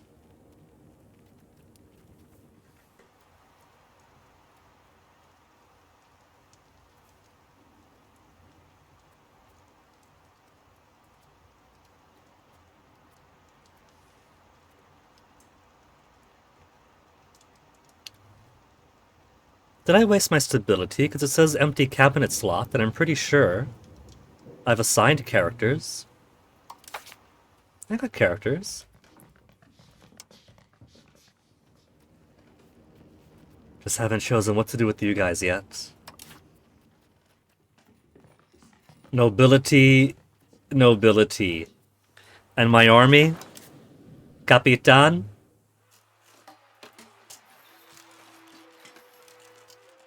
Is other nobility. I keep putting nobility into places of power.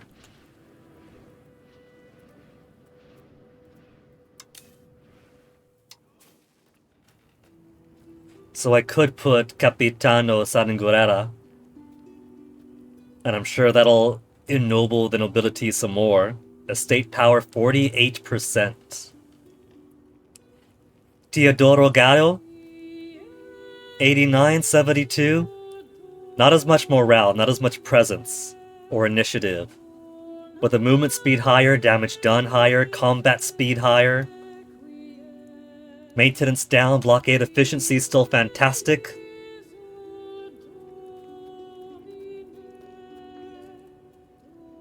Neapolitan crown, Luigi Angio. More crown power could be good. I think I'm gonna put this burger guy to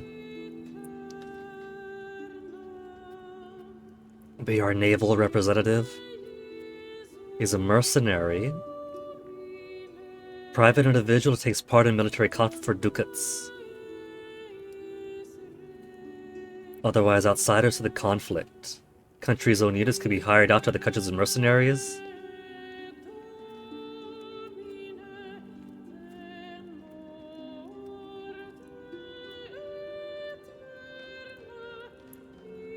Okay, so that's why you Capitano folks I wasn't able to put into cabinet slots then. But I could put these mercenaries as generals.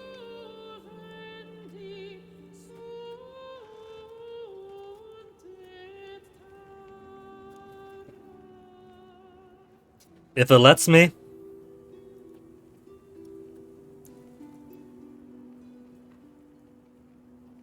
Courtiers can be employed as cabinet members. Does not cost me anything though to have them on here.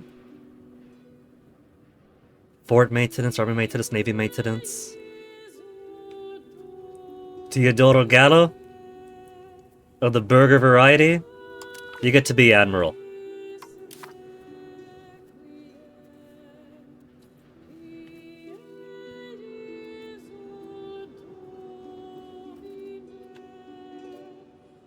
I have 2 cogs. Okay, so what do now? Sailors per month. Manpower per month is at max anyway. We've used a bit of our diplomats. We're down to 2. Now we gain 0.10 each month. Prestige is lowering. Prestige decay.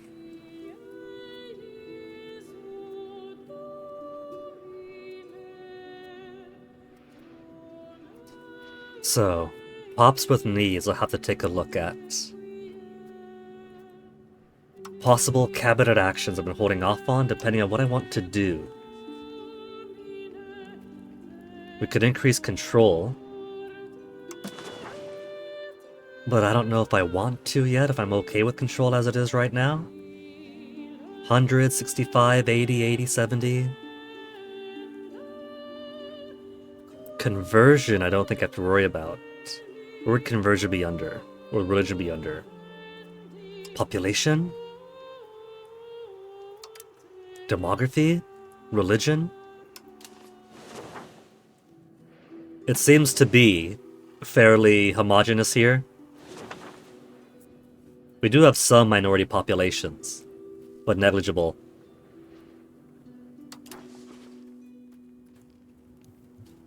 We could just put stability for now. Turn that 0.03 into 0.13 if I double up. If I can double up on stability investment. Legitimacy increase, we got us a prestige you need to worry about.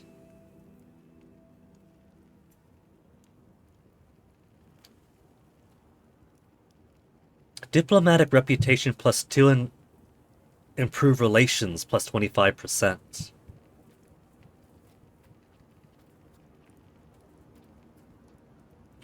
Let's do that. Let's have from 57 diplomacy gives 25 and 2. 69 diplomacy. 25 and 2. Doesn't make a diff. Alright, we'll do diplomatic endeavors for now.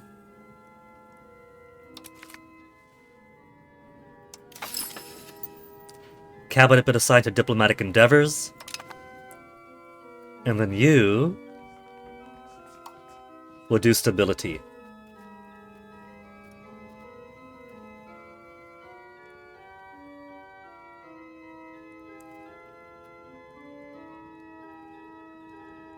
I can't have my cabinet improve my prestige, so stability it has to be.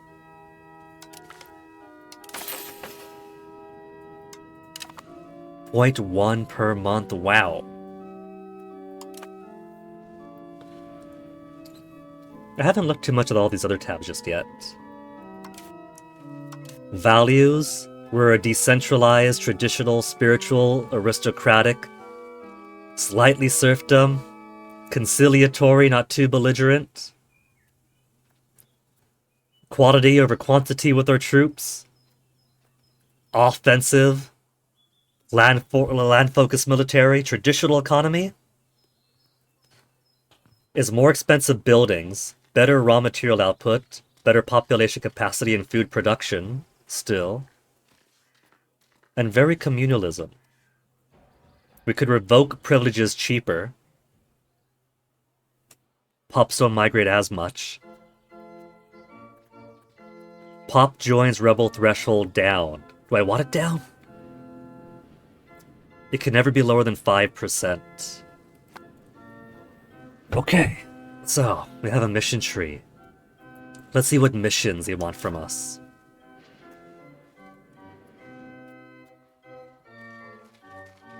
Regional expansion, emulate a rival.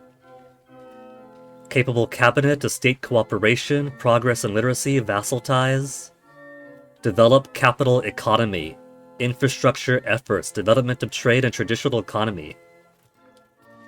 I think I like the sound of those.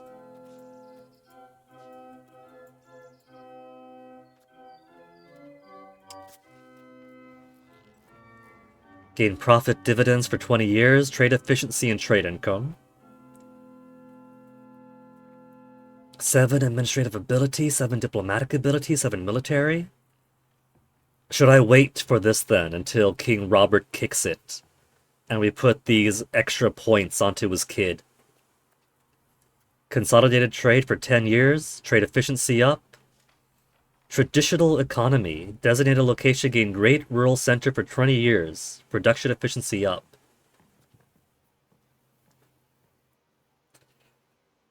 Develop capital economy, profit dividends, trade, and trade efficiency.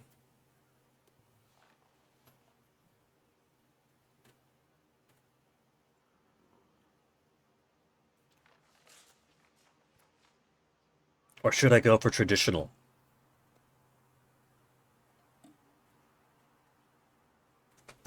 I think right now I do want my resource production to be better, maybe? I look very good on cash, so I'm not too worried about that.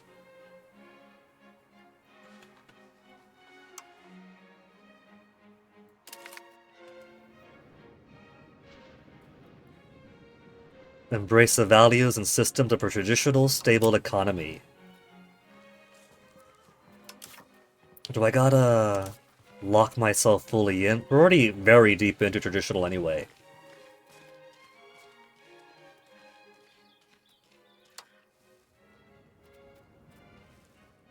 So it should be fairly safe to go with that mission then.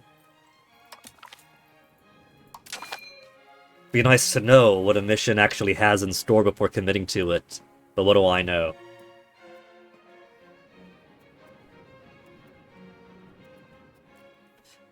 Peasant contentment. Commoner's estate has greater or equal to 60% satisfaction.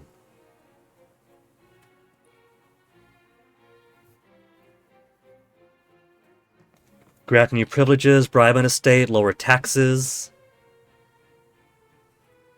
Okay. Oh, what do we got here? Neapolitan clergy is at 0.01% now. Monthly change down. Why? Monthly expenses?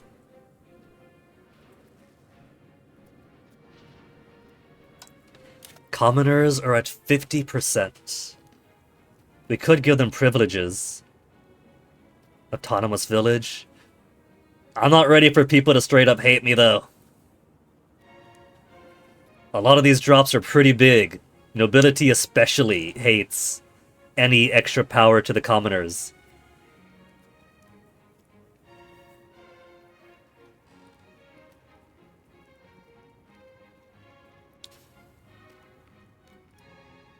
Granting free mobility to the masses, their fates lie in their own hands once again. Nonsense!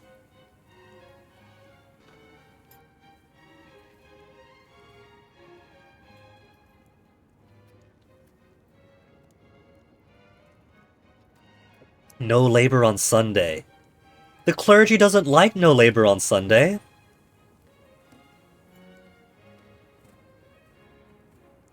Be wise to follow the teachings of the church and allow our serfs and peasants with no labor on Sunday, as a sign of piety and compassion. Hate! The clergies hate that! Peasant food consumption down with partial yield.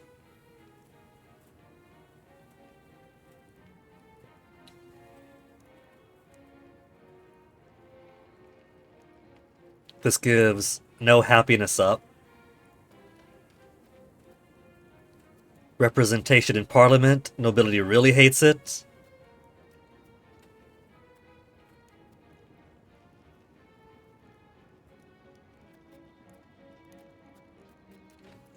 So, apart from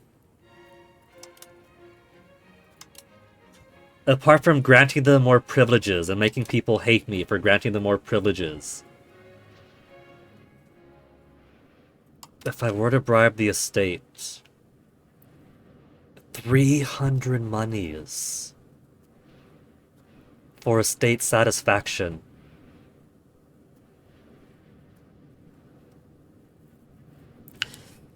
That would get me to 60%, and 60% is what I need.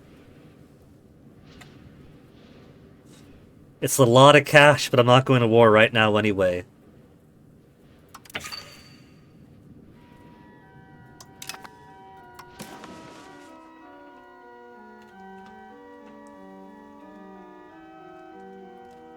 Choose a world location for subsequent mission tasks. Selected location will be within proximity of our capital, have under 90% population capacity. Alright, what should I choose? Should I choose based on raw material? Based on the number of peasants? Campania produces wheat. And I do want more food for my guys, first and foremost.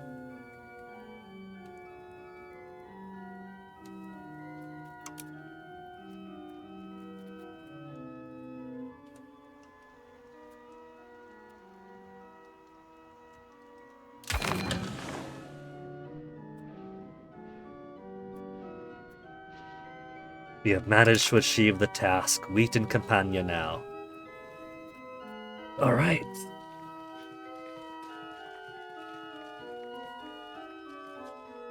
Mission focus, current task.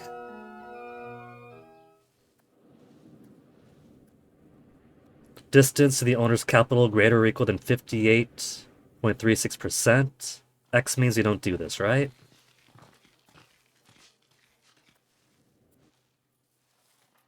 Greater than 0% prosperity. Greater or equal to 1 levels of market village.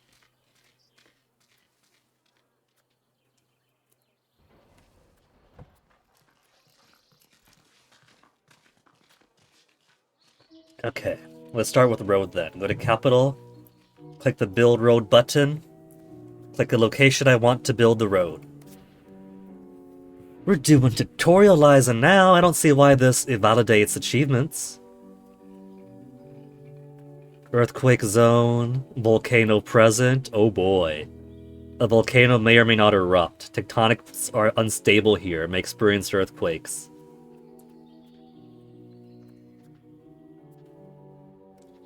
Development roads. Road builder.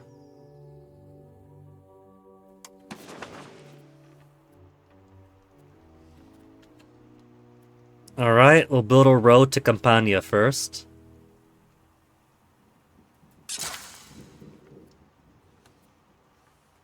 Although we should also probably build down elsewhere too, right? We cannot afford 518.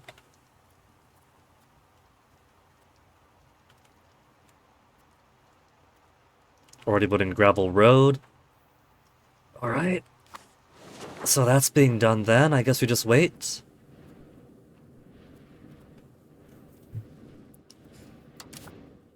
Let's see economy. We're minting enough to be at 0 inflation. So we're okay for now. Cost of the court gives more legitimacy.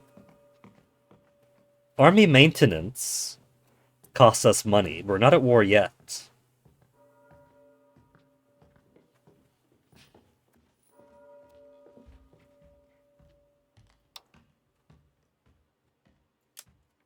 I can't set any lower? Fine. 0.72 is at least better than 1.45. Navy maintenance, same. Fort maintenance, who needs it? 7.5 a month.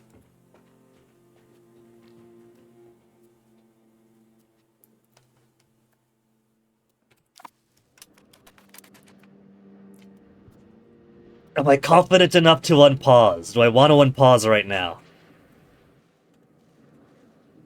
Genoa, how much do you guys like me? 27? They won't agree to become vassals even if I give them diplomatic improvement, opinion improvement. We are much stronger than them. Superb Republic of Genoa. Doge Galeotto Spinola.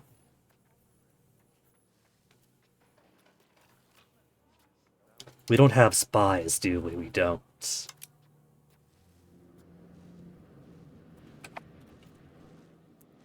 And we haven't got Casus Belli here either. If I want to go up this way instead. Oh, they love me. Do you think these guys will accept becoming vassals? Form a new defensive league with us. They won't accept alliance. Offer guarantee.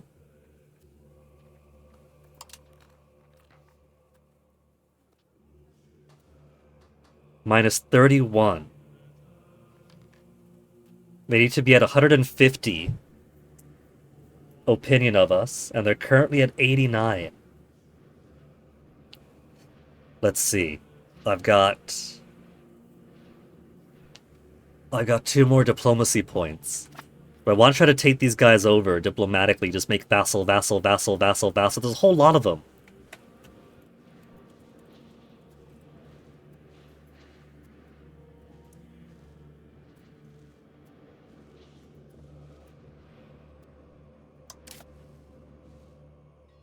No Casus Belli show superiority. I'll lose my precious stability.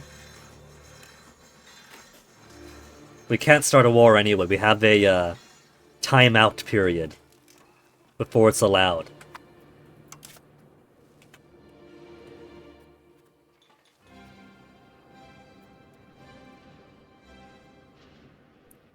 Glass Guild in Napoli, Weaponsmith in Napoli. Some of these are very unprofitable. Minus 1.5.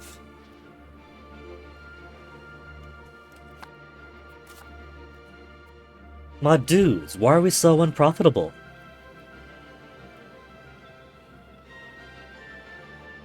Potential profit up. Potter's Guild is a loss so far.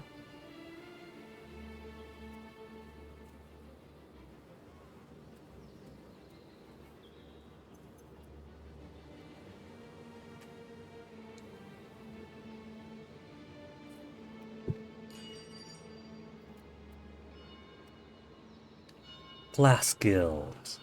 The profit could be so good. Subsidize it to keep it employing as many pops as possible, or it'll lay off workers. Should I?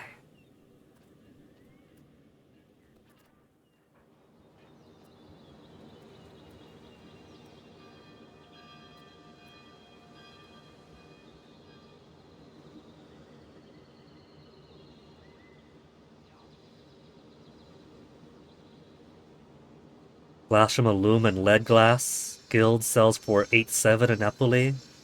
Required goods cost 1.37.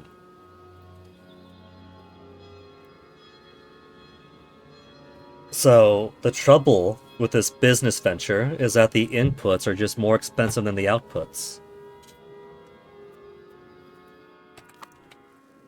How could I fix my inputs being worse than my outputs? Had a bit of Vento? How could I get you guys to just be consumed by us? Your independence is superfluous.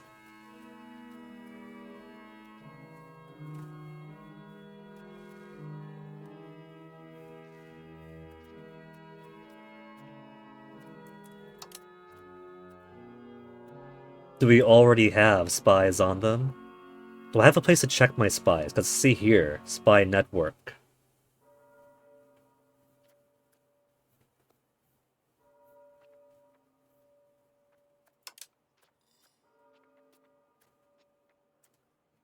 I guess we're going to get Benevento.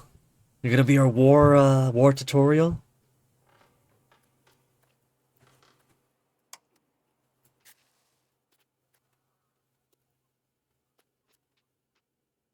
Force into faction, trade. Are these the only Casus Bellis?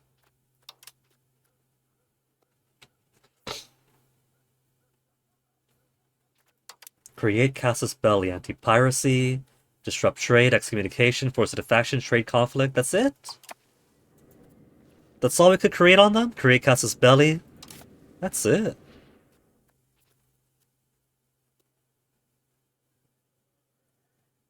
Declaring war with great relations, is that why? We're too close? So, let me see. Oh. Oh, that's why Benevento's all by yourself there. Sorry, Pope, I didn't realize that was you. P.S. is Papal States. Okay then. Never mind, Padre. You could have Benevento if you like. In fact, this shows you just how tight our relations are. We're keeping your guy safe as he travel through.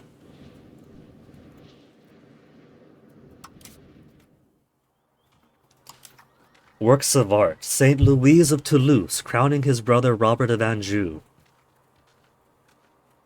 Regionally well-known painting.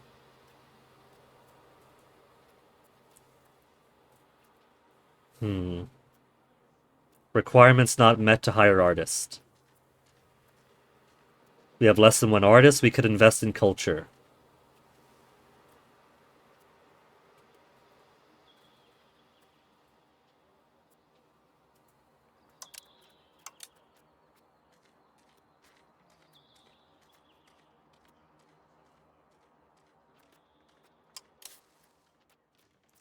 Religious actions.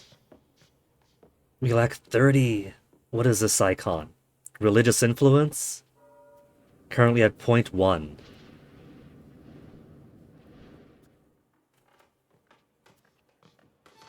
Placetum regium? Pope has meddled the affairs of our country for far too long. Lose 100 religious influence. Clergy loses state satisfaction. Enacted Placetum regime until death. Request cardinal seat. We've already got a couple of cardinals already.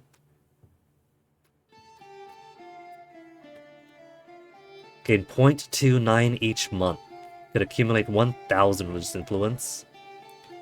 So, we could request aid. I wouldn't say fairly regularly.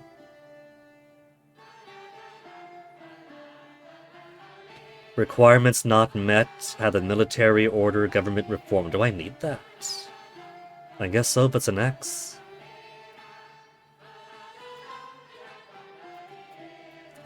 No saints. Diplomacy. Got our friendly actions. We have one spy network in Sicily.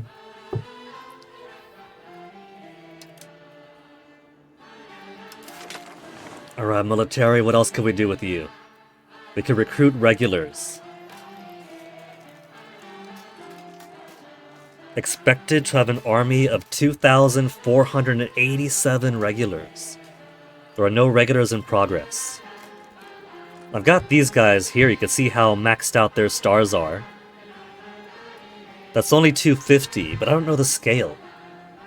It says right now that we are more powerful than Sicily, on par with a few folks, slightly more and less than some others. And that's just with these 250 guys here.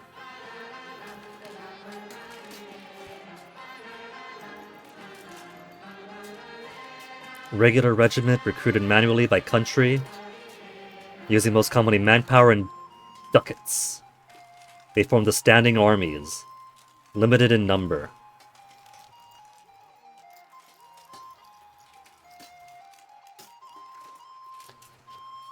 The thing is, because I don't know the scale, I don't know if I want to raise them now. Should I raise them now and then have them build up? Or do I should just raise them at the start of war? Because levies are here, that's a wholly separate thing. 25,000 army levies will gather in all area capitals, with the bulk in Napoli for a total combat power of 26.93. Population raised into a levy will reduce the population by 1 as their families follow them. And raw material output down, food production down. Can only raise army levies or naval levies or the countries at war facing rebels. Okay. What about navy? I could build ships.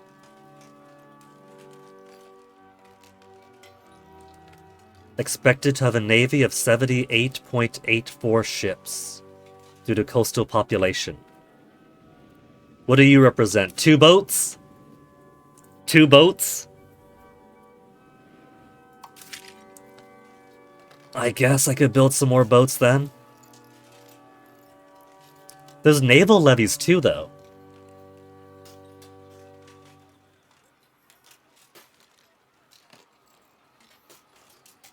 Reduce population by 1.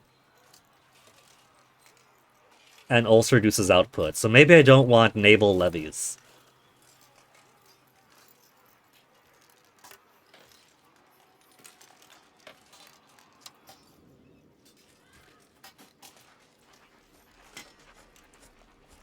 $22 ducats, 22.99.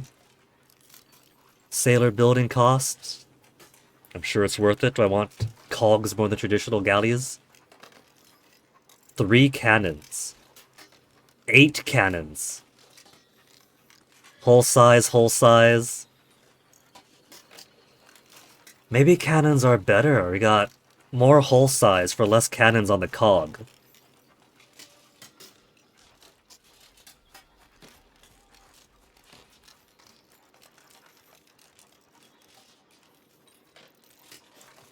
Traditional galleys are slightly slower.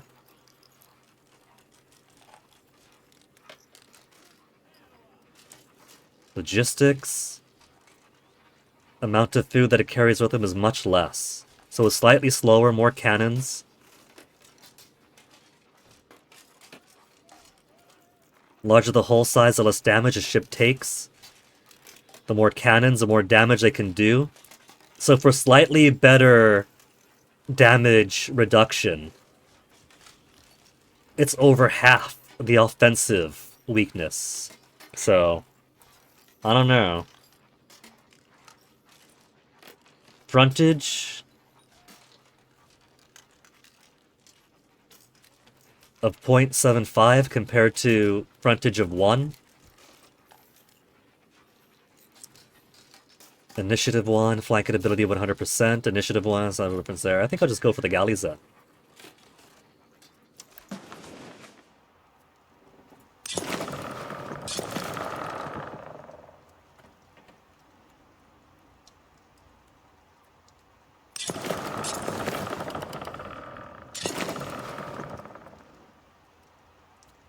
What am I red on? I got boats. Is it wood? Am I out of raw material? We cannot afford the 30 sailors. Okay, alright. It's just a manpower problem. That's fine. Could I see how many boats Sicily has? They have 2 boats.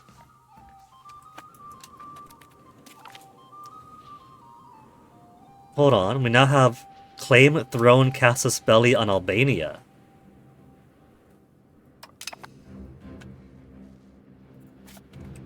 On Albania?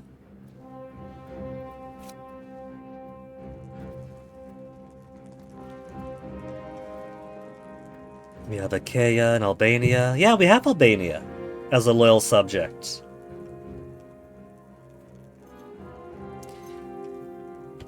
Do I want that then? Because if there are subjects, Albania is a vassal. They're already a vassal. They belong to me.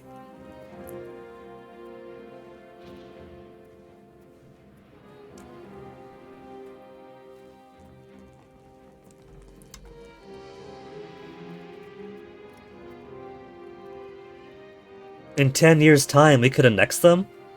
They have 59 opinion, so in 10 years, we'll start raising their opinion of us. And then it'll be annexation ahoy.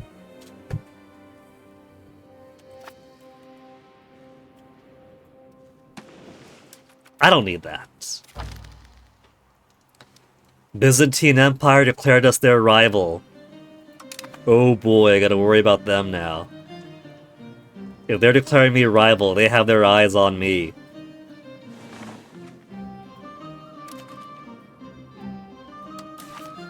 You know what? Okay, learning walkthrough. You wanted us to unpause the game for a month, right? Ah, forget this. It's gonna want me to mess with the taxes. It's not starting us back where we last left off. The welcome tutorial thing.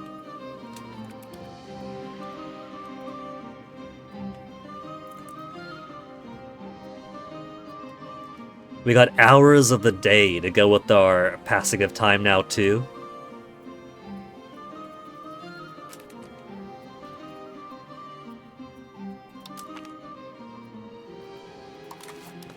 How do I get these to go away? I can't get this to go away. Improving, building.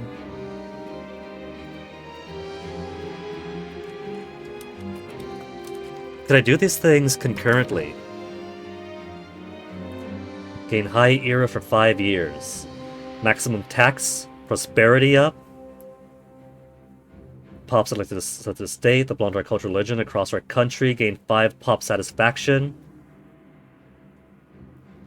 Wave of innovation for 10 years. Research progress. Institute growth. Vassal ties. Designated subject will have his liberty desire reduced. Center of urbanization modifier. Well, we have a cabinet, though, don't we? Capable cabinet? We have it manned by capable people already, surely.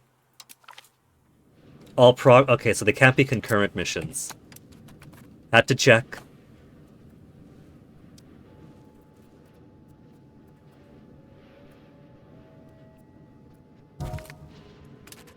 Reports death. Consort Sancha de Barcelona has died.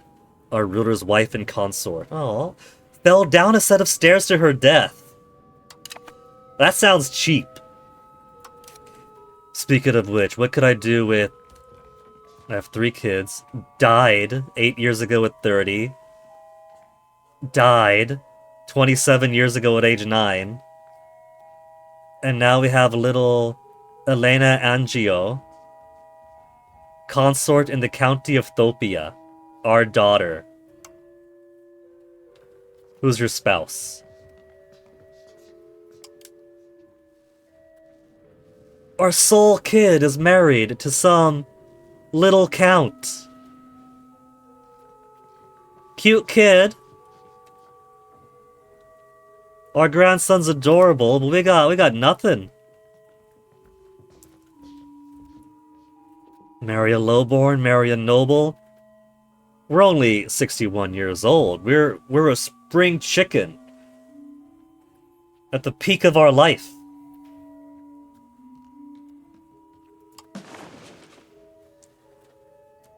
There are no countries possible to select for a royal marriage.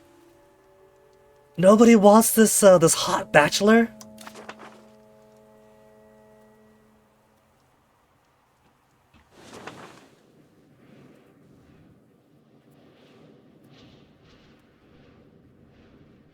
Achaea Navy. Is that why we got that Casus Belli then?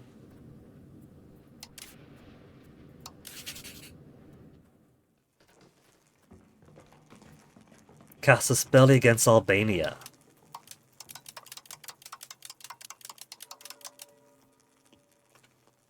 To declare war without stability hit. Even though they're my vassal.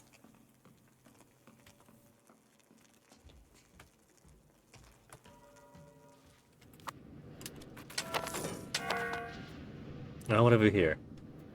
We got more scary sounds. And the game kind of hiccuping for a bit.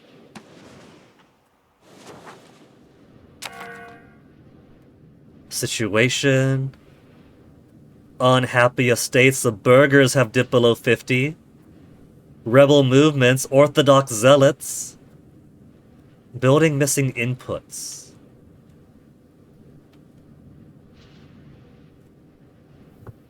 I should probably focus on that. Because I do have lots of unprofitable buildings. Rise of the Turks, driven by a potent combination of ambition, martial skill, strategic vision, many Turkish beyliks carved a path through the fragmented realms of Anatolia. The nomadic origins merge with the sophistication of settled society, creating a formidable blend of military might and administrative acumen.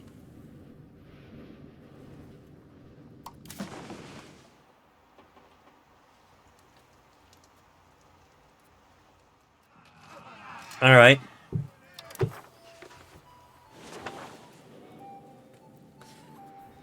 Okay.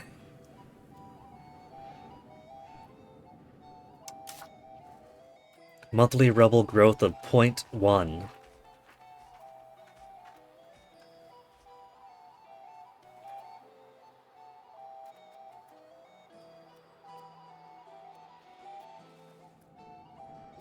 There are rebels in the country. 0.03% isn't nothing.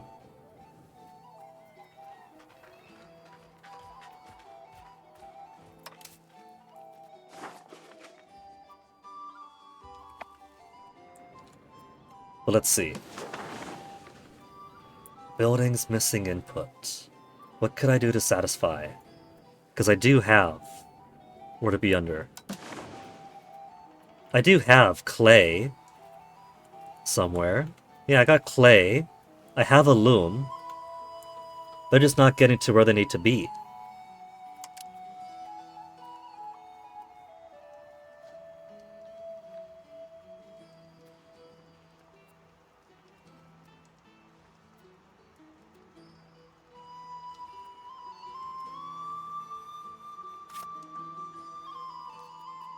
Lady Monte. How do I get... How do I get Yora a loom to the glass houses that want it?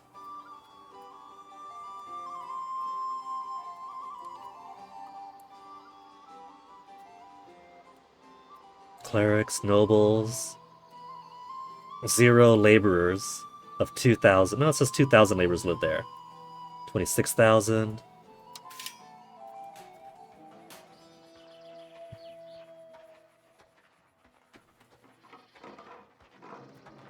Possible production methods. Well, that's just methods, though. That's iron and all this to make that. Wheat, lumber, tools. Forest village. To maybe produce leathers.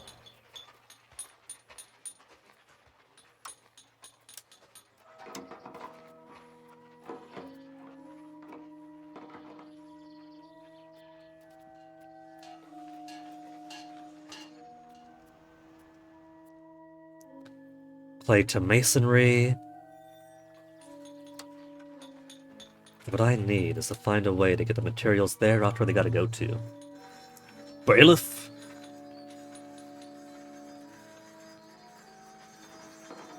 Could be a matter of roads.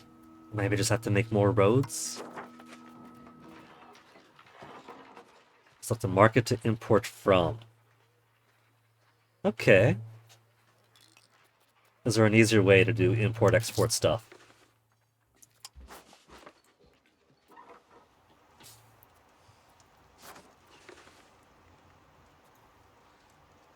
So we got...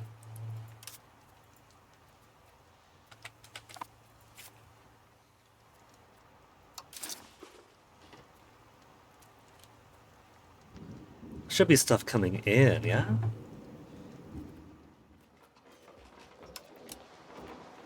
Current trades. We have lots of exports. Sevilla to Napoli, we got legumes. Lisboa to Napoli, we got leathers. Sugar, tar.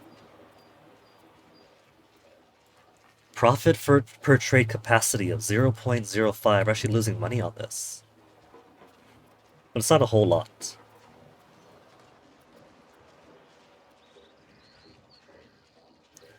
We could increase trade capacity.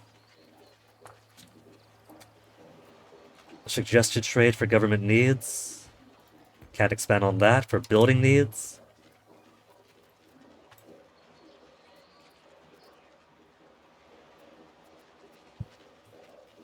Dublin to Napoli.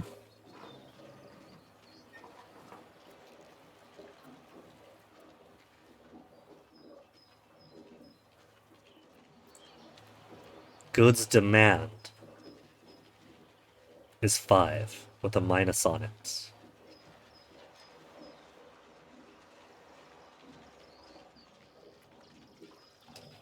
If it's a minus on demand, does that mean I'm getting a steal for this?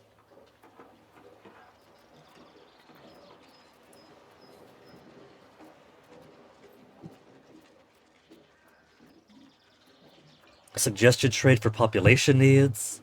Suggested imports for profit. We have greens here. We will get a profit by pulling these stuffs in. What if we do population needs first? Sturdy grains, cloth, furniture, fruit. Fine cloth, furniture, rice. Who's got some sturdy grains for me? We got legumes. Rice. Sturdy grains from Paris.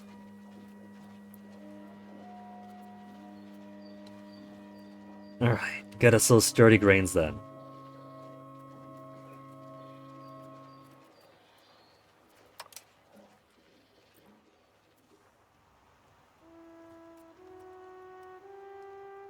They want a whole lot more grains than that, though. But hey, trade income is trade income.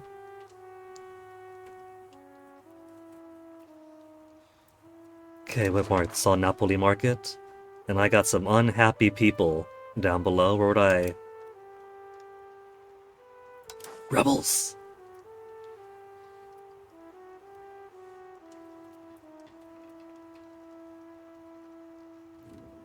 Greco-Orthodox Peasant Revolt, 6.71. 9.3. Oh, we got some unhappy people around.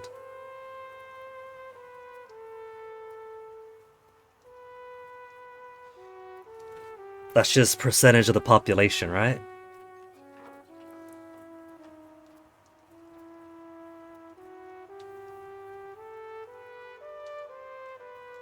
How about some fruits? They'll be happy. Do I have fruits as an option for them? For population needs?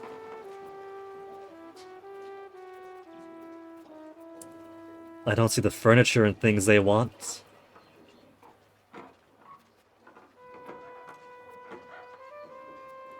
There's some fruits. For a mere 0.13.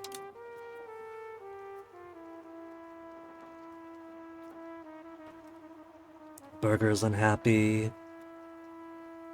Only 0.03%. Buildings missing input. So many buildings. Alright, let me focus on building inputs then. Building needs. We get 5 for getting... What is this, jewelry?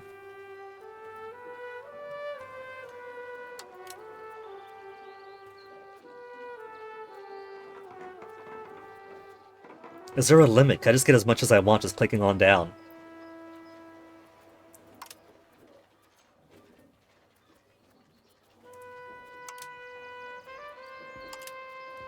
Focusing, of course, on the most, for the biggest plus numbers.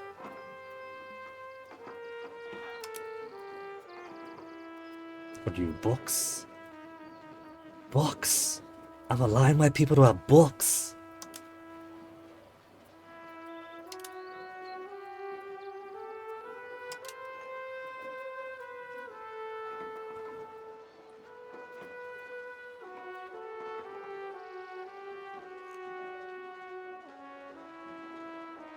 $18.0 weight out of our 25.96 trade capacity available.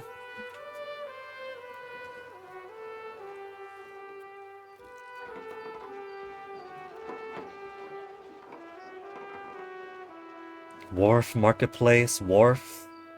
Allows for a bit more, looks like. Trade advantage of 61.37. Still missing inputs. Still missing pop needs. But food stockpile's doing good.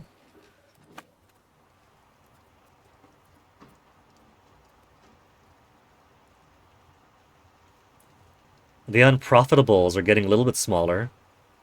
Now that we got some proper inputs in there.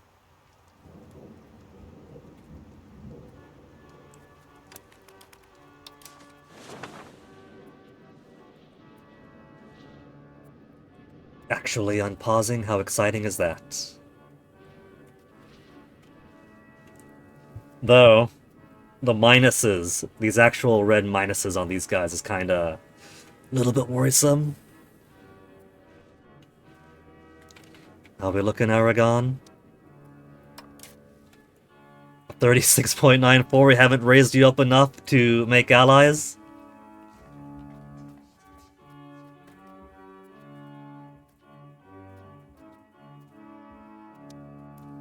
Minus 2-3.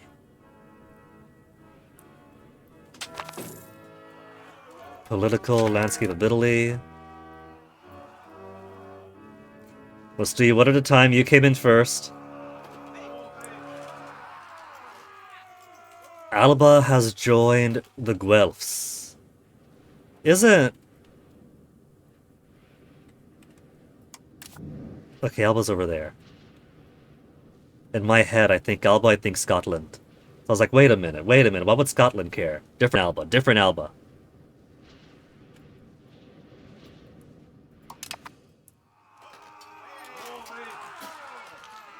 The Guelphs and Ghibellines have been fighting for dominance over Italy for multiple centuries since the investiture controversy pitted the Pope and the Holy Roman Emperor against each other. Guelphs support the papal authority over the peninsula, while the Ghibellines are considered imperial loyalists, holding their allegiance true to the Holy Roman Empire. Spiraling beyond initial positions, both sides now represent a diversity of interests. So the different countries are no strangers to switching sides for their own benefits. I mean, I do intend to gobble up as much of Italy as I can, and then Padre will see. Grand Court of the Vicar. Born from the merge of Norman Magna Curia and the Court of Vicar established by King Carlo II Anguio, acts as a court for civil and criminal cases of the Kingdom of Naples. Lately, news of some clashes in Paola between members of the clergy and some members of the nobility that are being resolved in the Grand Court have reached us. Perhaps you should influence the court to resolve this as soon as possible. Lose prestige and estate satisfaction of the nobility. You are already at 56.58 and my prestige is already low and dropping. Army maintenance makes prestige go down. Well, my prestige can wait until I get into a time of war, thank you very much. Side with nobility, lose prestige, clergy lose estate, reach a compromise, lose 10 I'm losing prestige anyway! I'm only down to 19 prestige! The clergy are at 70% happiness with me. Let's get some buffer with the nobility. I had no choice. Inefficient minting. Only at 50% due to lack of access to needed goods, decreasing the amount of money we get from minting.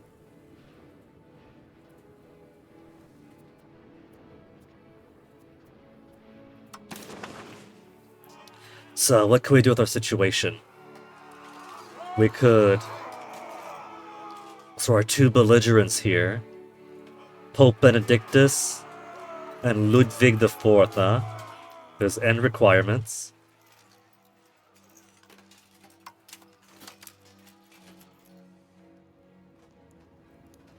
During Guelphs and Ghibelline situation, the international organization, Guelphs and Ghibellines compete for influence over the region of Italy in the name of the Pope or the Holy Roman Emperor. If I'm a member of either side, force a country into my faction with the help of the Force into Faction Casus Belli. Assist members of my faction to keep hold of their tax base with diplomatic relations like alliances or guarantees. Increase the tax base of my country.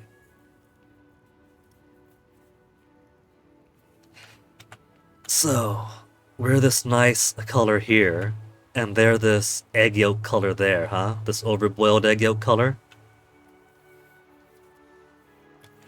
So do I not want to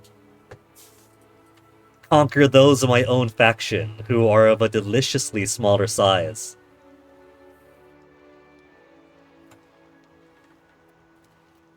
We're the Guelph leader. Surely, it's not the end of the world if I assimilate more of my friendly neighbors into me, yeah? Upper Bavaria. Sanction the Empire. Antagonize the Holy Roman Empire and the Holy Roman Emperor by subjecting the Ghibellines with sanctions while liberating Guelphs from certain duties. Guelphs gain lifted duties, Ghibellines get sanctioned the Empire. Duchy of Upper Bavaria loses 75 opinion of us. Support Imperial rival? To undermine the Ghibellines? Support of the Guelphs for the target rival of the Holy Roman Emperor? Every member of the Guelphs and the target rival of the Holy Roman Emperor will mutually improve their opinion by 50%.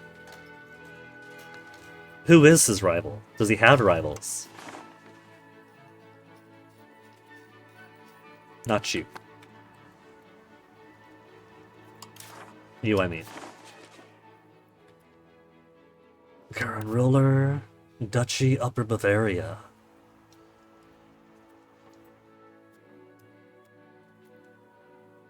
Is our Holy Roman Empire, huh? Enemies, rivals, with Bohemia, and with Austria. How are Bohemia and Austria looking?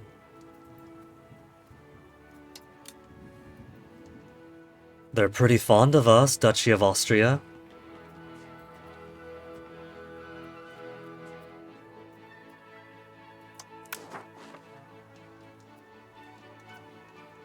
That's a very pockmarked Holy Roman Empire.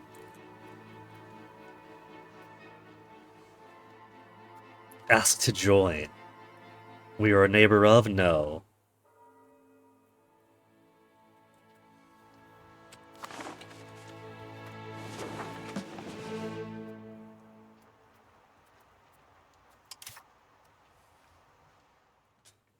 Inefficient minting only gives me a 0.2 now.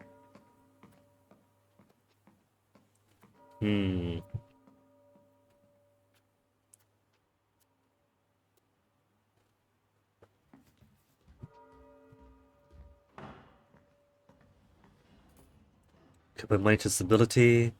Diplomatic spending is draining us by 4.11. What if I drop it a little bit? We got diplomatic capacity, maximum diplomats. What if I go... Huh? Down to 3.4? Monthly diplomats shrinks a bit more that way. I think it's okay for now. Save a little bit of cash. Cost of court gives legitimacy. But legitimacy I've already got so much of. I gotta turn that minus 0.10 for prestige into something better.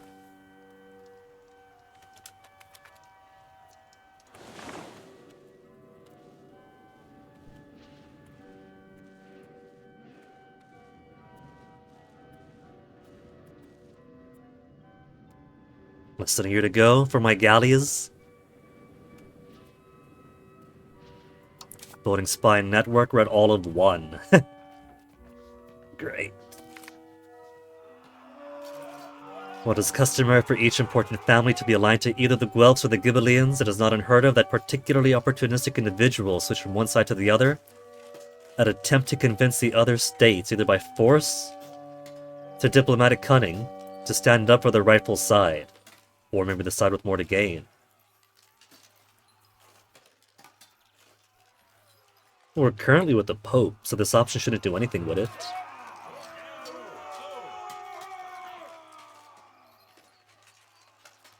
I mean, heck, we're currently the leader of the Guelph, so does this put us at a rather good position for us to stay with the faction that we have the most power in?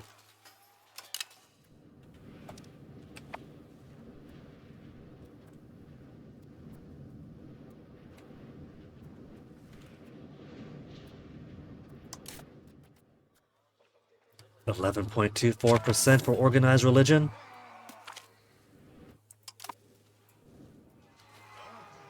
Hundred Years' War. Oh, we don't care about that. That's these guys being silly. Will of King Robert the Wise Andrew? Our king is growing older and unfortunately all his male descendants have perished. Tradition dictates that King Andrew Cowardly's side of our family should be our next king. But giving the country to a foreigner would enrage the local nobility, and may bring an end to the stability that King Robert has spent his life constructing. Alternatively, Giovanna Angio could also be a possibility to consider.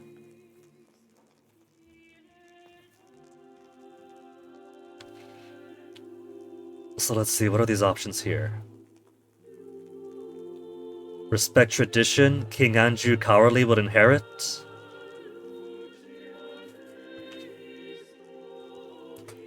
Kingdom of Hungary gains 10 opinion.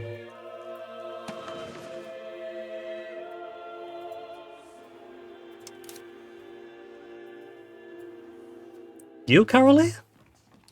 Will that mean if he inherits that we just... Wait. Is this actually an easy way of getting some extra land? Turn Naples and Hungary into one. We have our kid here, who is a little slow, ability increase during education down, not the brightest mind of the generation. She has a balanced education, ability increase plus 0.5, ability increase minus 3.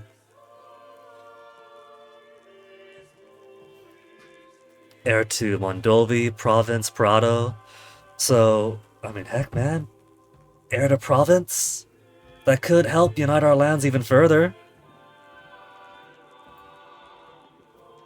The historical option is not to give away Naples. Giovanna will rule. Minus 15 estate satisfaction of the nobility. They already hate me, or they're pretty close to hating me.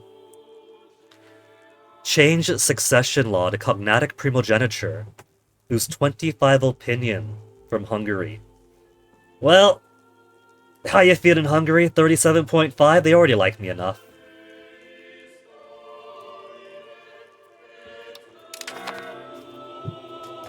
And what are all these new things we got here? Heir can have a better education. Underaged heir.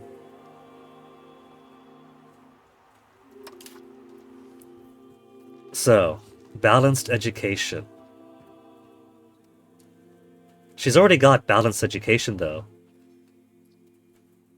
Does it stack? Does it do me any benefit to press this again? Nah, it's currently balanced. But I could change it to administrative, or diplomatic, or military, or expensive. Expected cost of the court. Changing the education will cost 250.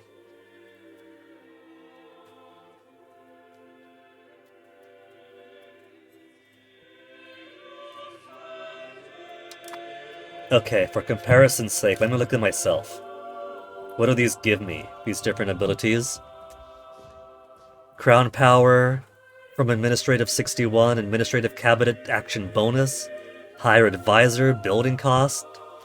Diplomatic gives Diplomatic Cabinet Action Bonus, Estate Satisfaction Equilibrium up. I like that already. Higher Artist is cheaper, Diplomatic Reputation is better. Military Bonus gives Military Cabinet Actions, Train General, Train Admiral, Army Morale, Navy Morale. Let's give her Diplomacy then.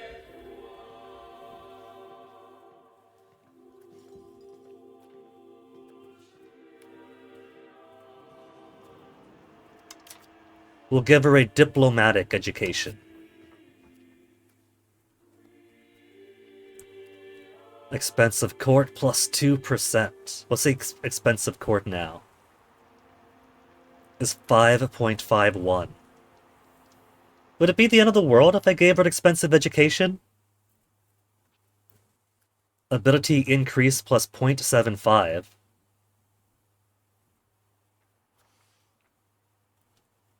No, let's give her diplomatic.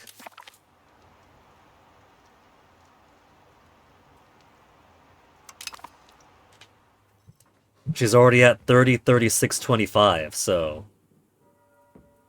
hopefully, she'll come out with at least average stats. Maybe I'm still feeling a bit burnt from Imperator Rome, but I had such garbage stats across every single ruler. The only good stats I had in Imperator Rome was with the very first Agathocles we played as, and everybody else is downhill from there.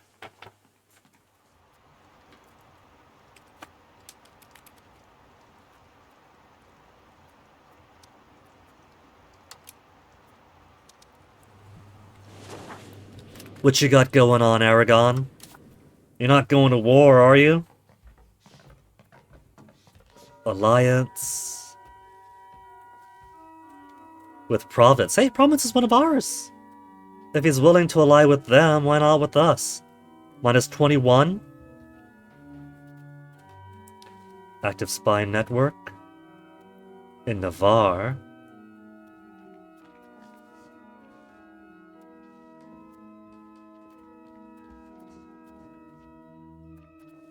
Rivals with France, Castile, and Navarre. Do I want Aragon after all? They're kind of in a precarious position there.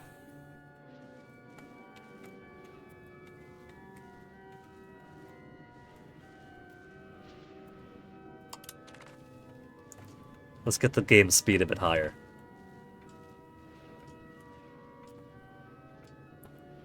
Rebels are at 0.12% now.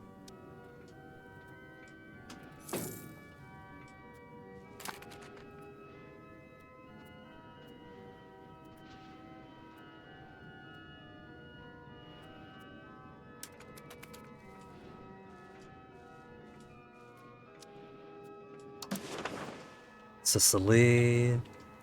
How's our roads looking? I still gotta build that road for...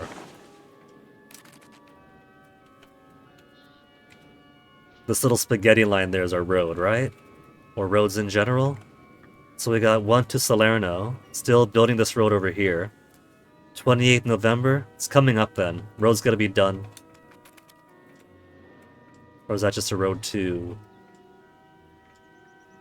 Campania? Has 90 days left. Good.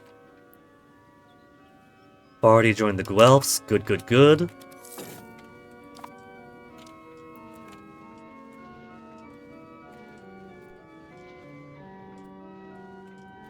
What's this icon? Current construction. Man, I should build, shouldn't I?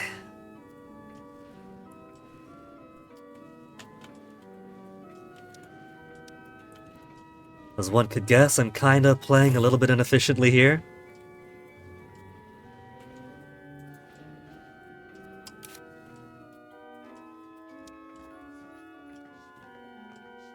Set at 0.24.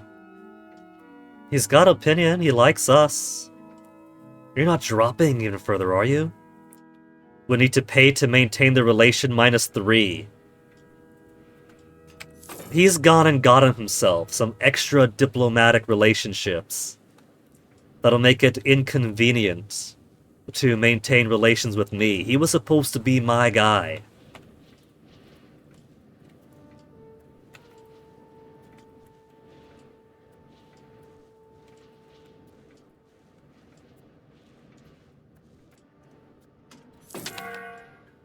We're up to spy network at 5 in Sicily. There's a thing that popped up and it's gone now. Must not have been important.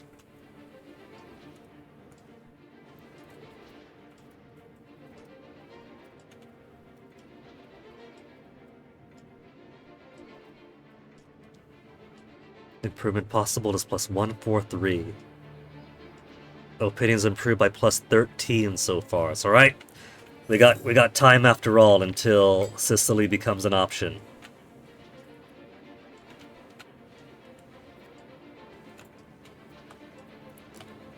So we don't got a 30 stability?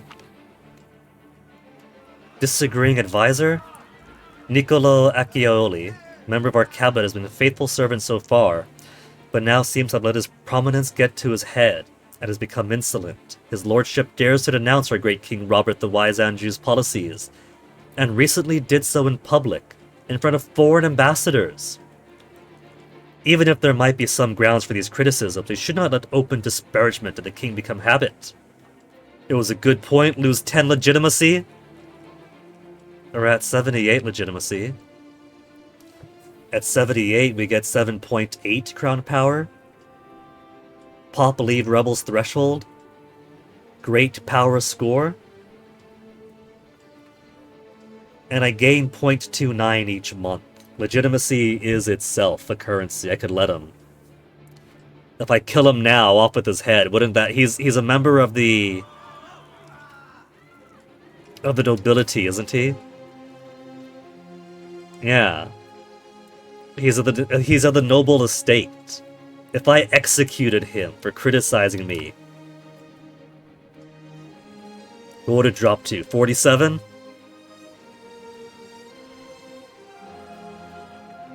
Or he just dies. Lose legitimacy or he just dies. Well... Sorry, Niccolo. We gotta make an example, don't we?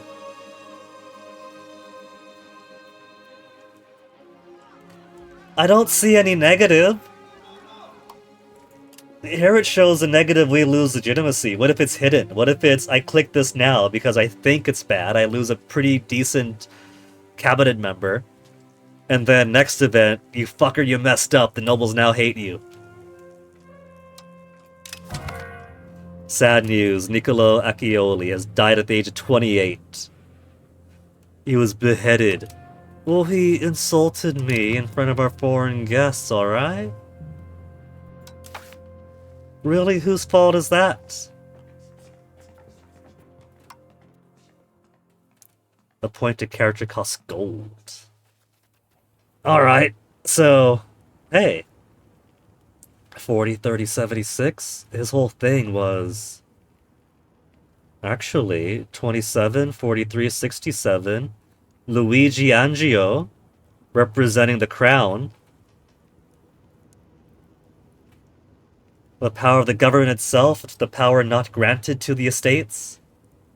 It's better to have the government estate have as much power as possible.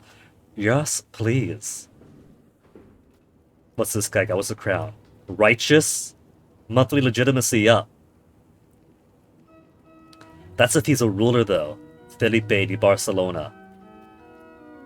Representing the clergy.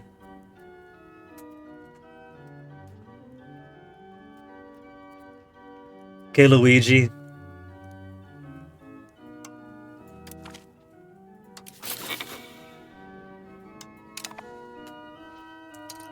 We'll keep you on stabilizing country, plus 0.07. That's a little bit better.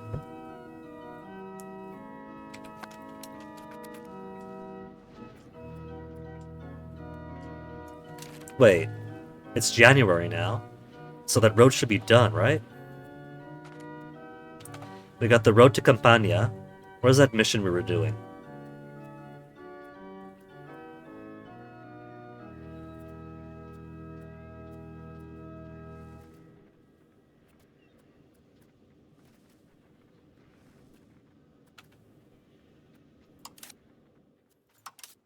Missions, current task. Campania has a distance to the owner's capital of greater or equal to 58%.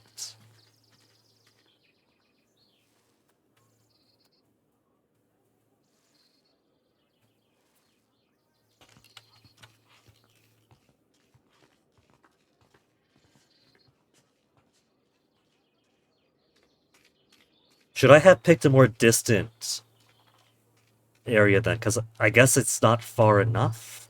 I misinterpreted.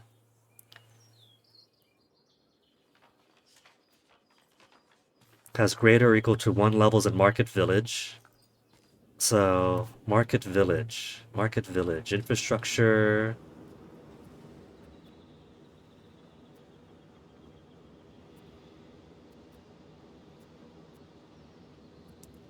Peasants, laborers, clerics.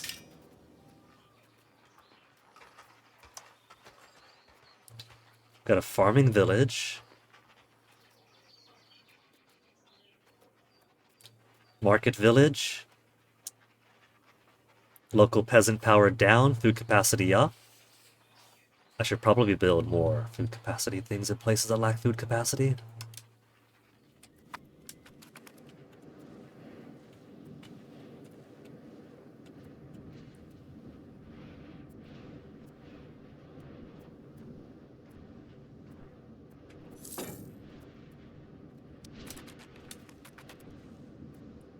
I'll slowly figure out the tempo of the game, I promise.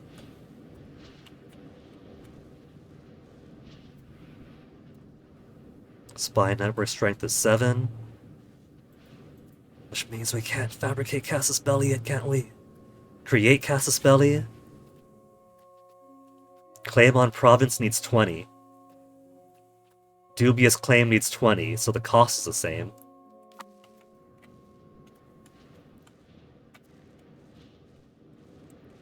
Just gonna sit here doing a whole lot of nothing now that we've unpaused.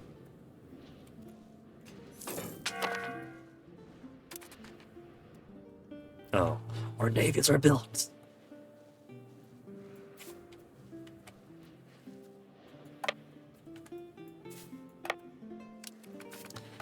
Our first boats, and how many boats does Sicily have? 2. 2 boats only. We're gonna barricade them in. Once the spy network gets built up, we're almost halfway there. And then the fabrication of our Casus Belli is finished. -18, we're making slow progress. Naples strength versus Aragon +6. They're going to want to be on my side. Okay, boats, can I merge you all? Merge units.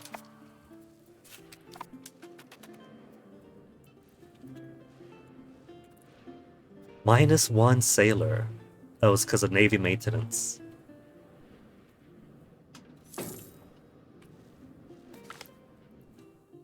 Library of the Angevin Kings. This library was founded by King Charles Andrew. Every Angevin ruler to the throne of King of Naples has devoted the resources to enlarge the collection hosted in it.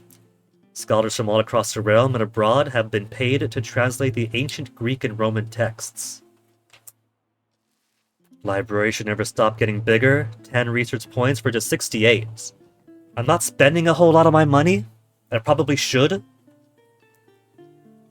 I could make 68 back in like 3-4 months.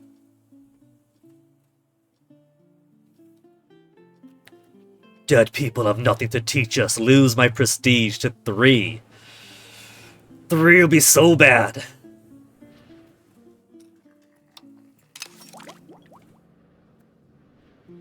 Organized religion advanced researched. We now have organized religion. Possible clerics in towns and cities +50. Maximum literacy +5% for clerics. And next we'll be working on guilds. Possible burgers. Max literacy for burgers. So I can get my way towards food, or the cost of purchasing food. Monthly diplomats, army traditions, cultural traditions.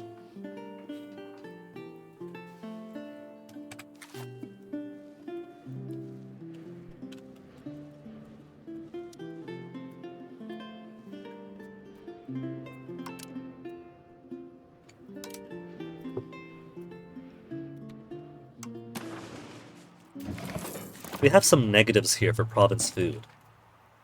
So, who's making what around here? Lumber, olives, you can't eat this. Well, no wonder we have negatives. You have nothing they could eat. What producing items do we have here? Food stockpile. They have a monthly balance of 845.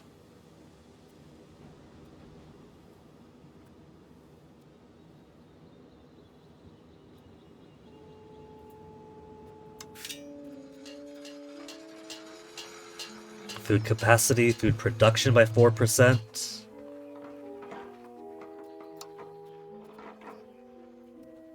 farming village.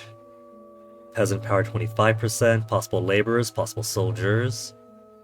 Capacity and production could be good. Clay pit produces more clay.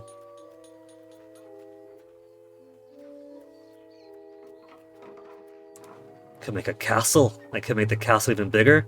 Local noble power. Unrest down.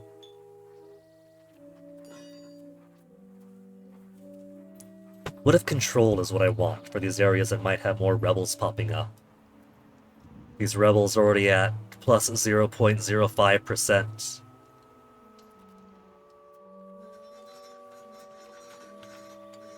Trade advantage. Local food capacity, trade capacity. Fruit orchard produces fruits.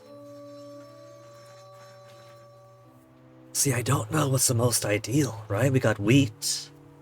And I want wheat to get around to people who need their food, right?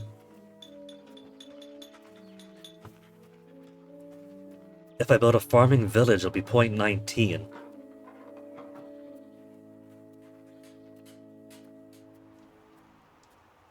Produces livestock.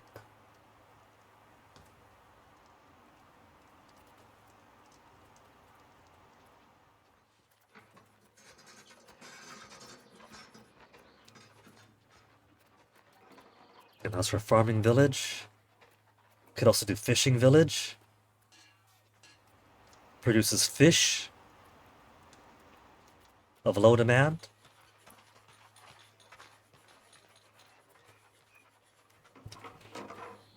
Maybe after stream I should do some research and see what I want to focus my buildings on. Because right now I got a whole lot of deficit that I don't know what the ideal build tempo should be.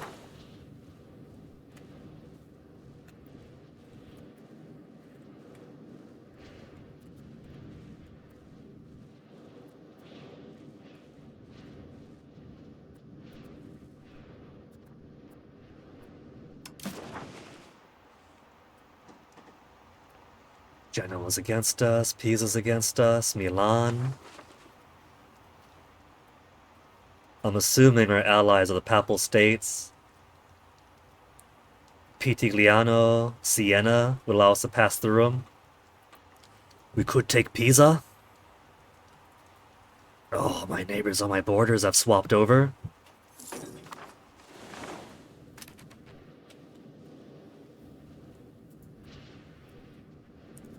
We don't have a spine network, though. By 0.96 each month. Monthly diplomats minus what by 0.1? We're already down to 0.04. Since I did reduce some of my cost of diplomacy. But it is easy access stuff on the border.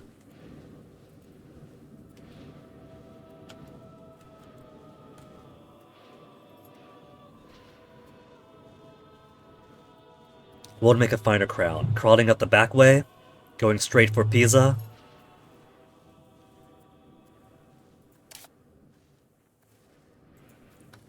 Easy's gonna be easy, isn't it? We got no Casaspelli. Would cost me... Cost of declaring war, stability drop. Antagonism breakdown. Nah.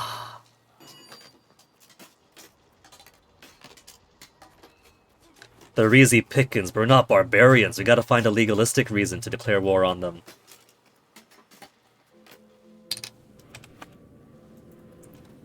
How do they like me, though? They're at plus 8-9, so even though they're of the opposite faction... Let's see, alliance they won't accept, minus 56.32. Ascoli desires land belonging to Naples.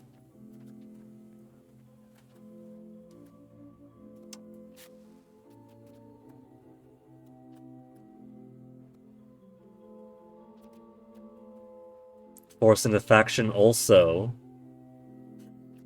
9.98 stability. declaring war with good relations. 9.98. So, it does not do well for me then to force them into faction because I still gotta pay. They like me. And so I shouldn't try to occupy them through war. Because they already have such high opinion of me. What I should try to do is create another vassal. We gotta get it to 150, right? We could improve it by plus... See, it says buy, right? Buy 144. Not up to 144, buy 144. So he'll definitely be over the minimum requirement to make him a vassal. I say let's do it. Let's try to squeeze in as many vassals as we can, that after 10 years' time we could try to assimilate.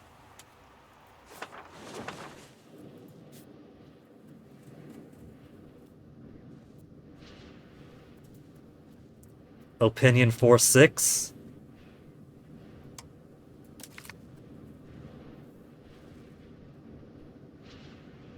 Now, do I want to spend the diplomats on these little tiny guys? Eh.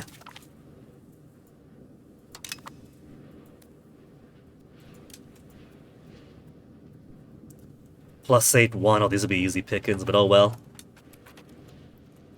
Let's put some more money into my diplomacy then.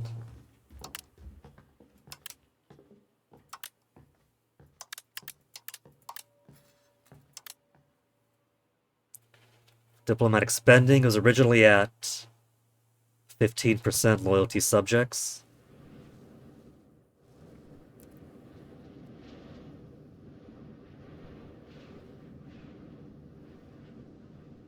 I would have to put a lot to overcome the penalties of my opinion improvements plus the spy network.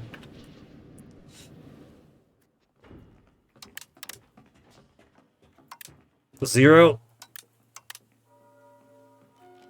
Positive 0. Positive 0. And now only 19.92 a month.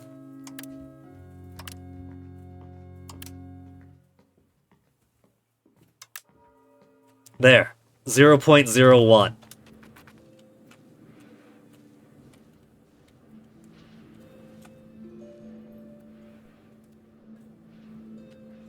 Nearly 6 hours in and we've made no conquests so far. We haven't even got to the single ally. A year into the game.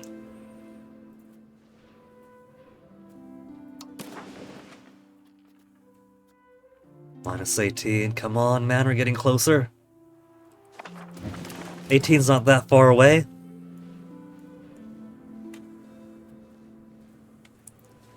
Market Village. What else can we do? This, it turns out Campania's too close, so road to Napoli doesn't matter. Market Village being worked on. Fishing Village.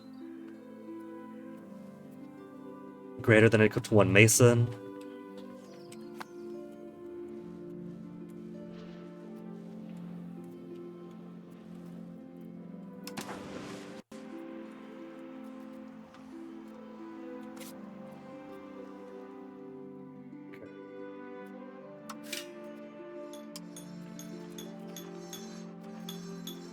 Wasn't there, right? There's a stonemasonry.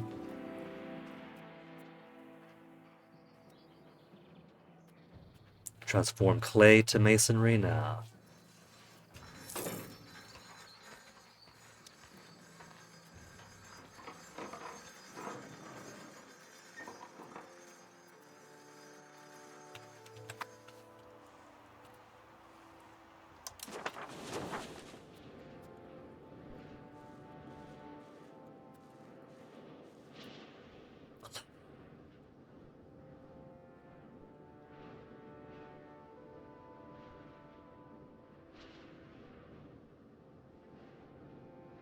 Cultural influence versus Sicilian culture traditions, minus 2.43.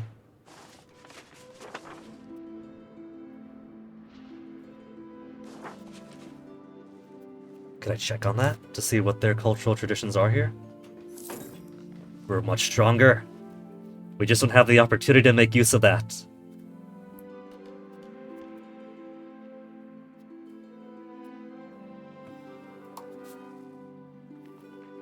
But he's Catalan, so that doesn't matter.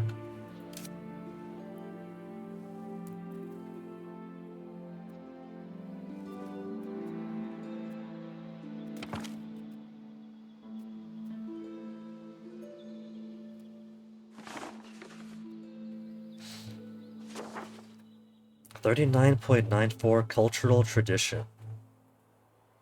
Decays by minus 1.99. Currently 1 million Sicilians of the world.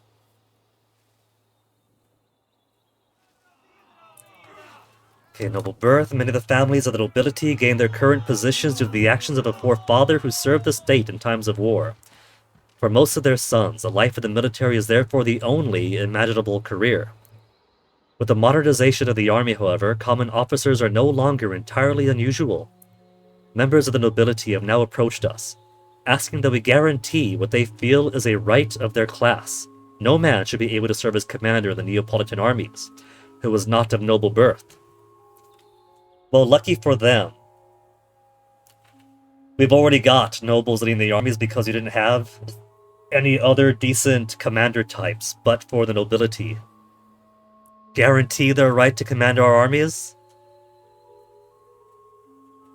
Will grant only nobility as leaders to the nobility. We cannot commit to such promises. Minus 20% state satisfaction. They're already at minus 0.00. They're the red zeros. They're also at 57. This is going to give them more power, wouldn't it?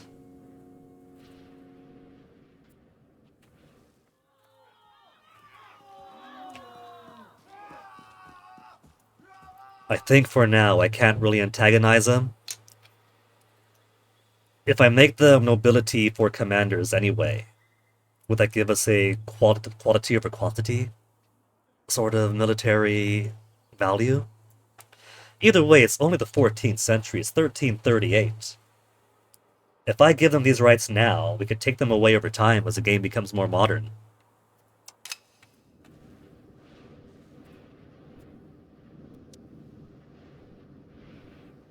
$72% now. It makes them bleed their happiness. Any happiness is going to be ephemeral.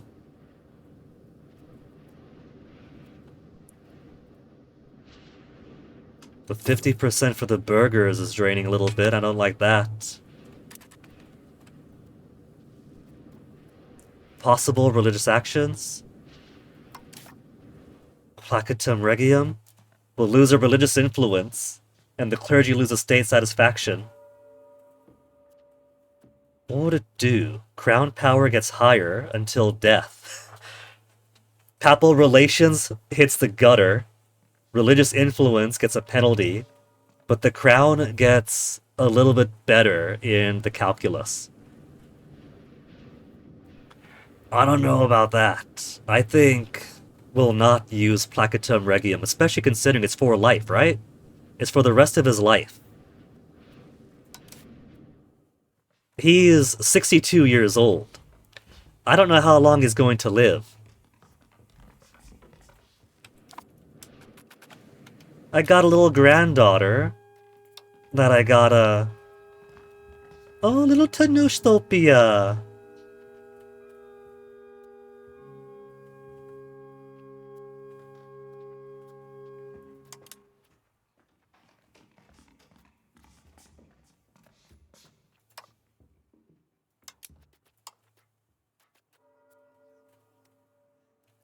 Crown Princess Giovanna, there's my heir to be. Maria. How's your education? Also balanced? We'll give you diplomatic too. Gotta think about our backups. So they definitely do make it easier to keep track of your family in EU5 compared to Imperador.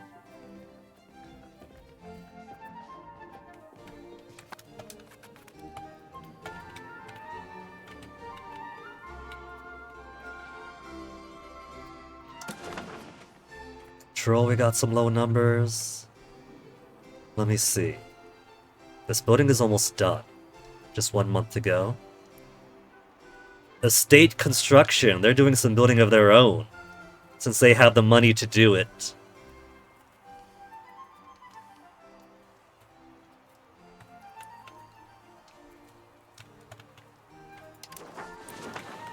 Let's check on Aragon real quick. 65%.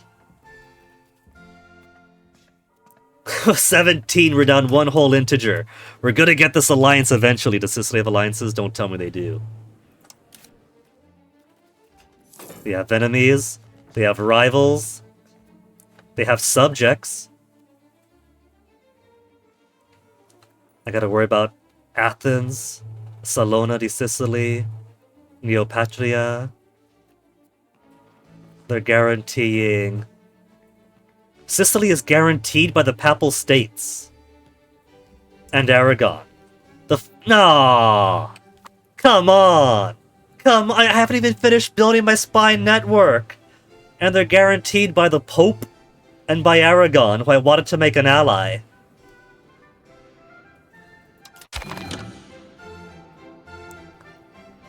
Man. Embrace traditional economy.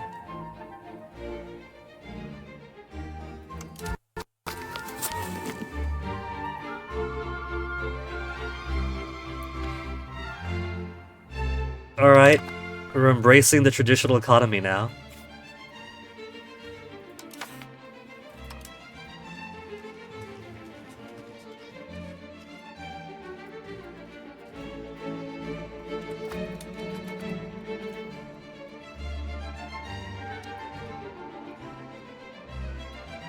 I suspect that I might have boxed myself in with my intended advancement being here. And then Sicily just having to be backed by the Papal States and Aragon.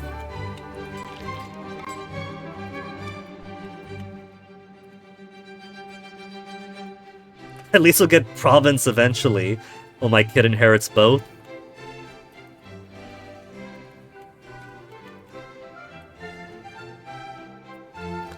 We're just playing the slowly building up opinion to get vassals game now.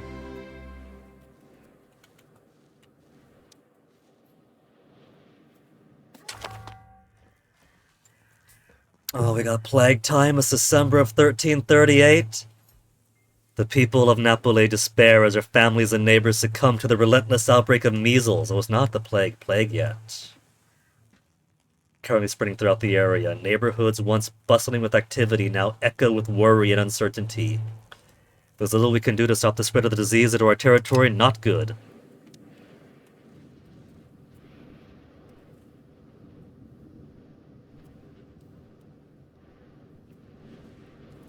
Everyone's in the green still.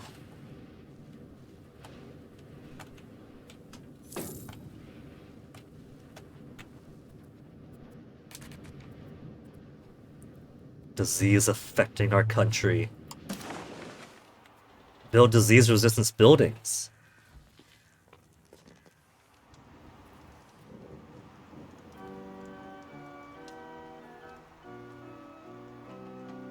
It's only 0.07% present. And we have a resistance of 35%.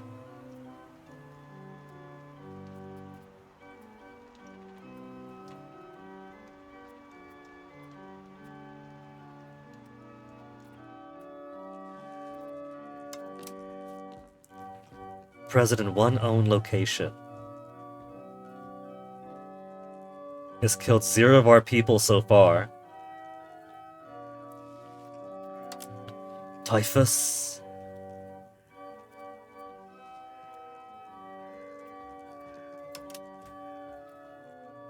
Alright. Disease-resistant building, what can we do with you? There's a medical school with a lock on it. Building is open. Closing all the buildings that make the employable pops available for other buildings. Huh.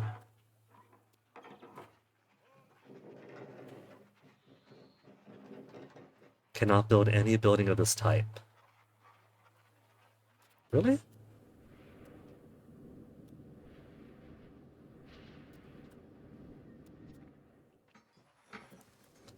Hospital I can build. Hospital in Napoli is 130 gold.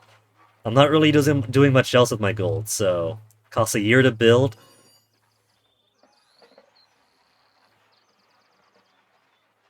Requires masonry and glass.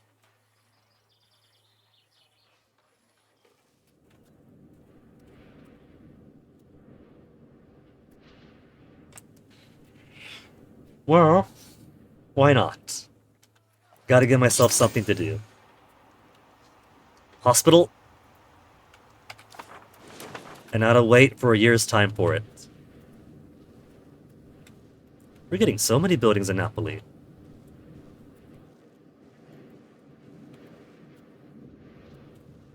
Birthday.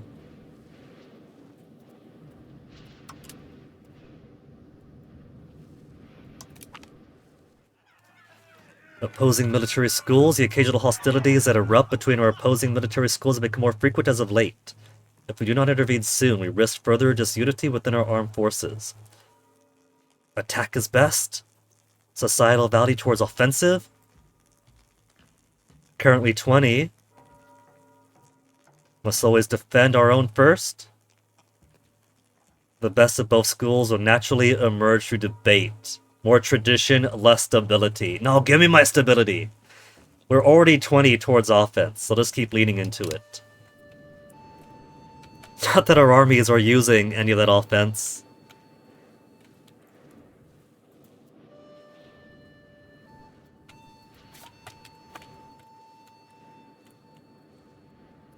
Who else dislikes us? Hold on. Did I just die? Death. Bad news. King Robert the Wise Andrew has died at the age of 63. He was a king of the Kingdom of Naples. Late Majesty died naturally of old age. Our realm will miss his fair and impartial ruling. But under the king, the country is now ruled through a noble's regency. So the nobles are happy for that. Everyone's happy for that. Peasants? Hold on. Noble estate satisfaction equilibrium's up. The power of the clergy, burghers, and peasants is down. Until Giovanna Angio comes of age? In 5 years' time. So who's this? Who's this regent of ours? Capitano Honorio di Sabran? Who decided to make you the regent? He's got his 93 diplomacy. I guess his stats are fairly decent.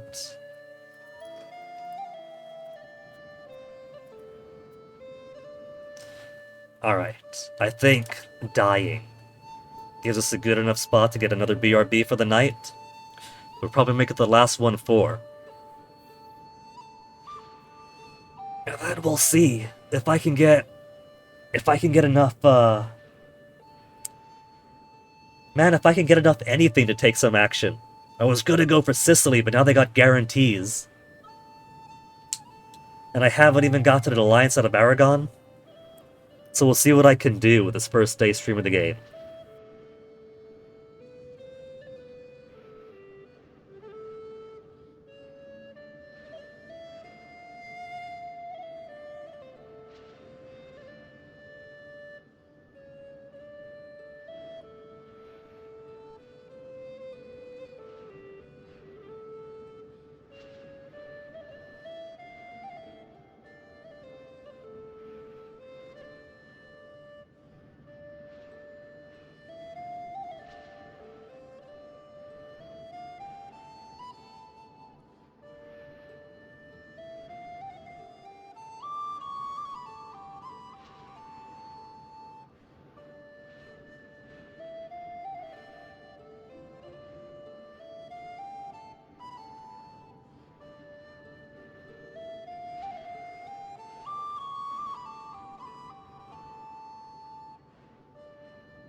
Pets are fed with an asterisk because Onyx right now cares a whole lot more about just laying in bed and getting his chill afternoon nap in.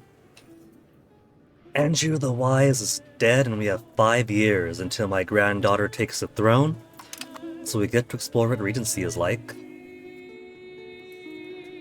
Unprofitable building still.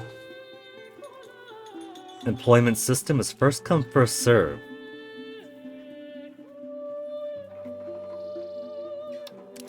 What are our options?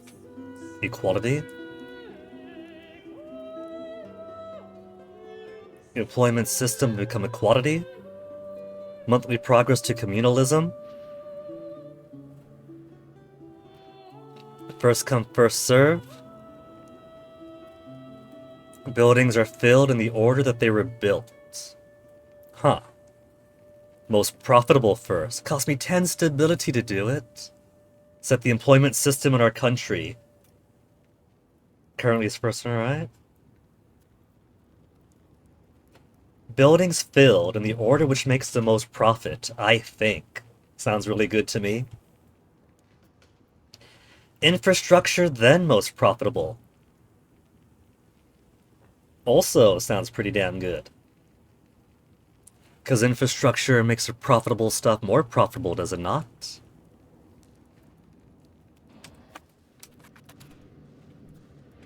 But this early in, and having done so little across 6 hours, unhappy estates, the burgers are officially below 50. Inefficient minting again due to lack of needed goods.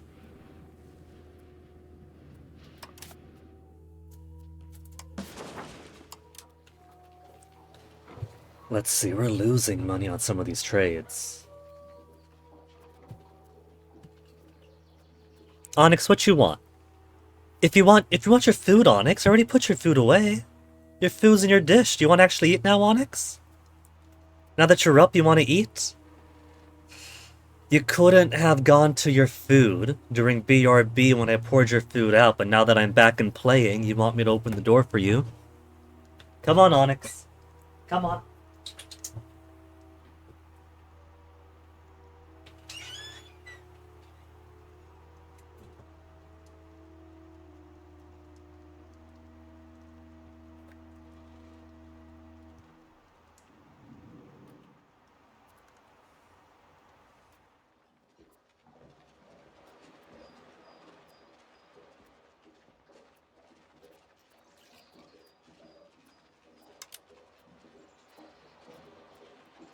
Building needs or population needs first? Food imports. So many sturdy grains needed.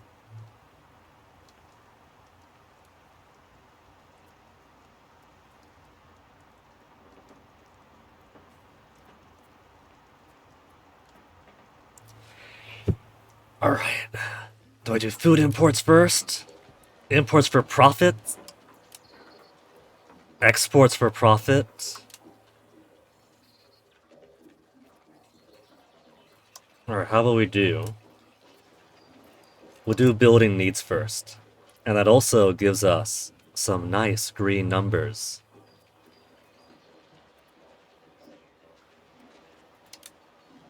Well, and that's it. That's all I get to choose. Let's turn market automation off.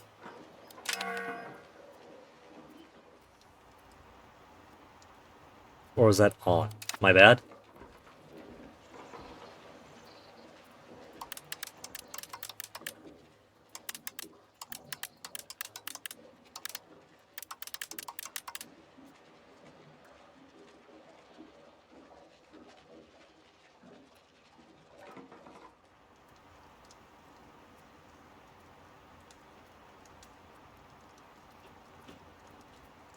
Look, it's gonna take me a while to learn the system, alright? Alright. Trade for building needs.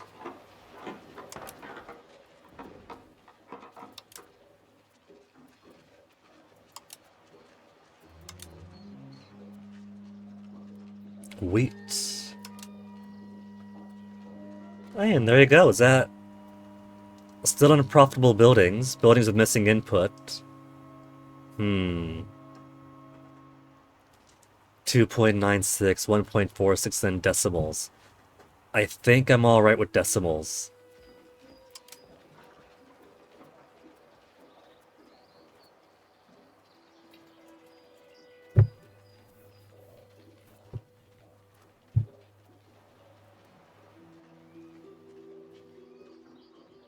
Lock so even when automated will stay as is, huh? We're losing money on that. So... how much finesse do I want to put into this? Let's try to get more population needs then.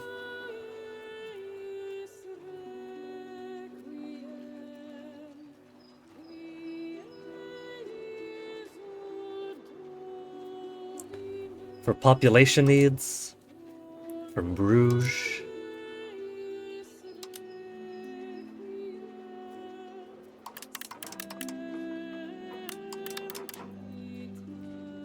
What does this take when I increase this bar?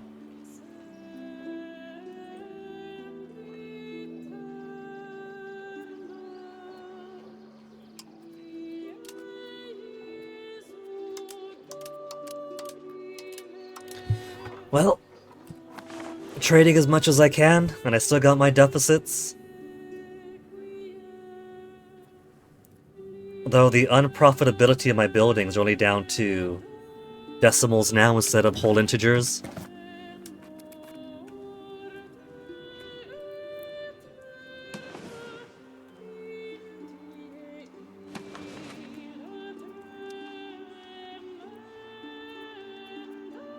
Rebel movements to 1.2%. You know, maybe I'll let them. That'll be my my one chance of trying war. Since wayward weather, weatherfront in Gex, heading towards Florac, local food production up and naval attrition down. Cool. Show me. Oh. Man, that's all the way over there. How come they're getting the cool weather that increases their food productivity?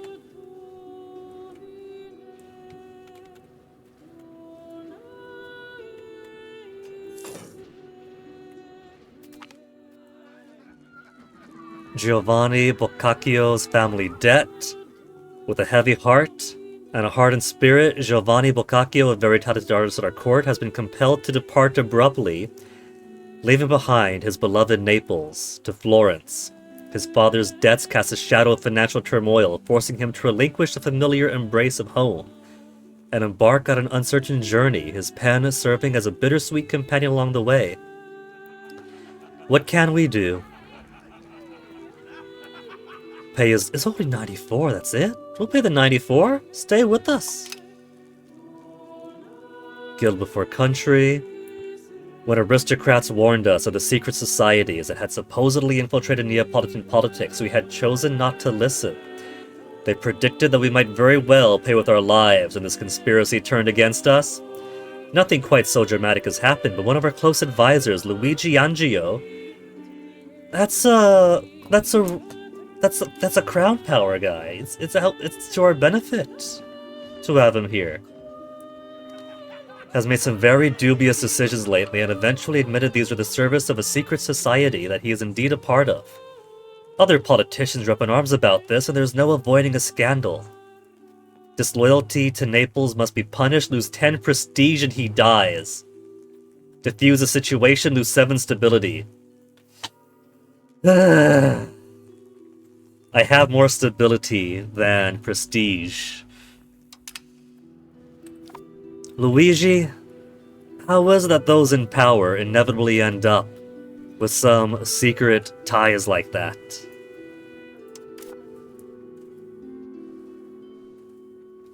$74 opinion. Still no alliance, we got it to 13.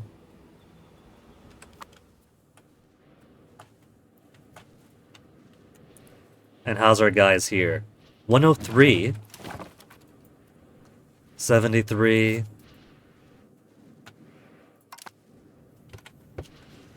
So I'm basically in the situation I was at then, when I first played Imperator Rome all those years ago. New game, let's try it out. You game, I don't know the proper tempo.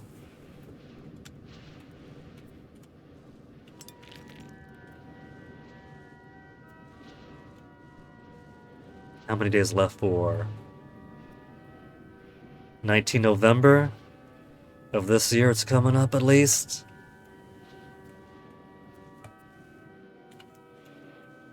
What's Aragon doing? He's got boats going around.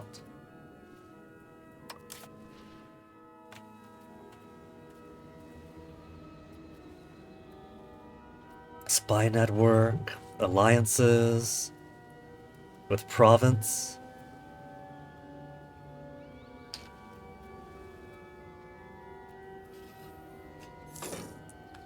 Nobody's actually going to war, are they?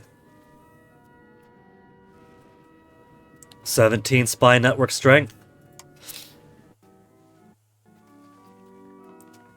He has 3 subjects. Spy network at Ancona. Growing the opinion of the Pope. Unguaranteed by the Papal States and Aragon, the 2 people I want it to be closest to. Man. Tunis hates me.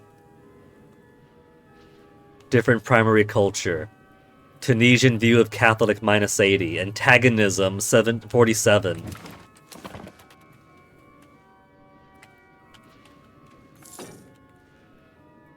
Should I have gone for Hungary instead? Sixth opinion? Alliance is only -14.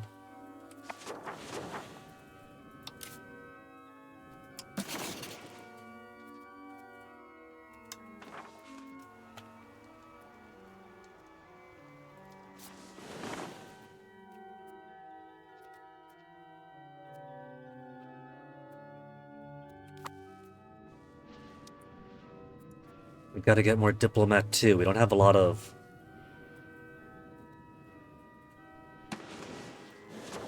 anything going on. 0.96? At least 4 months, and that'll become 1 diplomat. So I could fabricate more casus belli if I really needed to. Who would have guessed that medieval politics would be so slow?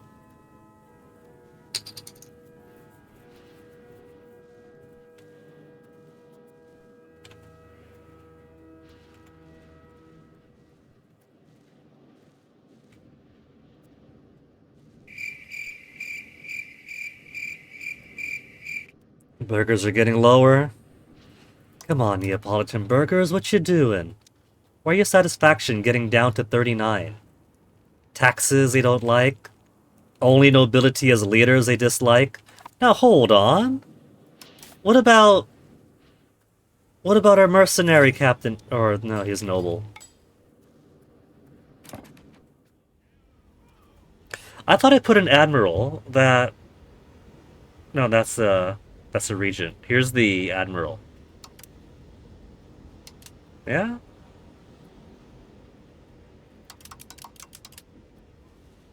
I thought he was burger, wasn't he?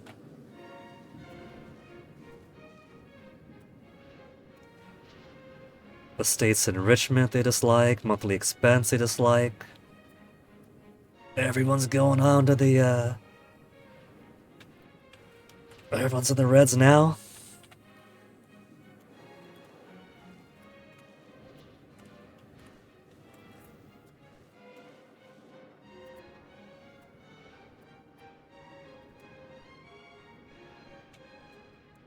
What if I just put the speed all the way to max? So that my little heir... Even with noble estate satisfaction up, it's still at -33.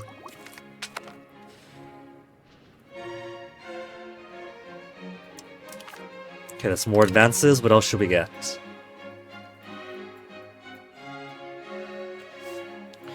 Do I want to go for the cost of purchasing food still, or diplomatic capacity?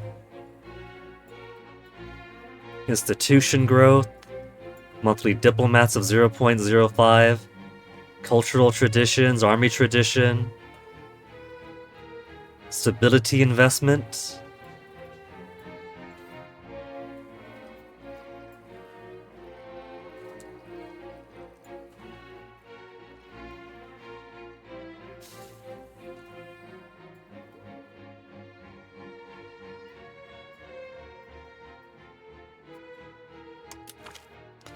Let's go for those diplomats. Put you in the queue. Army traditions.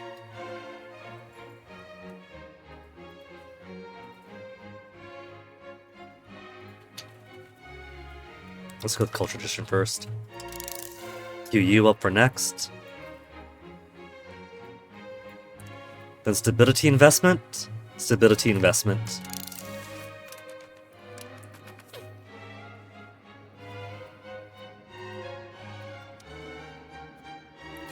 Well, how about this? I don't want these guys to be dripping down forever. Even if the power is very little, the power is even less.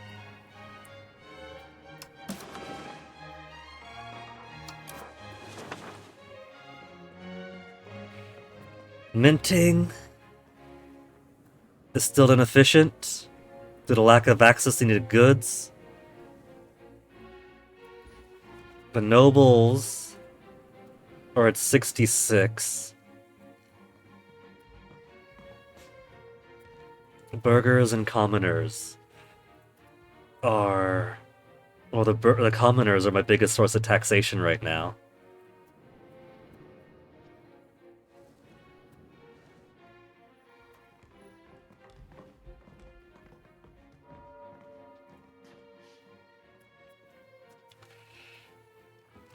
Man, so in this game in particular, unprofitable buildings really is a disadvantage because that's just costing me.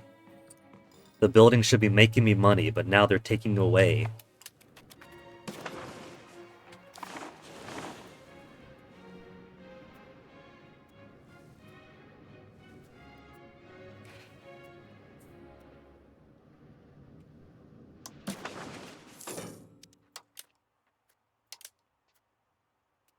No valid policies available.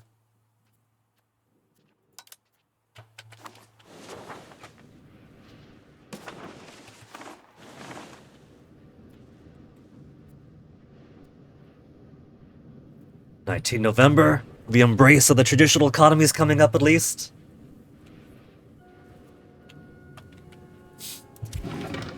Had I known that I was gonna get so locked in as Naples with Sicily stonewalling me, I should have started as them and take over Naples instead. Task complete, now what?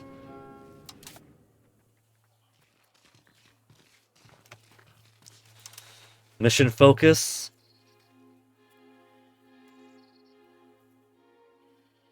You know, we can't really do this though, could we? The traditional economy for Campania, because that kind of required. Road to Napoli. But I can't make it further away. Unless I make the capital further away. I'm not gonna move the capital.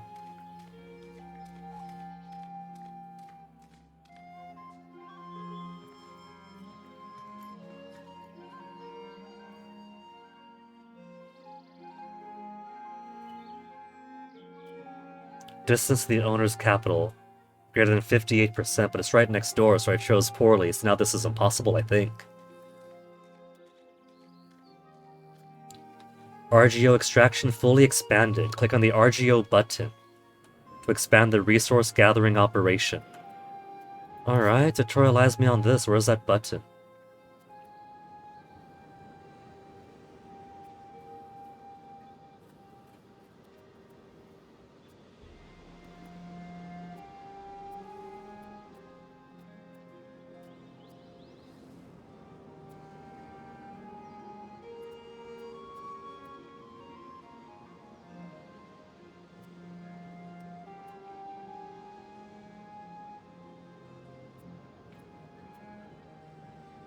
Okay, RGO button, where are you hiding?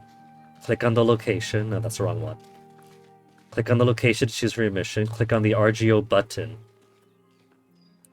Location. RGO button. RGO baton. There's food production, food in Campania, current spread of institutions, art in Campania, prosperity, development. Proximity is at 55%. Napoli to Salerno, Salerno to Campania.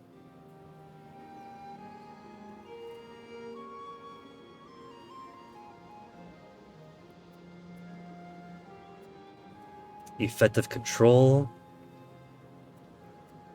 Tax base, wheat goods. I click that, and it does a thing. That gets to that. Is this what they want for my RGO production? Just keep on clicking on this? RGO level, so I guess so then. I was looking for the icon that it said over here. That's not the same icon.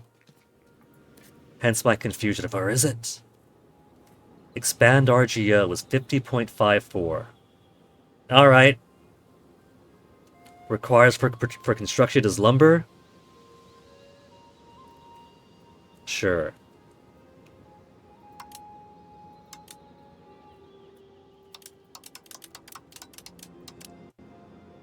Not possible to upgrade the wheat farms in Campania, but on size of 11. Alright. That'll do then. So I was looking in all the wrong places then. So if I wanted more clay here, all I had to do was click on it, on this itself.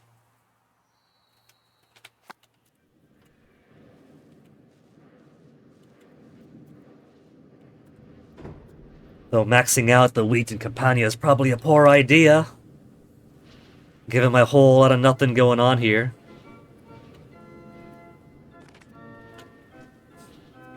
Wouldn't speed this even faster. Level 4 speed, because I got nothing else I can do right now. I'm up to 1 diplomat.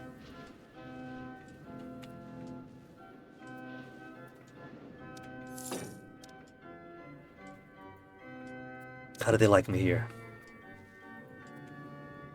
116? 85?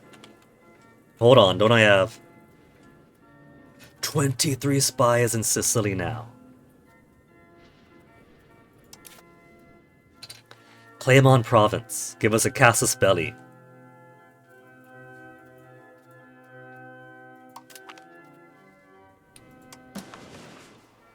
Could I choose? We're gonna get all of it anyway.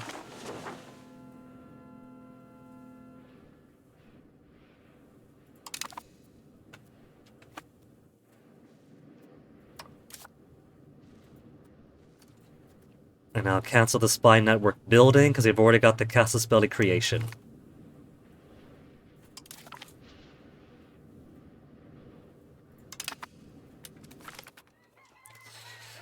Across our country, an increase in the formation of commons. Shared land between the commoners has been noted. Of course, the burghers complain that the commons are an outdated method, one less productive than their conversion into enclosures. The commoners vehemently oppose this idea, citing age-old rights and the importance of the commons to their livelihood. Now you know me, folks. Pro-commons all the way.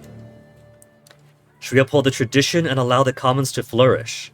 Or seek a path forward into modernization of our agricultural framework? More stability, societal value by 20 towards traditional economy, gain bountiful harvest for 24 years, favor enclosure, lose stability, but get an agricultural boom. So, agricultural boom. Wheat, maize, rice output, food production up. Or bountiful harvest. Local food production up.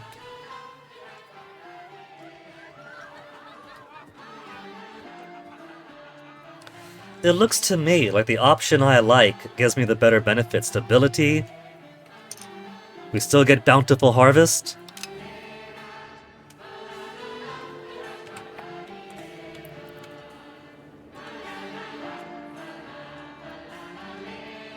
Because we got rid of our spy network, we have a little bit more in terms of diplomats now. A diplomat per month. 90 opinion. Minus 10. I don't think we're going to be getting this alliance.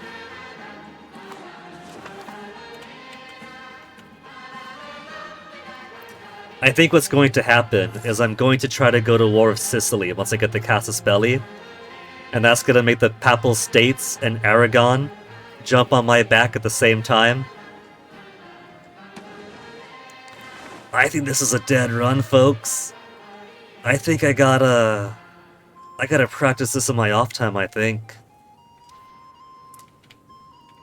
Get some reading in, get some sacrificial saves to figure out more of the mechanics, more of what works for me.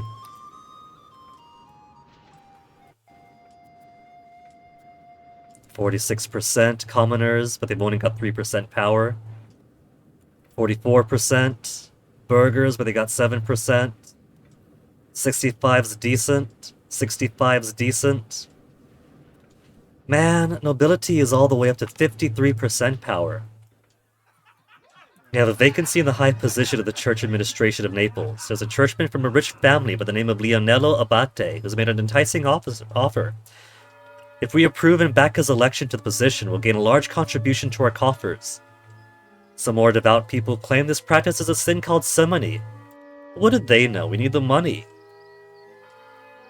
Leonello Abate moves to Naples.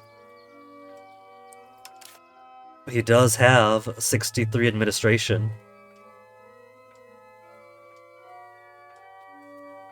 An intricate web weaver.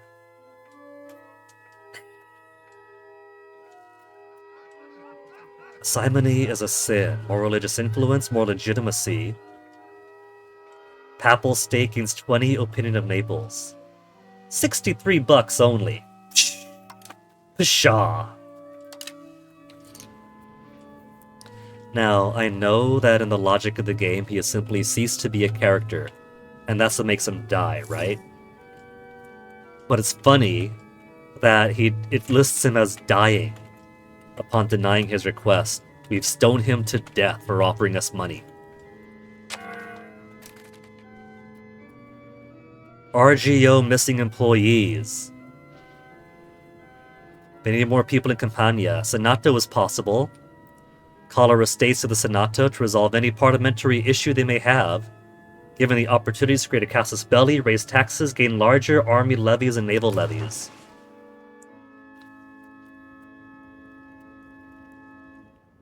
Cost of court, 2.5%. Get the following effects. Estate satisfaction recovery, 1%. If we select the capital of the country to become the location for the parliament, we'll move towards centralization.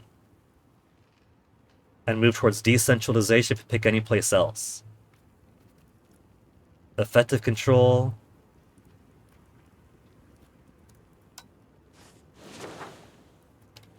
So what can we do? Host army exercises. Add 53% to parliamentary support as the nobility is backing this issue. Army tradition decay. Increase ties to neighbors. Gain 5 diplomats. Ascoli gains 50 opinion of Naples. Papal estates gain 50 opinion of Naples. Construct a cathedral in Aquila, cost 88. Urbanization. Pop promotion speed up. Vala becomes a town. So, I feel like I want the ones that have higher percentages, because I don't want to fail and lose stability.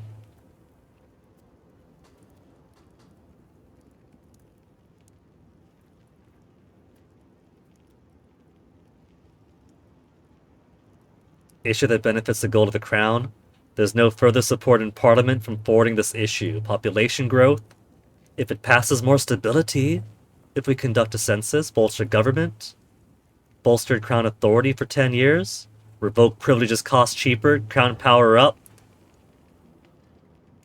Okay, let's get ties to neighbors. In an attempt to get support to resolve a parliament issue, change policies in our laws, create casus belli, yada yada yada. Let's see how the mechanic works. We have to debate the increased ties to neighbors. Parliament in session.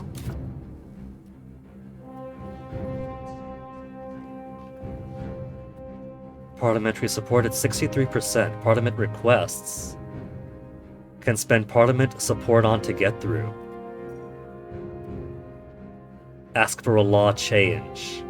And lose 50% support, we're at 63. Parliament agendas of support for land focus. Lose 2.5 Navy tradition. Change policy. Favor the faith. Lose 12 stability. Tax exemption. Less tax for burgers for 5 years. But these will gain in,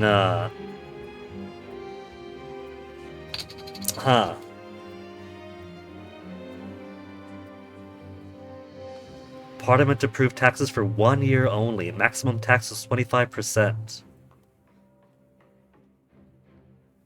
Dubious claim, casus belli. So it'd be quicker going to the Senate and getting this done. But it's a dubious claim. Higher cost for the attacker. Max antagonism up.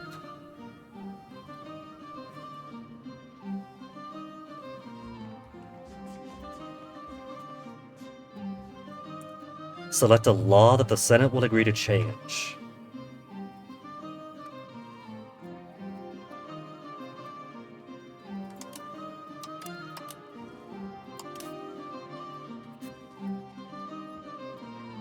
There's laws. Religious laws. Limited censorship. Stability decay down. Heir religion, same religion. Marriage law, monogamous.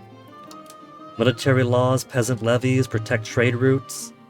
Anti-piracy. Administrative laws. Feudal administration. Feudal de jure laws by tradition. Legal code, civil law. Royal court customs, aristocratic. Socioeconomic, open borders, martial society, religious teachings. Mining law, noble controlled mining operations. Estate laws. We got traditional distribution is crown power minus 10. Estate satisfaction just 2.5. Legitimacy up. Decentralization up. Favor the wealthy. Maximum tax for burger is up. Food consumption burger is up. Agenda impact for burger. Favor the ruler. Crown power up. And estates less happy, but maximum tax up. I like favor the ruler.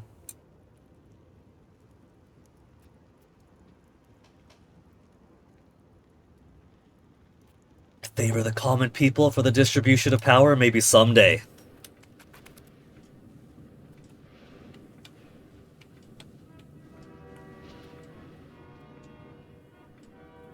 I think I'm going to keep this at 63.8%. I'm just going to try to go for the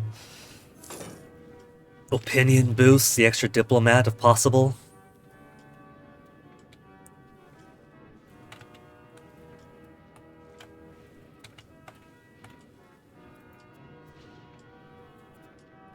$96.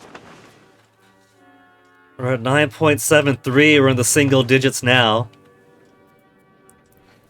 1.24. This is going to be the slowest game of Naples that anyone has ever seen in Europa Universalis 5.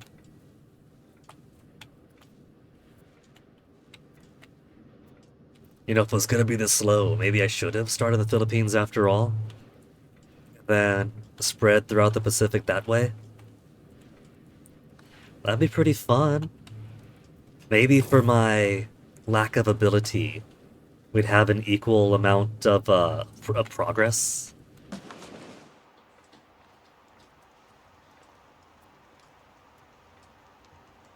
Burgers and commoners unhappy. Commoner insurgent, burger insurgents. Okay, let's see if I can't fix this economy up some. Burgers don't want to be taxed. Commoners don't want to be taxed. Plus 86. We're going to get them so high.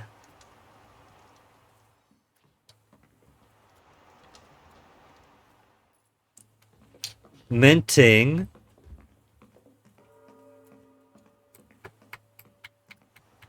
Is suffering from a lack of resources.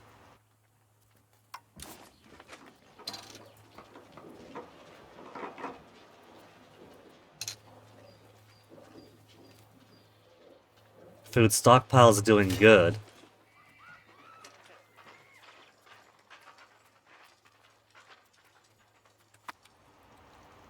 I don't know what to do with that, though.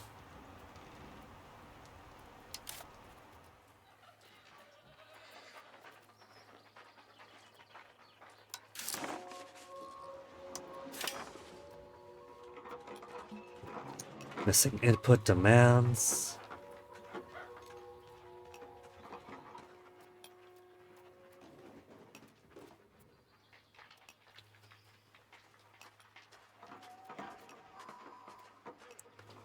Tar buildings, fine cloth building.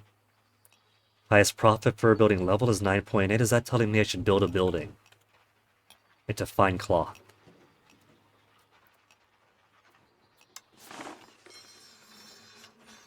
Tailor's Guild.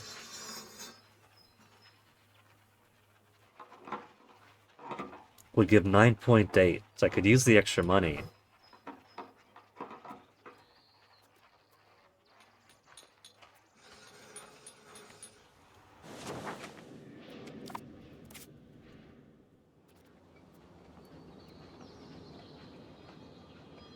Tool Guild, Marketplace, Weaponsmith.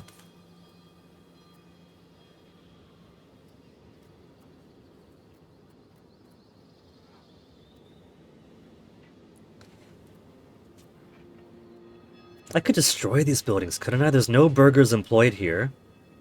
So it's costing 0. Glass Guild is costing 0. Production efficiency is poop. Maybe I should increase my migration over then if I don't have the people to operate these things.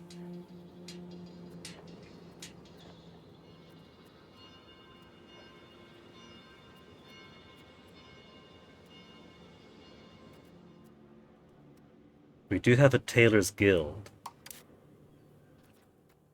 Current profit is 9.8.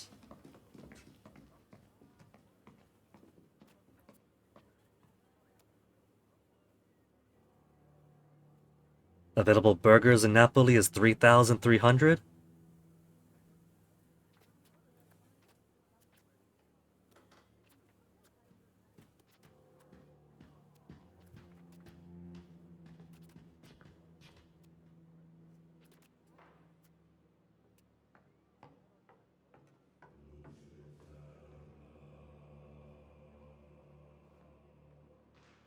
Needs 0.5 masonry, available is 60.6. Alright, let's press that plus button then.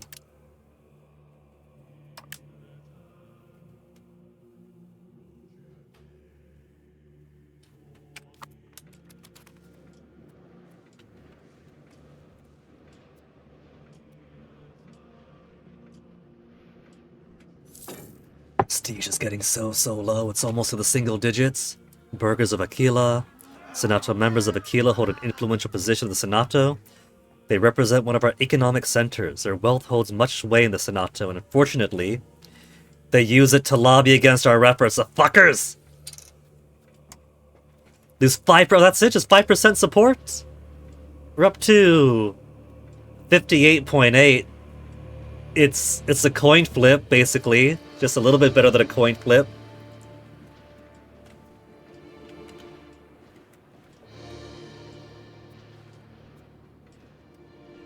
Increasing by 0.01%. 0.00, come on! Why are they so... Why do they refuse to be happy with me?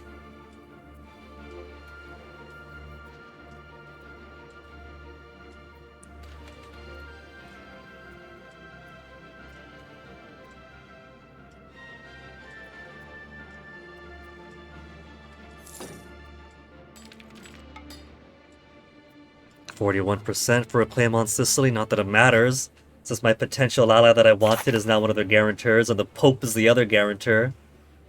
So not to agree has gained 5 diplomats, 50 opinion from Asoli, Papal States gained 50 opinion. Possible diplomatic actions. We ask you to drop your guarantee on Sicily.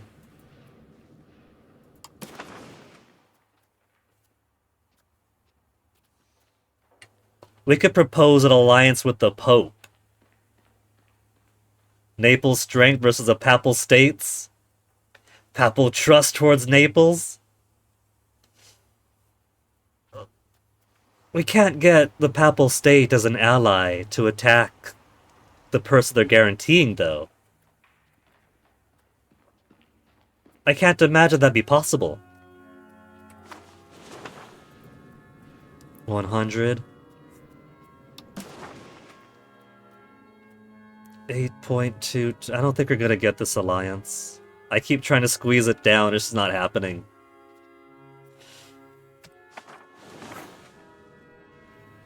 We could be allied to the Pope, though.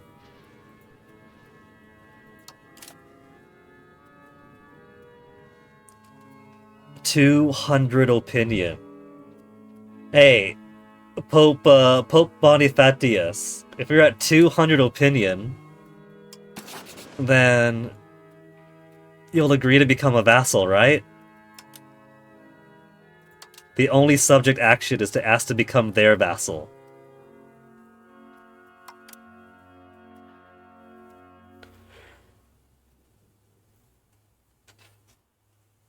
Nobody's gonna go to war with me if I got the Pope on my side, right?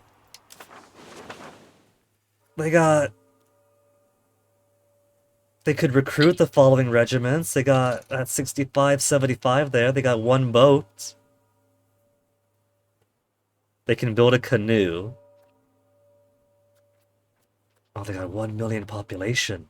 That's gonna be the biggest levy you could imagine.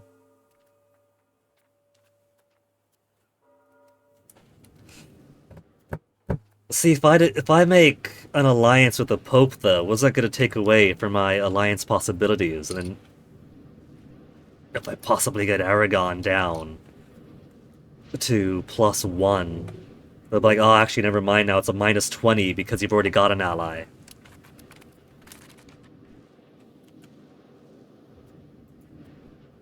$181.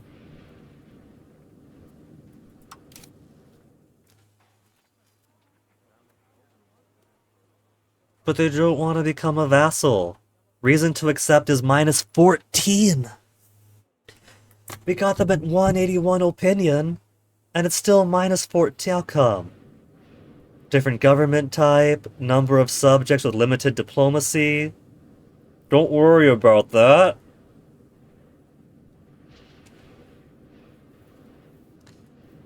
It's 1340 now. If I wait 3 more years, then I could start assimilating my current vassals.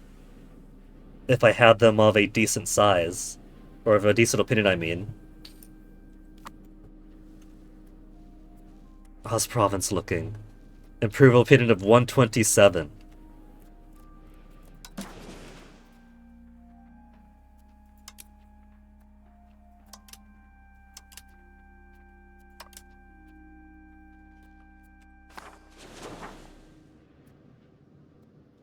What if we sent somebody over? It's only a minus... What's it at now?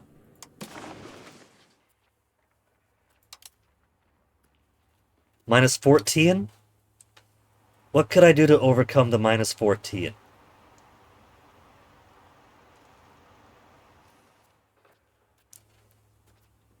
I could possibly release one of my more useless ones. I don't really need Albania, do I?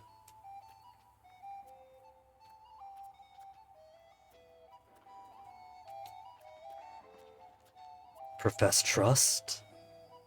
A mutual trust with Sassoli?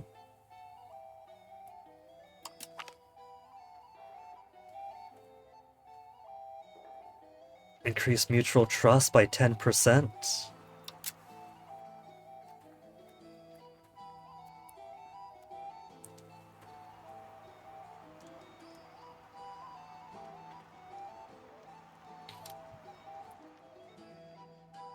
Maybe we could do mutual trust, toss an alliance on top?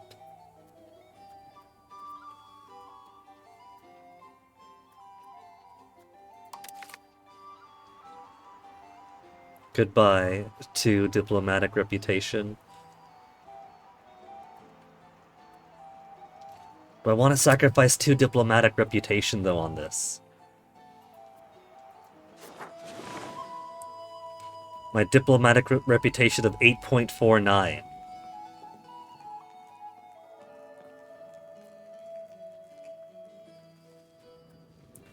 Is it worth it for this tiny guy here? I don't think it's worth it for that tiny guy here.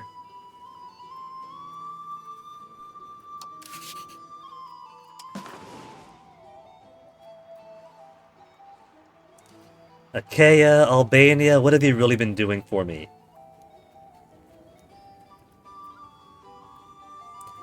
They're at 78 and 81. So maybe I should absorb them first, get them into my belly.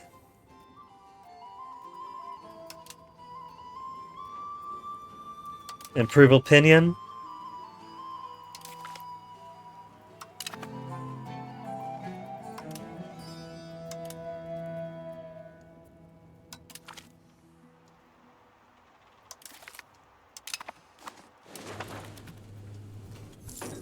Probably should have done that a while back, but I got 3 years until I could start integrating them.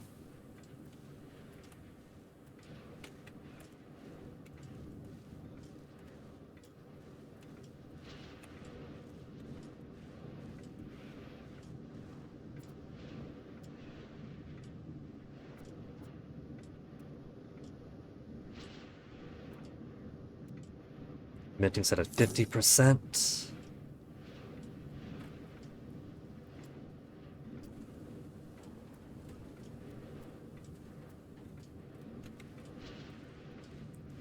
And how long have I got for this regency? Merchant fractures. A dispute is broken up between several extremely wealthy and therefore influential merchants over Neapolitan trade policy.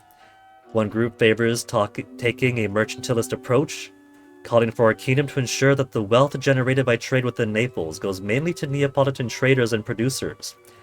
The other faction dismisses this protectionist approach as old-fashioned, and is in favor of free trade, which they claim would liberate them to seek profits around the world. We don't have it around the world right now yet. Naturally, both sides consider the other to be highly unreasonable at best and dangerous in their misguided beliefs at worst. Mercantilists, we lose money and gain stability.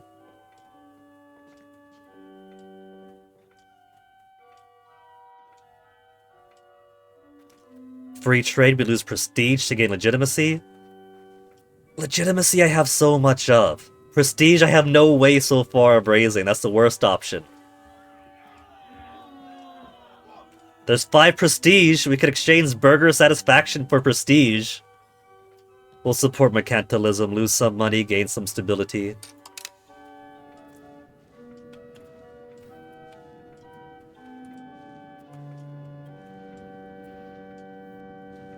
$13.41.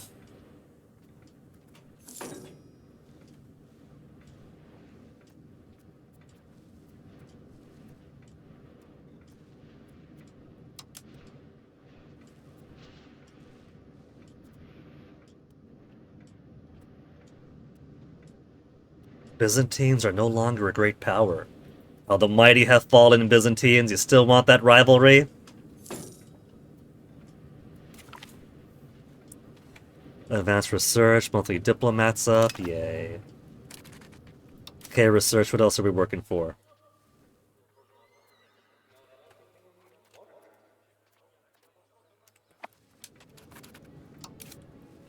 Average literacy is 10.78, take that.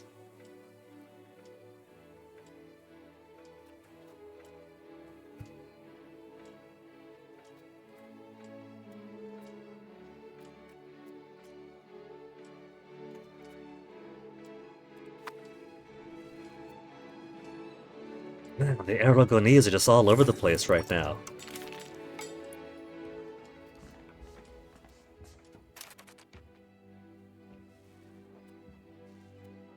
Aragonese Arborian War?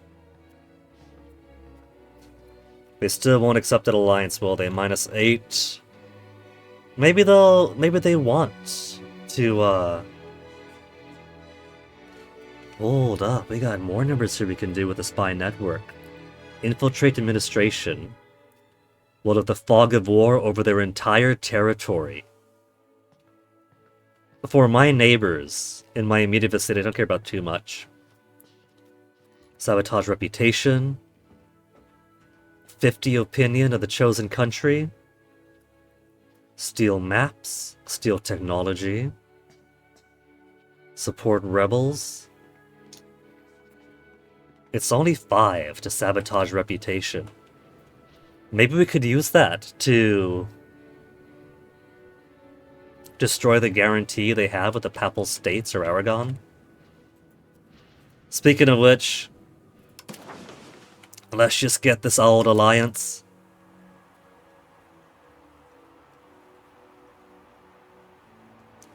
Relationship ends if one country... if war breaks out between the two countries.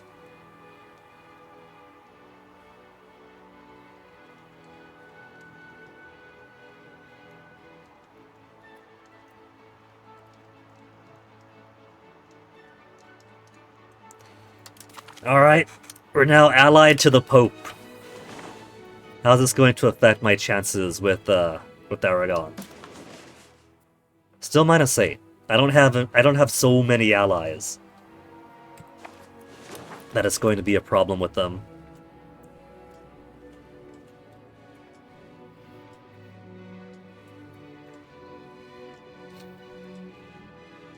Basically sitting on my thumbs here.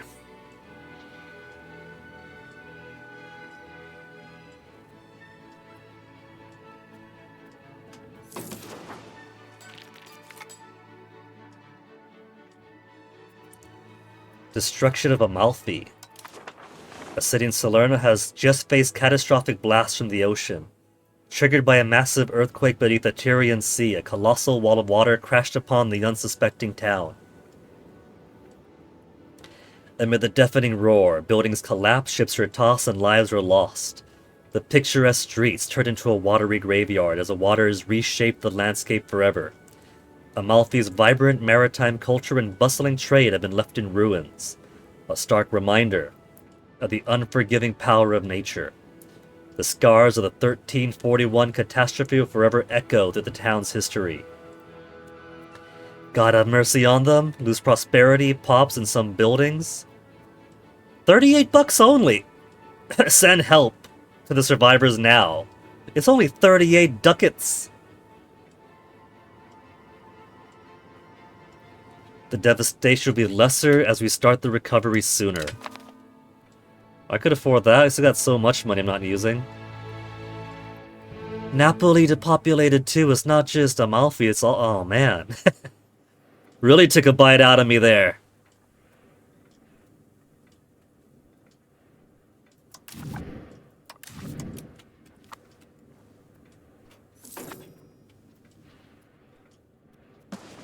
Pops minus 28,000.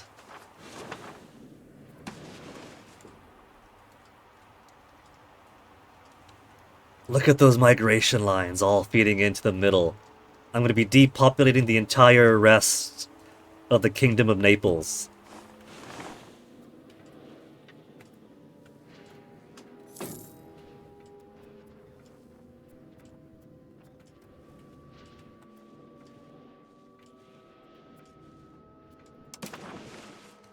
Basically just nursing this alliance.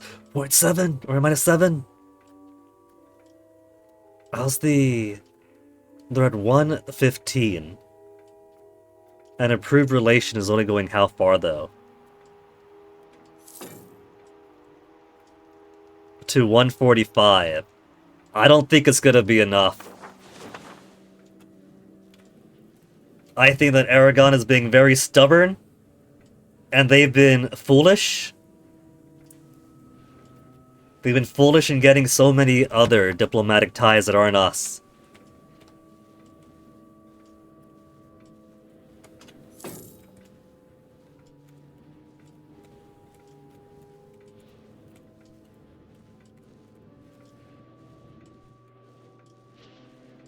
Everybody else is sending their boats around. Should I send my boats around just for the fun of it? Attrition at sea already. Navies with attrition. I take one step away from shore, and they eat shit.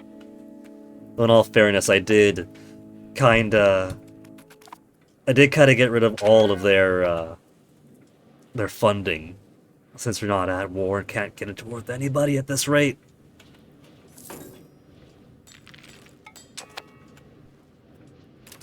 Possible diplomatic actions? No, it's just max.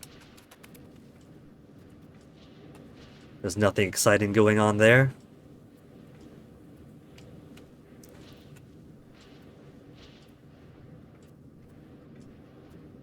$119. Ascolia's at 197.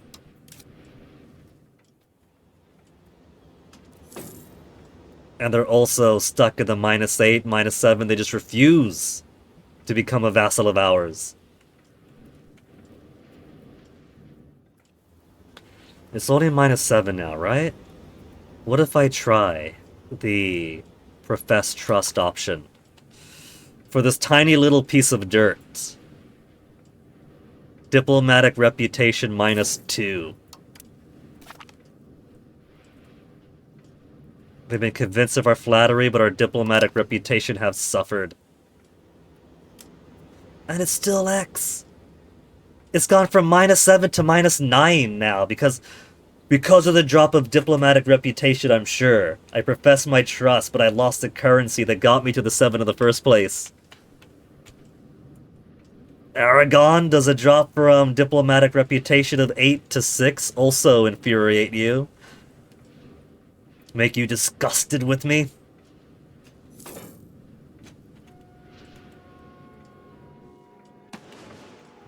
Easy there, it's only a new year, it's only a new year.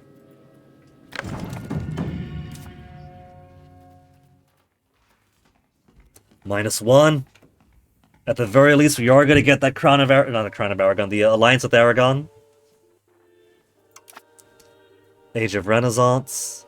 A new era of knowledge, arts, and progress is emerging due to growing interactions, institutions, and medieval societies affected by Pax Mongolica, the Islamic Golden Age, or the European Renaissance. Could choose a focus. There's for knowledge, empiricism, court accounting, debt and loans, benefit for mercenaries, literacy, legislative efficiency, expected cost of court down, bank interest, mercenary maintenance down, mercenary recruitment cost, proximity cost, church attendance duty, stability investment, religious war, casus belli, anti-piracy league for anti-piracy warfare modifier, monthly diplomats up, March subject type, casus belli creation speed faster. Man, we've got an entire age, and I've done a whole lot of jack squat. Market attraction could be cool. Trade maritime advantage, privateers can hire privateers. Diplomatic reputation +2. Improved relations +20%.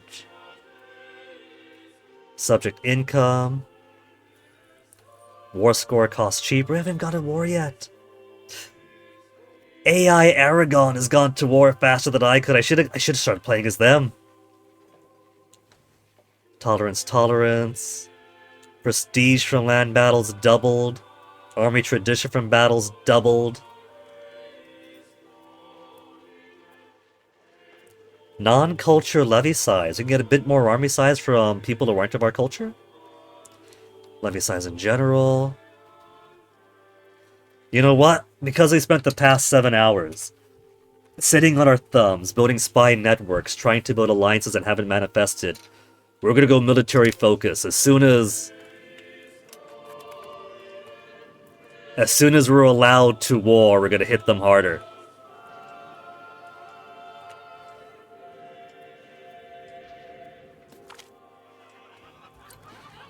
The skilled work of our diplomats, an enviable situation of strength our kingdom finds itself in, are proving beneficial to our standing among our peers.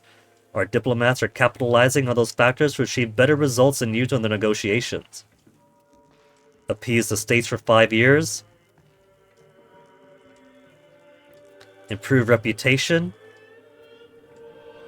The +2 that we lost will appease the fickle estates. Get some green in here. 2, 4, 2, 3. King Pierre de Barcelona rose to the throne of Kingdom of Sicily.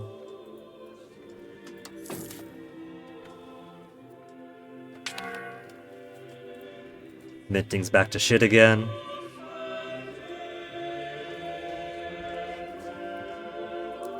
He's got Casus Belli on Ancona. And Albania, my Albania.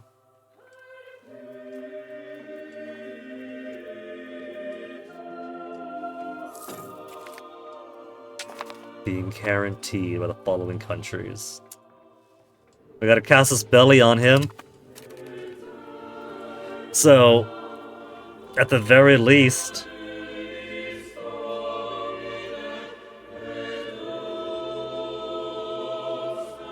defend Sicily's subjects if an annexation war starts?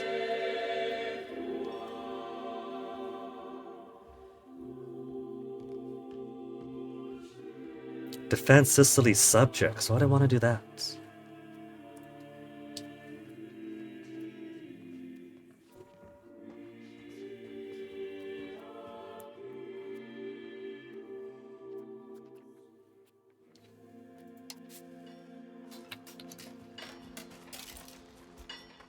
The Papal States won't go to war, though. So, 6 enemy participants. Sicily, Aragon, Papal States is an X. Ally to the enemy, target opinion. They won't join us either. Okay, so...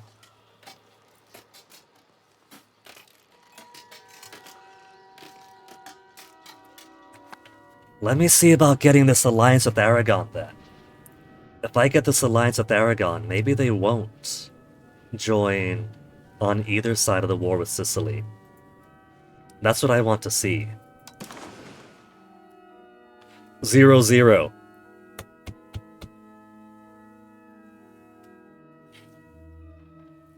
I just need the slightest amount positive to get this alliance.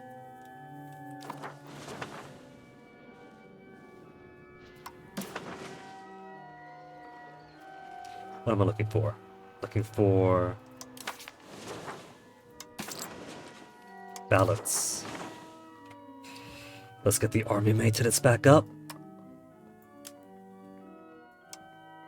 And the navy maintenance is only decimal so far, it doesn't matter too much.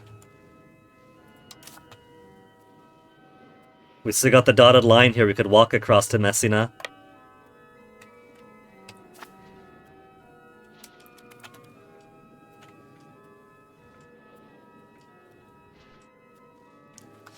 Okay, Aragon. We just need you to get enough reasons to accept our 0-0. Need one more positive than negative.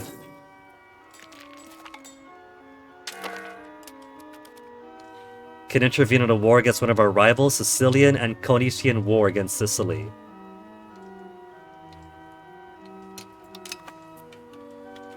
Even Sicily is getting to war before I could. That's all their boats?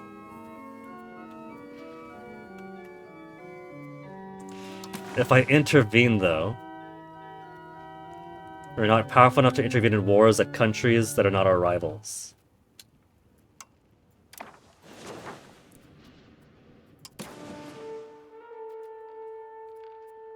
We could intervene in war going against this way.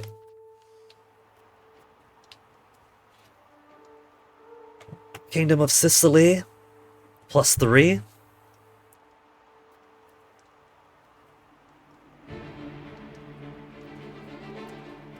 Helping Kingdom of Sicily is the Duchy of Athens, Neopatria, and Salona.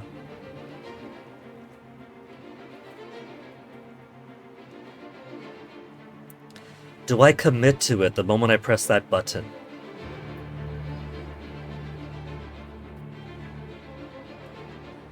Will that draw me in with Aragon? Because mostly, I just want an excuse to hop on over here and take some of Sicily's land. Would it let me? Sicilian and Conington War? That does immediately throw me in.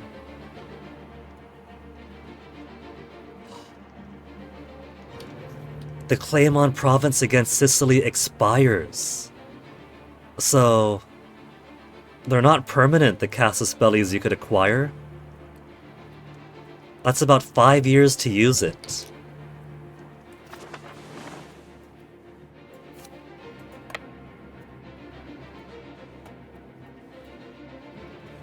Okay, let me see.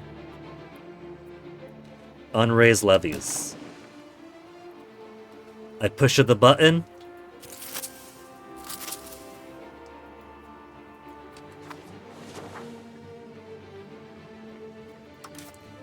Let's send the boat out.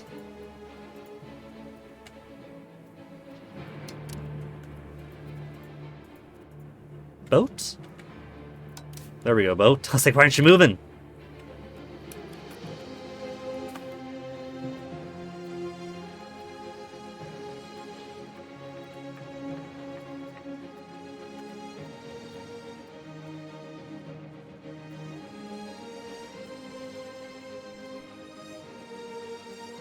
On, you gotta get a taste of our warfare.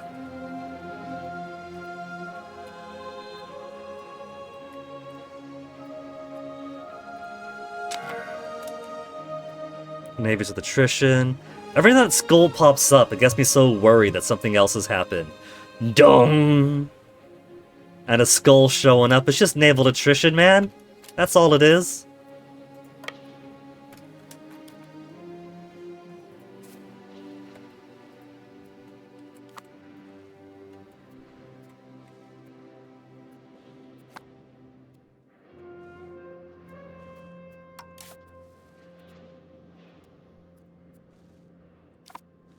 We have a separate sue for peace option.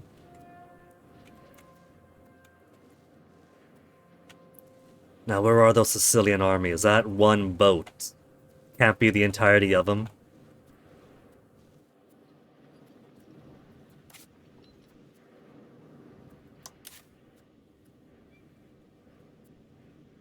What are they doing going back and forth like that?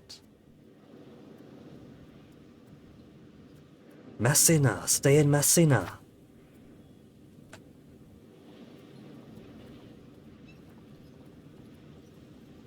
Hidden from adjacent sea zones.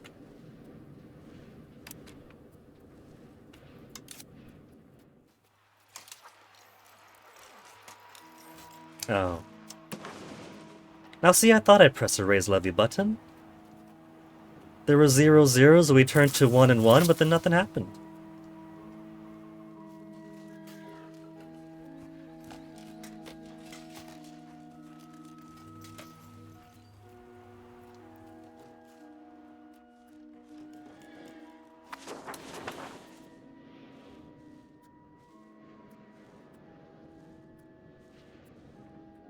I'm assuming they're taking their time to raise.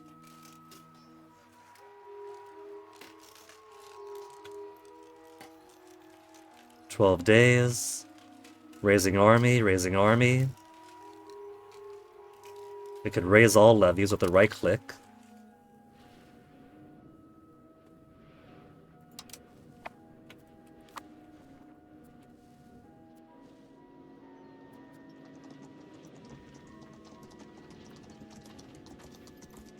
They're marching around ever... Oh, look at that little guy on a horse! Little wagon!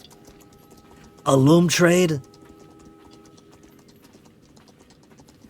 Papal states that Asoli have a higher trade advantage of the Napoli market are blocking us from getting access to enough goods for this trade.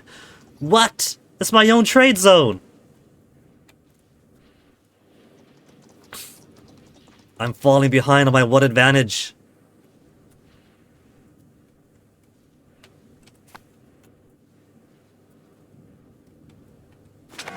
Oh. I see. I had it set to the slowest speed when wars start. Forgot about that, let's bump you up.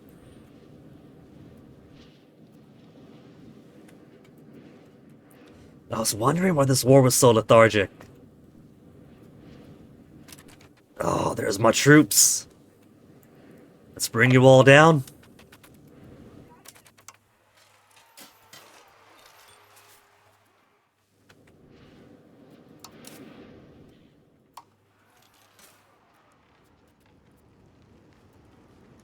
We have plenty of noblemen. Oh, didn't I set it where only noblemen are allowed to be Capitano from the burghers? He's got 89.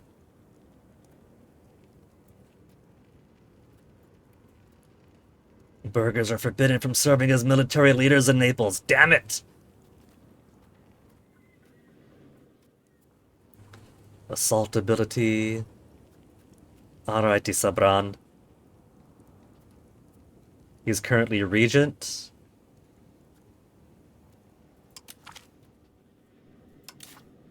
I'm sure there's no harm with the regent serving as general. Capitano Sanangurera.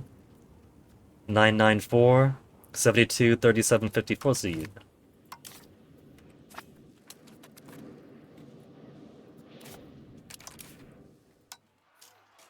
This is some very bombastic war music. It's really got me hyped up.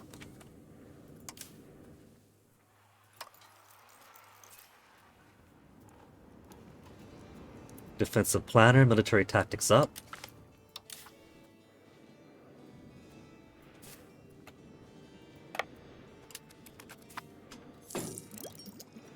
There. Getting our first taste of war now.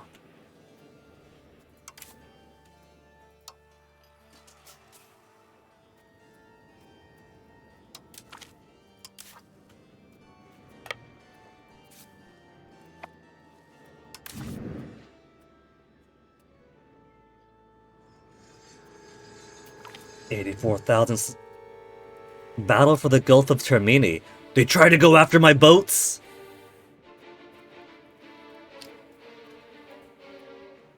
.16 prestige. Look at that. We're at 0.00. We're not going to drop below 10 yet.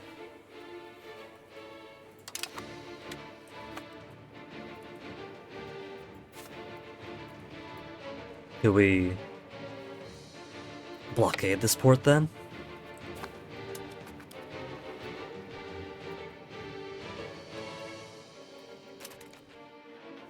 Does Messina have a port? How could I tell? Siege of Messina, Defender.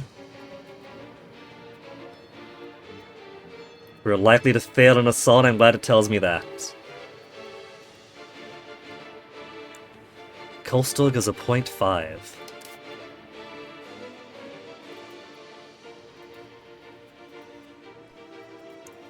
Maybe the very fact that it's coastal at all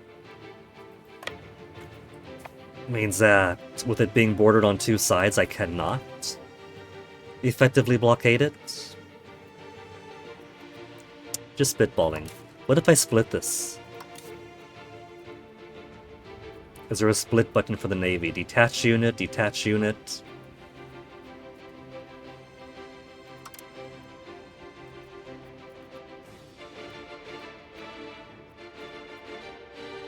Not distributing food. Disband unit, full retreat, detach damage ships, split in half. That's what I want. Give me the other one. We'll see if occupying both sides of the peninsula gives me any other advantage. I don't see any.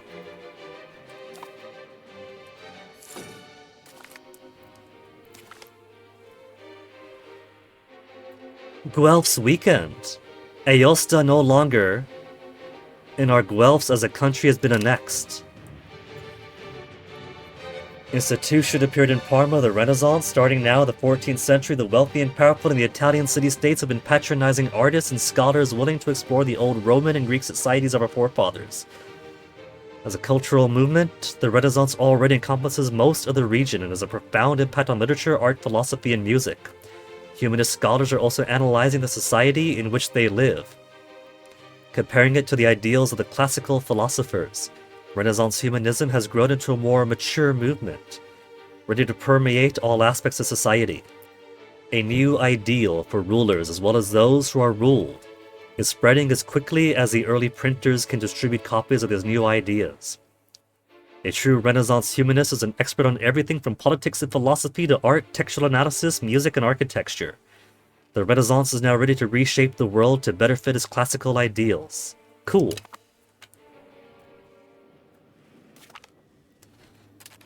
Knights Hospitaller has joined the Guelphs. You see that we lost one, but they gained the Knights Hospitallers.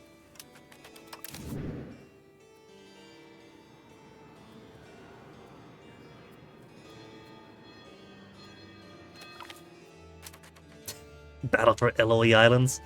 They're still trying?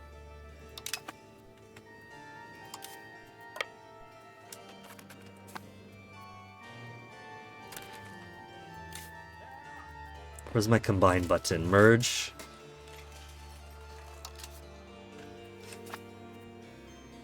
They are nice enough to put the war up here. First Sicilian and Conetian War. Take the capital, march. Take the capital, march.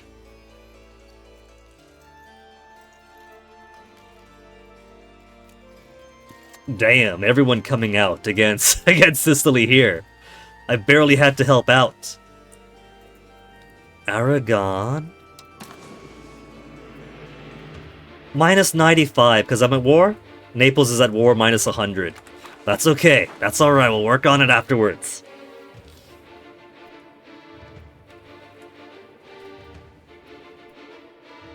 Oh, we got levy navies. I didn't even realize. Can I just ban these? Because I don't need them. Return to the location. Return to the location.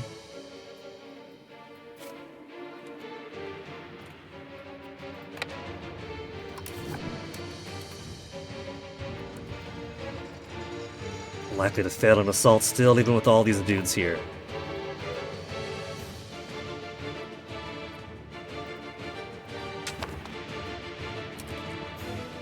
Request food access from Ancona.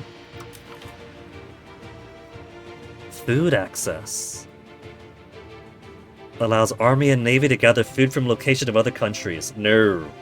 They will not be stripping my lands bare when I've already got so many levies up. Oh, we got... Look at the little guys go around!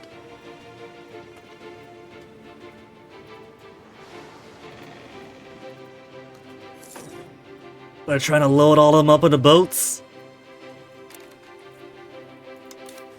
I should chase them down then. They're coming back around for a battle we're going to win. How many Sicilies and Naples are there? Sicily have lost, Naples have won. I thought there was just one of each.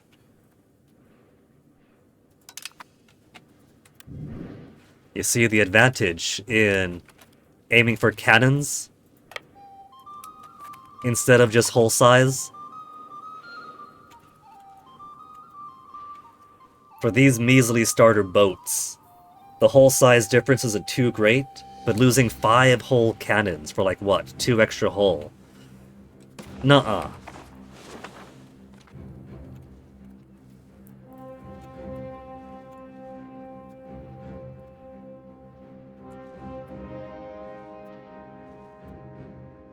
How come sometimes that I hover my mouse over a C-zone, it's a tiny compact box, sometimes it's huge?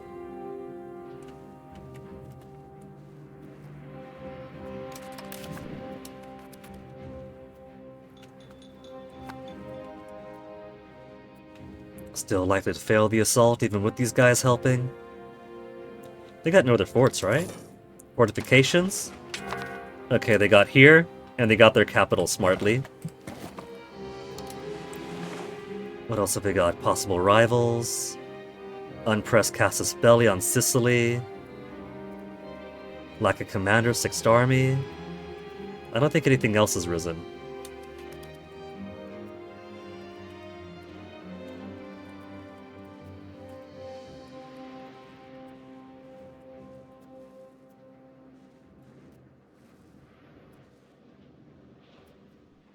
Is it at negative 21?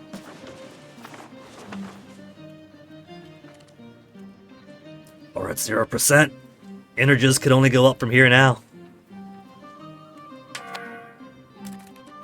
Lack of food. May soon start to take attrition. You know what? There's gonna be plenty of food across these fertile valleys of Sicily. Once we take this fort... They're still trying to fight me.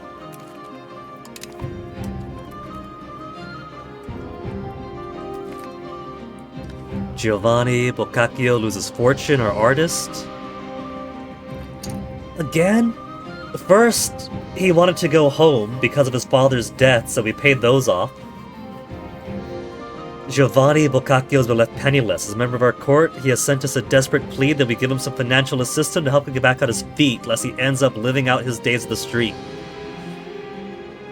Burghers lose 5 estate satisfaction. He joins the commoners. Bail him out. 100! 102 to gain 10% burger estate satisfaction. Burgers, you better make this worth my while.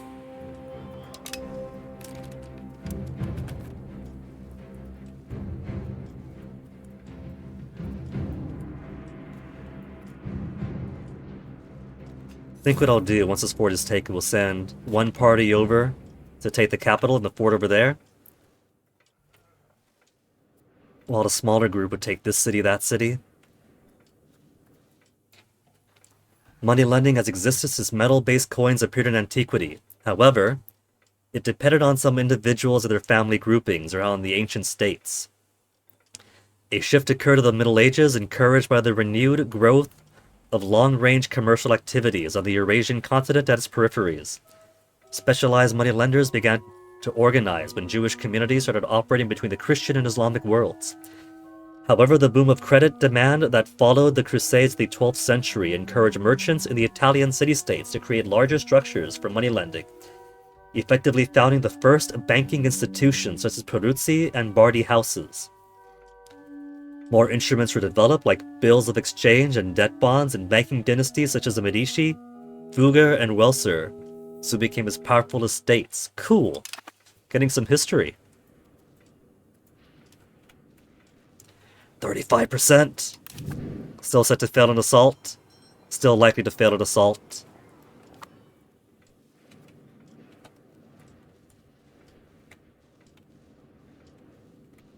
I like the ticking clock noise. That's basically the only ambient sound we hear. It's very House of Many Doors. Siege successful! Alright, let's send the majority here. No.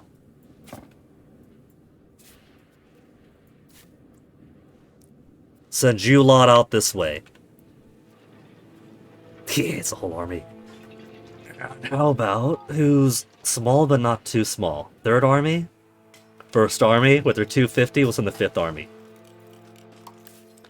We'll send you down to siege here.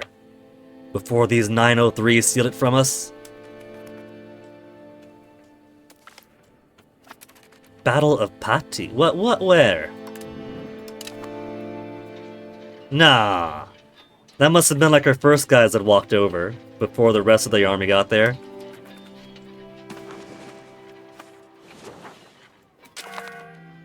Yeah, see, that's what's supposed to be. 7.8 war score.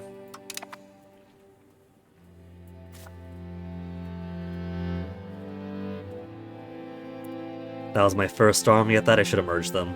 Oh well.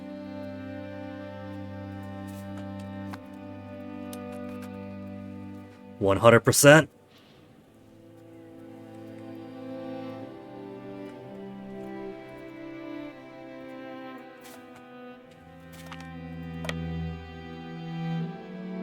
Alba's been annexed.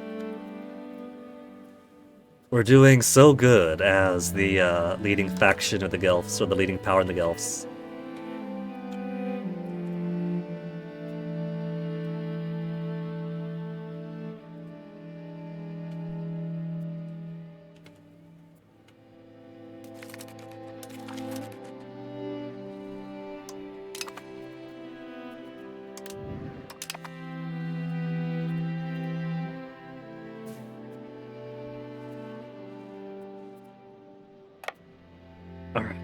Hopefully, the remaining army's been butchered. If not, we got plenty of reinforcements in Palermo.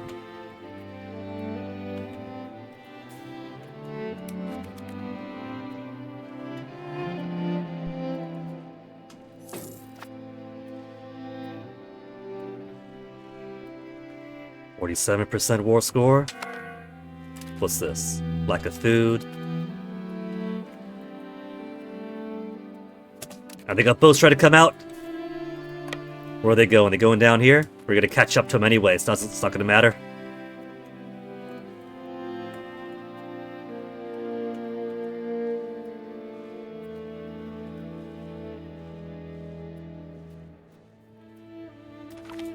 Sicily lost. No boat captures for us, though, it looks like.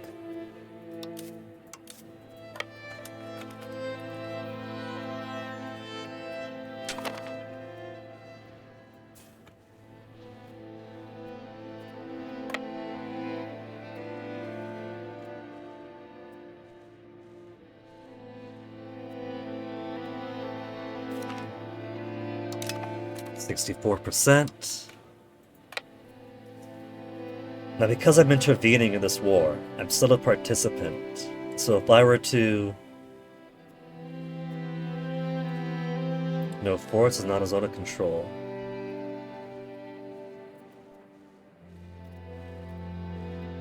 If I were to do say, pull this and that out in suing for peace, then, one, the claim I have is on here, and I'm pretty sure the time truce expires. So with the Casus Belli anyway. So let's see what I can take from them. Sue for peace. Gimme, gimme.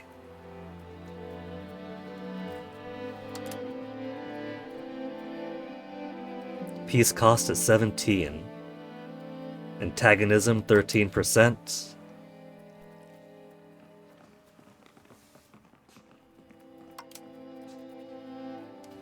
Block Sicily from building. Force a faction change. Humiliate Sicily. Dismantle fort treaties. Subject treaty. Annuls all treaty with the Papal States. Annuls food access. Annuls all guarantee treaties with Aragon. How about I just see what all I can gobble in? Could I just take all of them?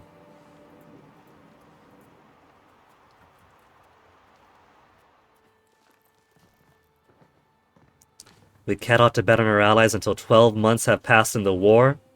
That'll be the 30th of March of next year. That's gonna come by pretty soon. Seize land treaties.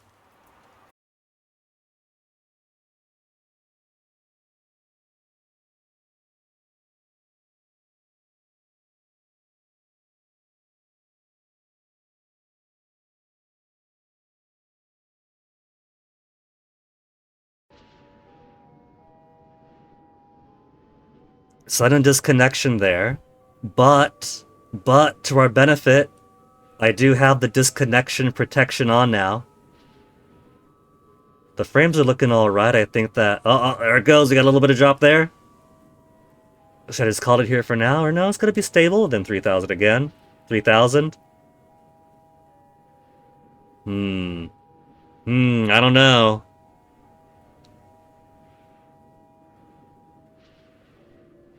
We got some pretty frame drops going, or some pretty steady frame drops going on. Bit rate's still kind of there. I thought maybe it was just OBS doing its OBS stuff.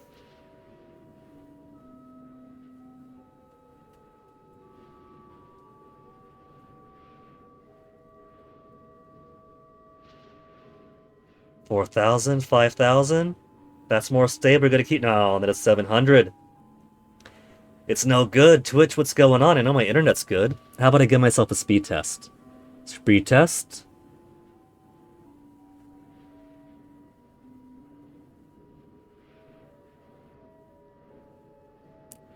I say the magical word speed test. And then the bitrate goes green. A nice, stable 5,000.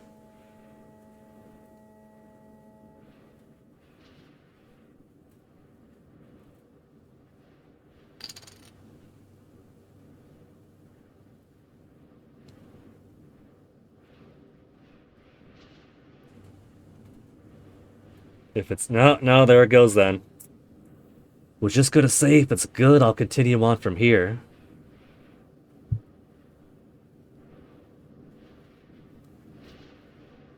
Come on, Twitch, why not being 0? Don't give me 0. Don't give me 0 data coming out. I'm looking at an upload speed of 163.5 megabytes per second. And an upload ping of only 26. So I know my internet's good. It's not storming out, it's a pretty clear night.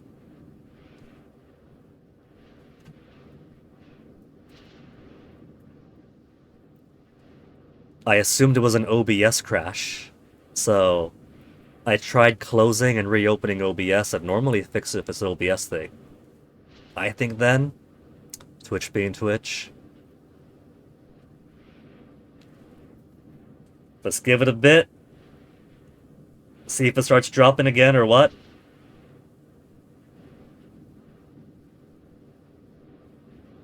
It looks pretty good. It looks pretty stable. We good then? We good? Where's my capture?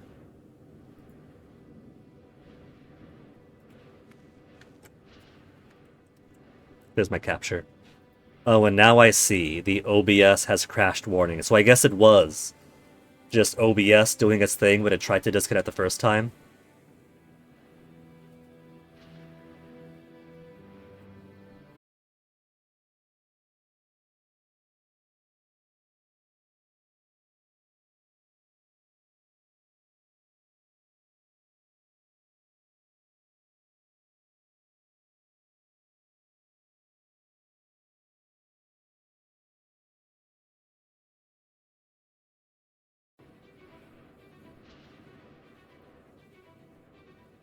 It did it again. That time it was an OBS crash, though. There was an error log from OBS directly saying, sorry, OBS crashed. Man, the Sicilians are using every single tool they have.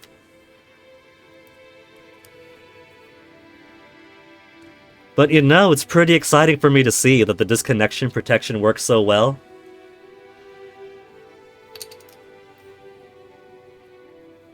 Alright, we're not getting any frame drops now. And the bitrate is stable, so let's do this again.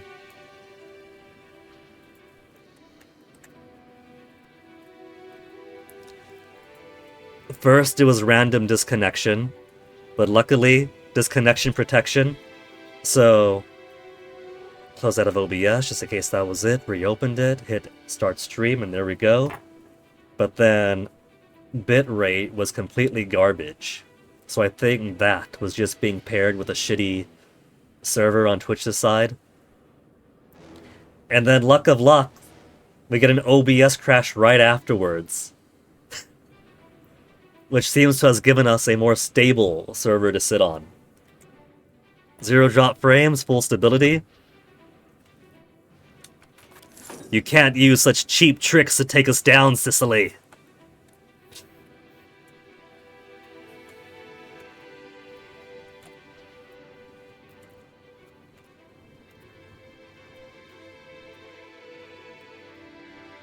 We just have to wait until March, so we could declare war outside of our allies. And we gotta wait anyway, because we want to take their capital. Across the country and increase the formation of commons. Yeah, we've seen this already. Uphold the commons. No-brainer, gain stability.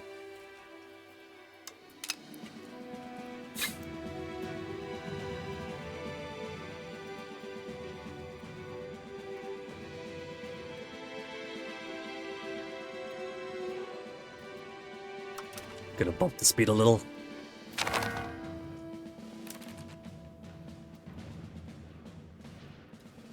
The Kingdom of Sicily accepted a peace offer from their former enemies, Republic of Ancona. The jerks! They gave me only part of it! No! Annuls all guaranteed treaties with Aragon, annuls all treaties with Papal States, pays war reparations to Ancona, releases Athens from Sicily, Gave 33 bucks to Ancona and their allies. I mean, that's something. We got a little bit more land off of them.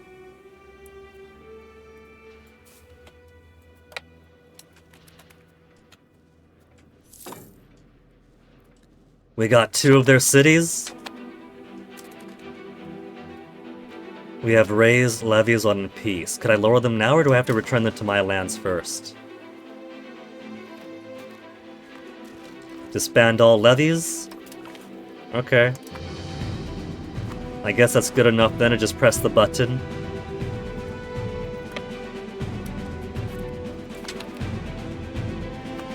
Well, there we go. We finally got to experience our first war. Almost 8 hours in. Army levies raised. Oh, still. They didn't drop all of them. I guess they have to. Do they have to all be a man first in my land? Expand resource production. Oh, yeah. The thing we had going on in Campania is now finished. Rural development for 10 years.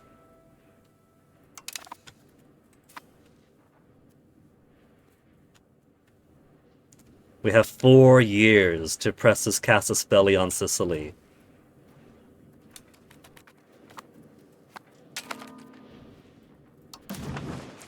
Disband all.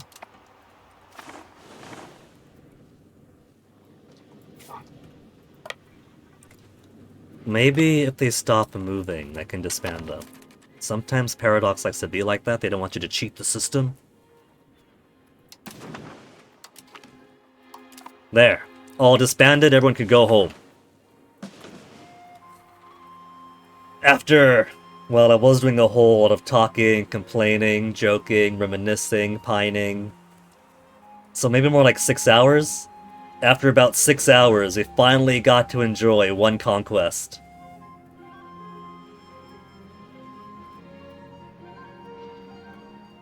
Truce is expiring soon. Truce with Sicily ends in 1350, that's in 7 years. That means that my Casus Belli that I have for like this little piece left is no good. It's a dud practically.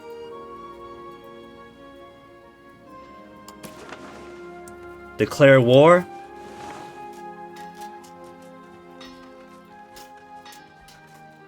Must select a war goal.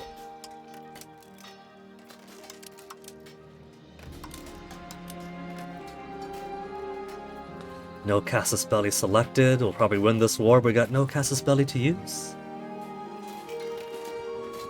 I have a truce until 1350, so it'll be advantageous anyway.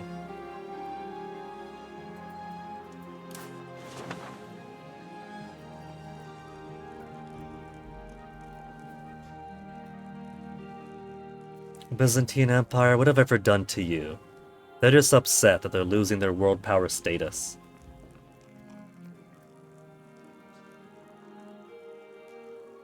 Guarantee of vassal dependence. Their subjects guaranteed by the... When did that happen?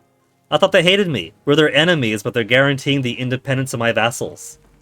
Is that a bad thing? Does that mean that if I try to annex them, they'll step in? Is that what a guarantee of vassal independence means? Oh, Byzantius.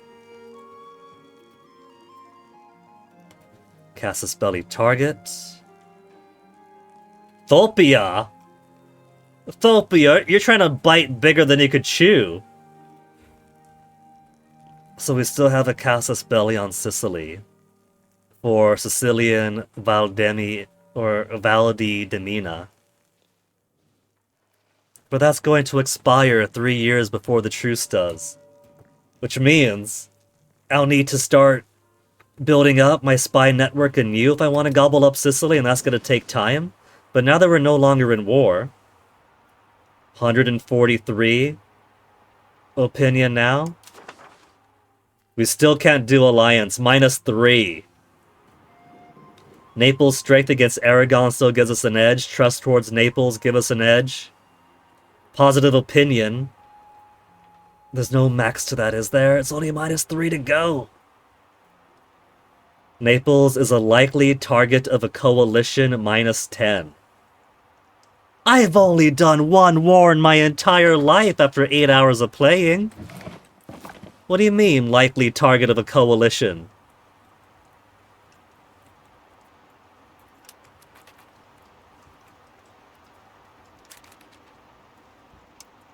First Army lacks a commander. I'm pretty sure that that was our regent that was commander there. Did he decide to give it up after going in alone, 212 versus like 5,000? Did not work well for him.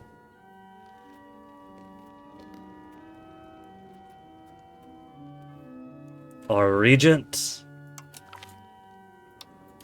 is also our general.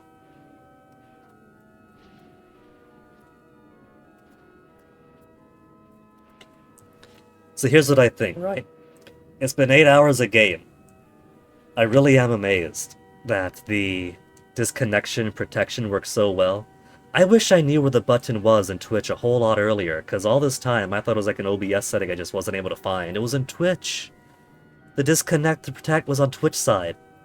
How many multi-VOD streams have I had from like 1-second disconnections? They give you 90 seconds to reconnect. We had 2 drops, and it's still the same stream VOD now. Well, so far, after all this time, at my first day of Europa Universalis 5, I'm going to come to the conclusion, pretty fun so far, it's definitely got depth compared to the Crusader Kings, or at the very least compared to Crusader Kings 3.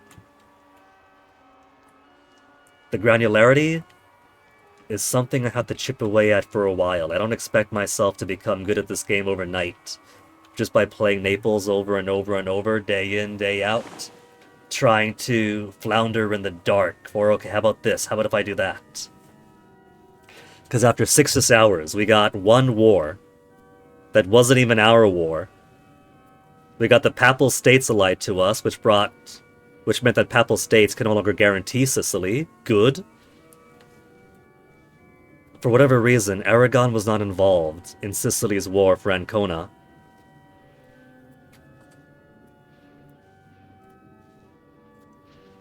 But we managed to do some conquest. We've also managed to do a little bit of trading, though I'm not sure how effective. Let's turn this army maintenance, navy maintenance, fort maintenance all the way down now. We no longer need it. Get my money back up. Having a general understanding of Imperator Rome, I think, helped me keep my head above water for a little bit.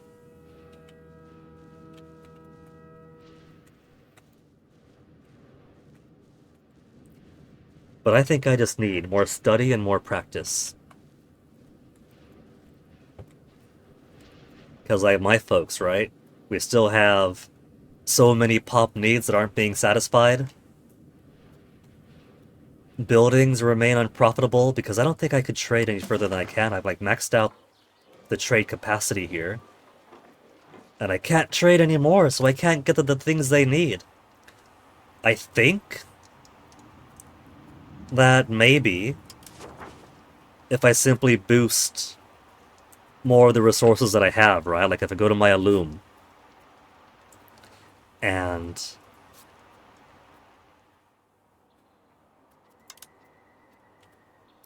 boost up my RGO here, output per level will get more Alum that way. It's in demand. The barrel has a plus on it, right? No, that's output.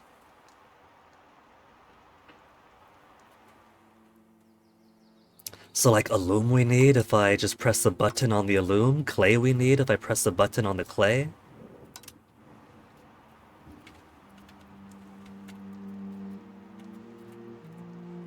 I had more than one clay, didn't I? There's clay all the way up there, but that's not my clay.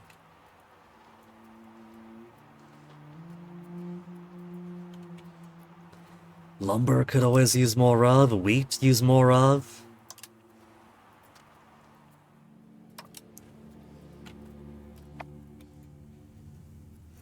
And now I have more loom, more fruits, more silk.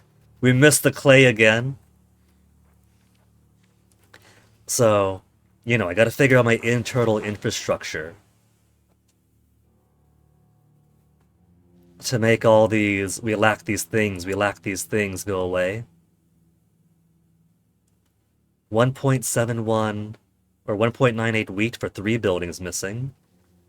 We do have wheat. And now I got no money. I got 1 acquisition of land. No money. 1 ally.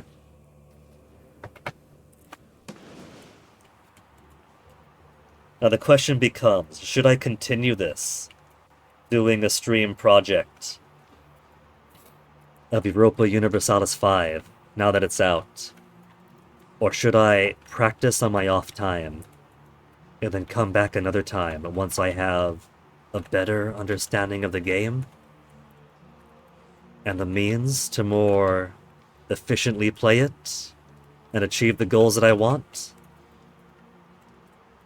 I'm definitely playing very sloppy, just doing it by the fly. On the fly, since let's face it.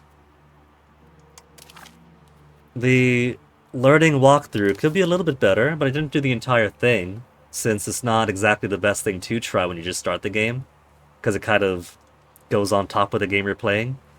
Maybe I'll do the learning walkthrough on a different save tonight, and then we'll see.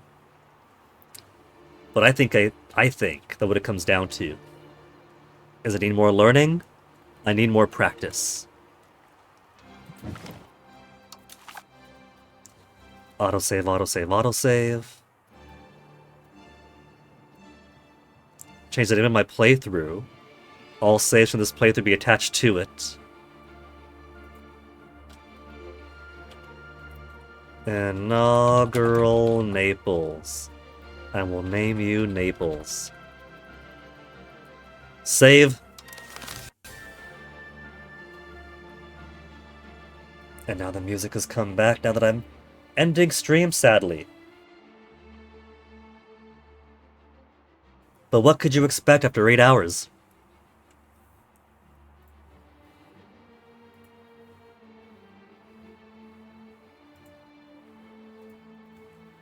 So who have we got online to throw a raid onto tonight?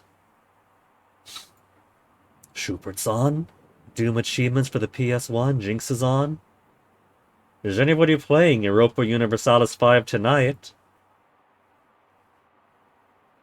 Oh my goodness, there is. It was 30,000 viewers this morning when I started streaming. It's down to 2,000 viewers. Europa Universalis 5 has already lost its luster.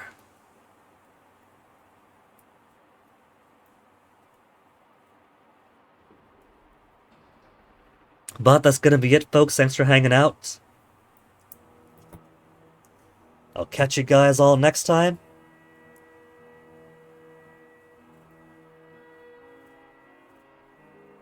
Pete Dora's doing shiny only first playthrough Pokemon Legends Ah. Shiny only. Let's go raid Shoops. Thank y'all again. You all have a good rest of your night.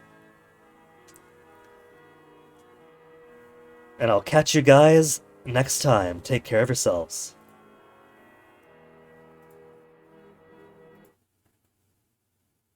Music of the game could definitely be louder. The volume's already at max. What the heck, Paradox? Give us the bombastic music of Crusader Kings 2 era. Molding in the mood over and over. I don't know. I feel like it started loud, but it could be louder. Anyway.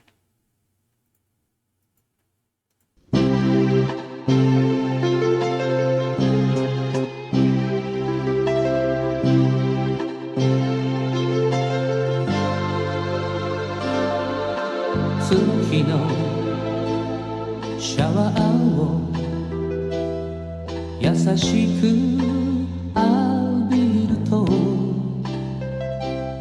さよならの痛みも消えてゆくよ。ああ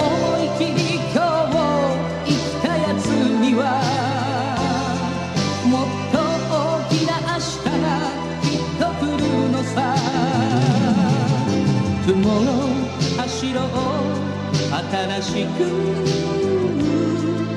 雲の輝こう強く